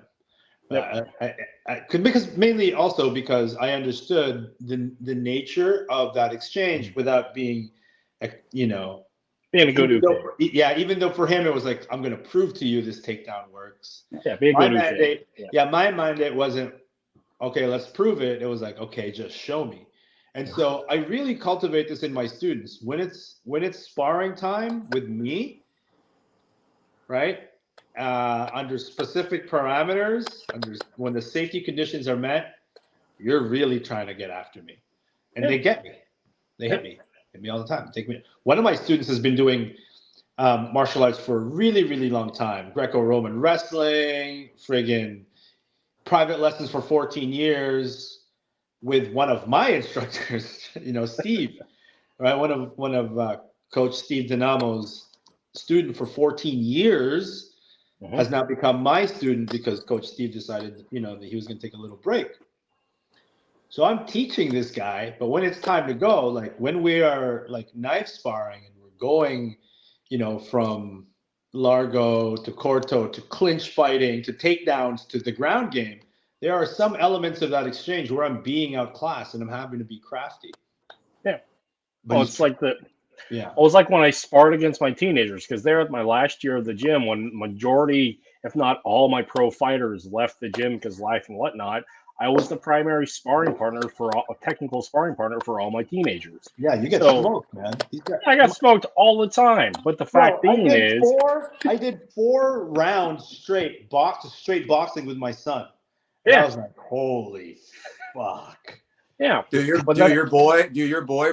Dude, your boy's an animal, bro. Yeah, he is. Your boy's an animal. You sure you want to keep going with this, dude? With your son, man? Like, no headshots for now, son. No headshots.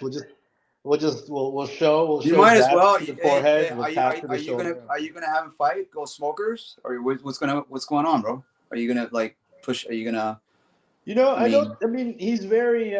He gets nervous. You know, he still has a lot of self-doubt when it comes to. That's Tyson. Tyson was nervous like that. He was a nervous wrecking ball. I'm trying, but he's gonna fight in the Philippines, full contact stick fighting in the PTTA. That he's ready for.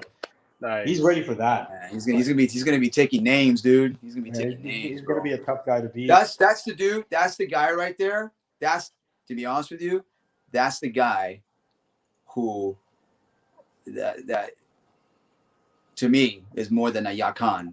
That's what I'm talking about. He is him. He's gonna go in there and he's gonna execute.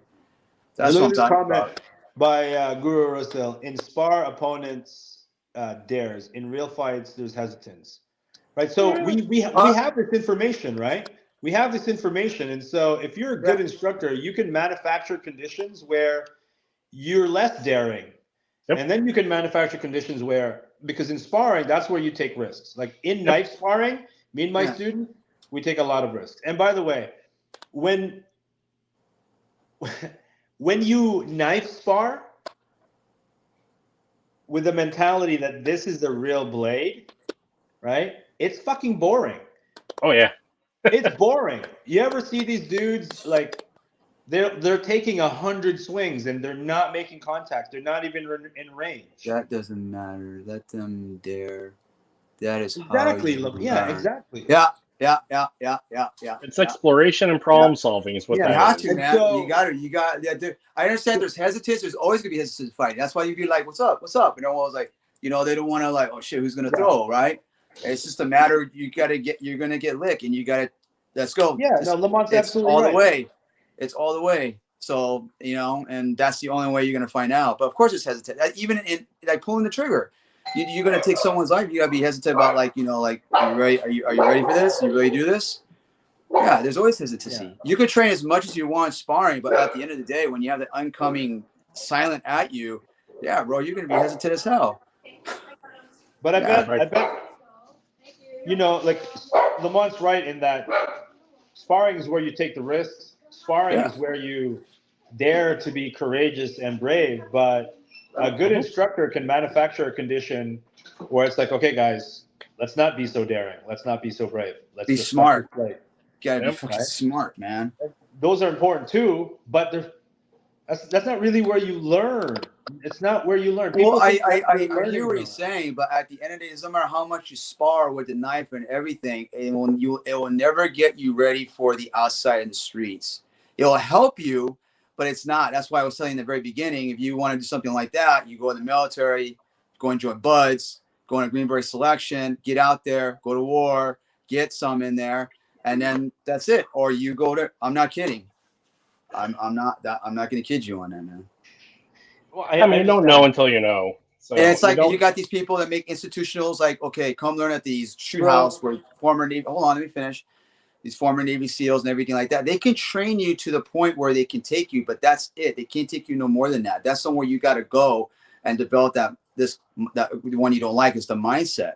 Again, you got people spar, but these people have values with merits, loving husbands and fathers and everything like. They're not fighters. They're not killers. Okay. They're human beings. Okay. So you could do so much to take them into stress training or sparring, but at the end of the day, it can help. It will help for out in the street. But that's not a guarantee that like, oh, if you do this, you're gonna be like fucking unstoppable and you're gonna be like, you're gonna win this. There's no way. Yeah, I think you're right. I think that when people, communicate, especially on social media, that we train for reality. Yep. The only thing that you cannot recreate appropriately in a training environment is fear for life. And so the guys who are like, oh, our mindset's different and blah, blah, blah. I'm like, yeah, and it's not a good thing because you're trying to bridge this thing that cannot be bridged in a training environment. And you're telling your students that we're getting there. You can't do it. You can't. It's impossible. No way. Here's the thing. You talk about joining, passing buds and becoming a SEAL and doing all these things. I worked with enough folks. And again, I don't want to sound like an expert, but a part of my job was to hear people's war stories, to film, document, and to represent it. Right? And some of the stories that I heard was like, it goes along the lines of the toughest guy in training was in a fetal position, pissing himself in our first firefight. Because you don't know until you know. Oh, yeah, no, that's you don't know until you know. That's fine. That's a normality. You're going to piss. You're going to shit in your pants. If you went and you say you're not going to shit in your pants and piss in your pants, and you were not scared for the death of life of you, you're full of crap, dude. Every operator, everyone has piss in their pants and shit in their pants, dude. That's just the way to break you in. You got to go through war, and then later on becomes oh, here we go. We're going back in again. You mean metaphorically shit your pants, right? Yes, dude. Yes, bro. God, man. So stress inoculation through experience. So, and building resiliency as a process. Although some military training gets you pretty fucking close, where you're like, I thought I was gonna die. Yeah, sure, of course. Yeah, you're gonna die. You're gonna war, or you get shot at. I'm no soldier, but you're gonna get shot at, dude. Crap. Like that's pretty damn close. But for the most part, by all means, brothers, I gotta get ready for work here soon. It's literally went on 4 hours, like holy macaroni. That's awesome. You guys are awesome, bro. He came on, and I'm like, oh, here we go, bro. guys, Rubio wants some. We'll give him some, so that's cool. Yeah, I joined you guys on the 2-hour mark already. You guys were already wrapping up. Well, no, it's like we're about to go, and you're all like, "Hey, let's bring." Like, oh, dude, here we go, bro. Dude, I'm bacheloring it up for. Hey, let me say this before I go. I say it's always an honor to be amongst you and talking with you. You guys are amazing, and again, the martial arts community is amazing. Just be honest with yourself, like I said. And hey, man, if I broke someone's hearts and make people, I'm sorry, but you are allowed to have an opinion. You're allowed to have an opinion, and if you can't be real, and you can't come up on here and talk about it because I don't know, you want your community to get pissed off at you, or you're gonna lose your rank. Well, then that tells me a lot about like who you are, man. You know, that defies you. Yeah. I will always say this: if anybody has something they want to say and they want to voice their opinion, I'm more than happy to have a conversation with them. We may not agree, may cause some issues, but the fact is, I'm more than happy to have an interesting conversation with a cool person. So but it's not you, Kurt. Yeah. It's not you. It's not you. But it's their. They have to protect their they got to protect their thing, So, but anyways, take care. Peace. Love you both. Hey, Rubio, man, you're doing amazing. What you always do, bro. You know who you are. Kurt, you too, man. Love you all. Appreciate you. Peace out, brother. Good night. Yeah. Good night. More topless photos with double sticks. Sure. That will be it. That'll be the end of that. No more of that. Don't hate the player. Hate the game. Dude, my dad bod's not up for that kind of thing. All right, my man. There, brothers. See you. Peace out. Later, homie. I'll drop you out. So, what's up, man? Fucking Rob. Love that dude. Yeah. I don't know, man. I mean, it's great talking to you guys. I wouldn't say it's an honor. God. Yeah. Close enough. No, it's good. Yeah. You know what I did recently? There are some people that I've kind of gotten into it with on the FMA community, and I just sent them a private message. Yeah. And I'm just like, hey, look, man, I'm always open to resolve this privately. We could talk about it on a podcast. Yeah.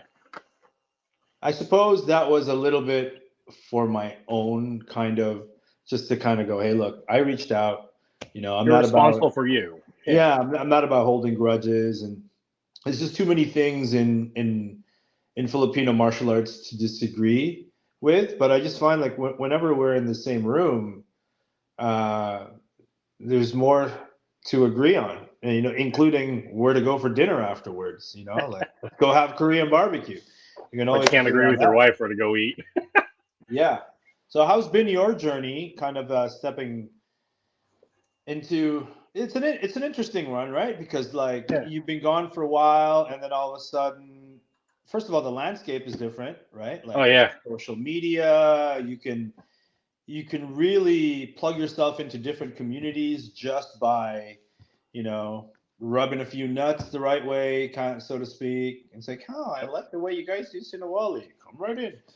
There's joking, but you know what I mean. How's it been? I mean, it's been good. I mean, I was a little troll on your live streams for quite a while. Then we became homies, and so that progression occurs. But like going away and coming back has given me some serious perspective, and especially the fact that I don't have.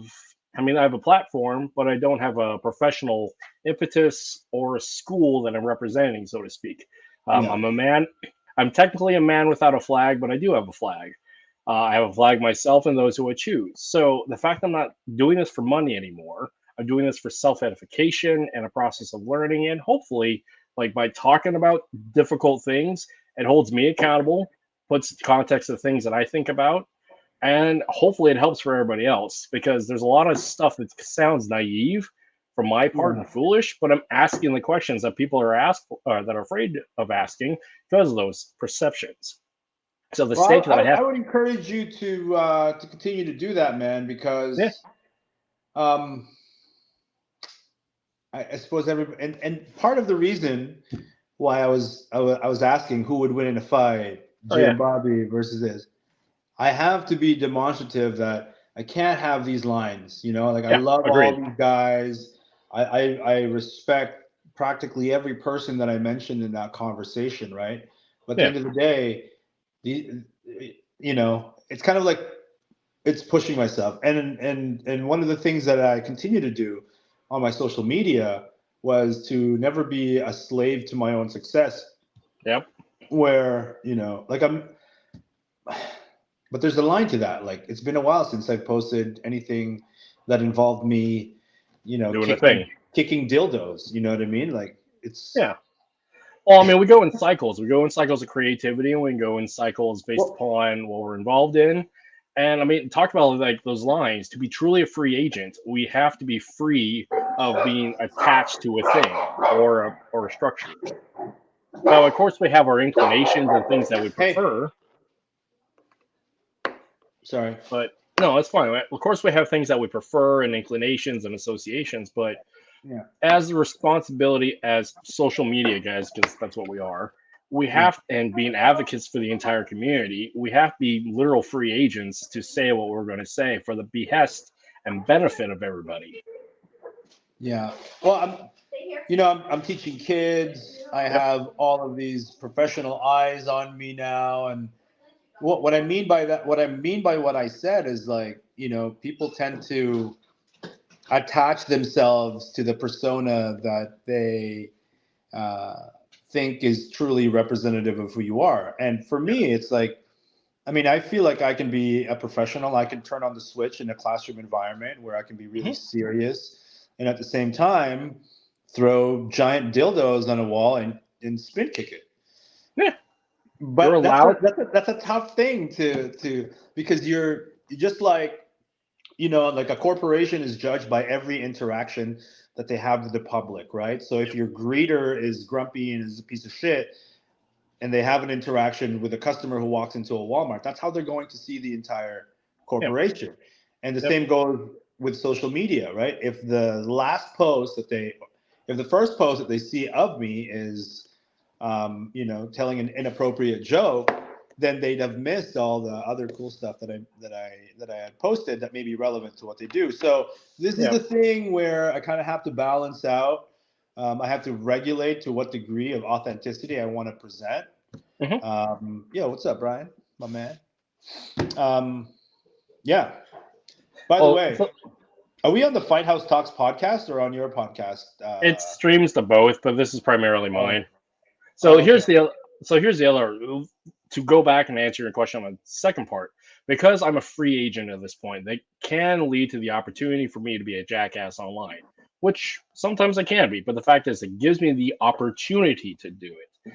Whether or not I choose to do it, that's important, because where I'm choosing to be is not a jackass who's a troll. What's up there? Where I'm choosing to be. I saw you crossing on your scooter. On Markham Road and Highway 7. Sorry, that's it. I just want to say that. Sorry to interrupt. Yeah, no, it's fine. So what I'm saying is, what I'm choosing to be is being positive, being supportive, being this person who is intentionally to be genuine, because I want to be genuine for the good and cause of what I'm supposed to be. So being a free agent gives me the opportunity to be whatever I want to be, and I'm choosing to be positive because I believe that has more value than being objectable and dissenting and problematic. So I think also the where you'll run into an issue, and maybe this is me sort of just projecting what I've gone through, is that on the one hand, if you wanted to be the kind of person who asks the tough questions, sometimes that can be seen as negativity. So that's a tough one to navigate too. You know what I mean? And certainly, when you express an opinion, you're responsible for the contents of what you say, but not necessarily as to how others will receive it.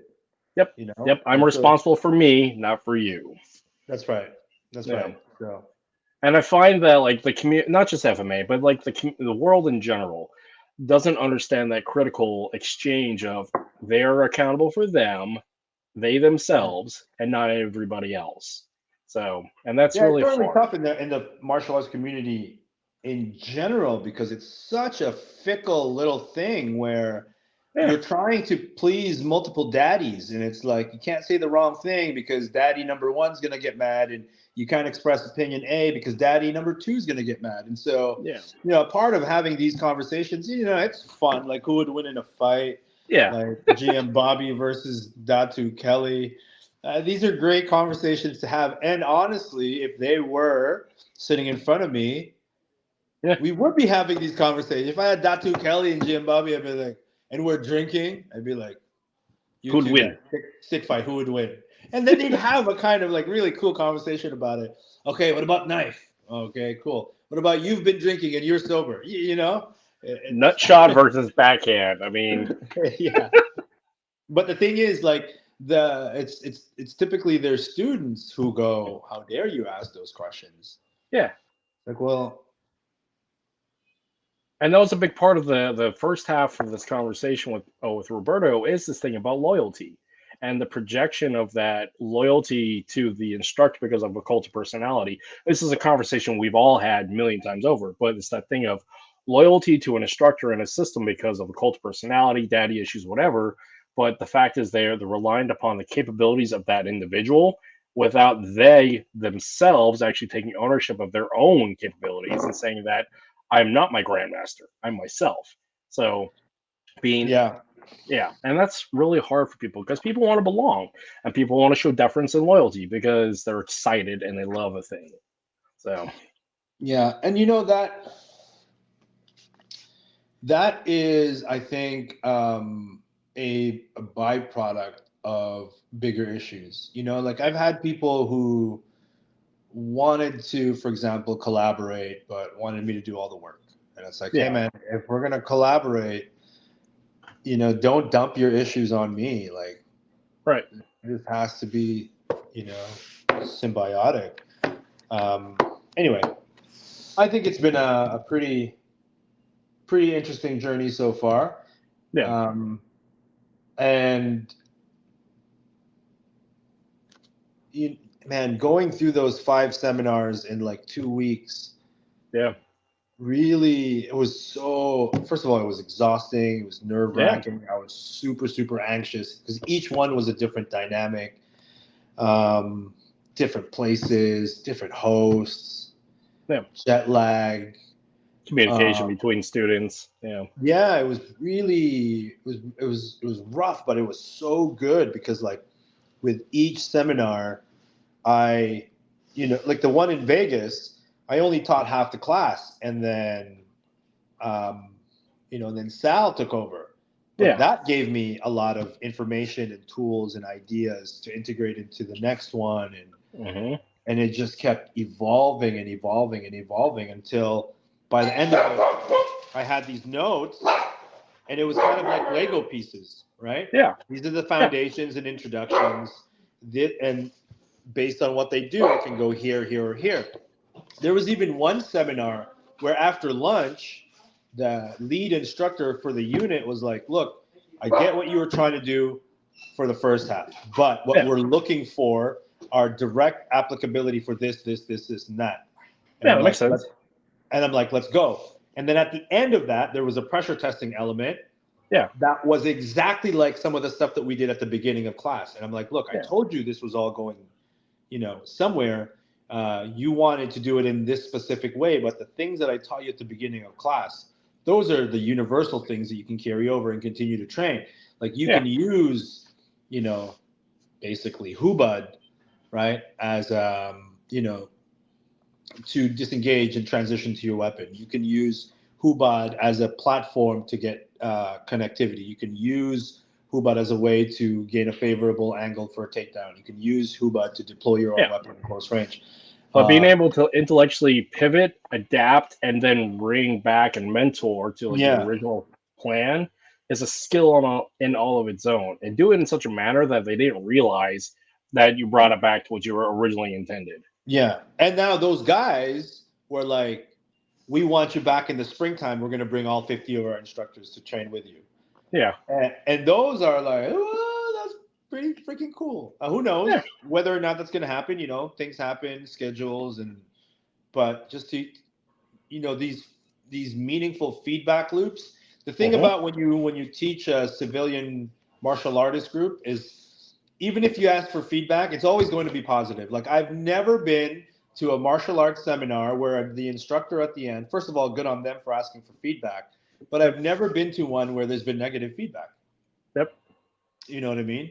But under professional capacities, there's a real debrief at the end. And it's like, standard and consequence. I was like, Standards and whoa, consequence. they really like this. They didn't think this was so good, but overall, I was like, it was good, man. And that's AARs are really important. For those who don't know, that's an after action review, and that works for everything. And because again, with the in-house students, they've already paid to be there, so they're already somewhat yes men to a point because they've already bought into what you're doing. And if they haven't, they're going to discontinue their payment for your service. But for people where there's a direct consequence to what you're putting out there, they're going to hold you accountable to it. Yeah. So, and that's really important. So, like, back to like this thing of what I'm doing now is, I have some goals, but right now I'm enjoying my ambiguity in just what I'm doing. Because then the fact is, I'm enjoying like this phase of rediscovery. Because I may end up, I'm not going to open up a commercial gym in this town ever again, because I'm just not. Yeah. But doing the Mr. Miyagi thing in the backyard, have my own training space and work with the guys that I've been working with for over a decade, sure, I'll do that. By invitation, sure, I'll do that. But in the interim, I'm enjoying this time of education, reconnection, and actually just asking questions of myself, the community, so I can break down that rhetoric and that internal dialogue of what I thought I knew, and just challenge myself intellectually and to the behest of people in the community, because I'm sharing, like you have, sharing that process of learning. You know what you could do? You should start hosting international seminar instructors in Alaska. I mean, I've been talking to a guy. I know a guy. Apparently, I might be going to Alaska. So that would be interesting. But that's a great way to continue to become the catalyst for this community learning without all of the pressure and the bullshit of having a brick and mortar place, isn't it? Yeah, because I don't want to. Paying $5,000 for rent sucks. Just sucks. Yeah, it's no good. No. I'll charge you less than $5,000. I appreciate that. You're welcome. So for people who don't know, Paulo and I have been talking about doing a thing in May of 2025. 2024, correction. So coming up here in May. So the litmus test that I have for everybody is I just want people to come up to Alaska, because Alaska is a beautiful place, and you'll figure out why I live here. But more on top of all that, it's a cool place to come do stuff. So why not come do stuff? Because people travel to the Philippines, travel to Germany, to travel to Sao Paulo. Why not come to Alaska? So that's what we're doing. You should work for the Ministry of Tourism for Alaska. It'd be like, Alaska, why not? Yeah, fuck it. Alaska, why not? But yeah, I'm looking forward to coming down there and showing you what I got. Hopefully the boat will be in the water and we can take you halibut fishing. So that would be awesome. Hey, I didn't present to you. Did I present to you my classroom presentation for my? Yeah, you did with me and Brian Canada. That's right. You and Brian. I did. It's been refined since then. Sweet. Thank you for that feedback, by the way. Yeah, man. I appreciate it. Appreciate you accepting my feedback and enjoying my insight. So we're indulging my insight. We had a great conversation about it. And that's really what I wanted, right? It needs to be a platform for conversation, twofold: platform for conversation, identify their metrics for success, and also lay the foundation and the framework for the physical training. Because a lot of it at the beginning, if I didn't front load and I didn't say it's based on these 3 pillars and some drills are meant to challenge your, ability to manage a heavy cognitive load, blah, blah, blah, blah, then it's been like, what the fuck are we doing? Yeah. Cool, man. All right. It's good stuff. Well, I mean, we're running at 4.5 hours, so it's trick-or-treat time. I'm going to go hide in my room from trick-or-treaters because I'm bacheloring it up for the next 9 days. So good idea. Yeah. All right, homie. All right, bye. This whole time, it's been tunes. Yeah. I mean, if you're on here, everybody kind of knows who you are anyway. So yeah. All right, buddy. Thanks for your time, and I appreciate it. Word, homie. I'll talk to you soon. All right. Peace. Late. Everybody, that was a long ass podcast. So enjoy Halloween. No outro, no nothing. Enjoy Halloween. Later.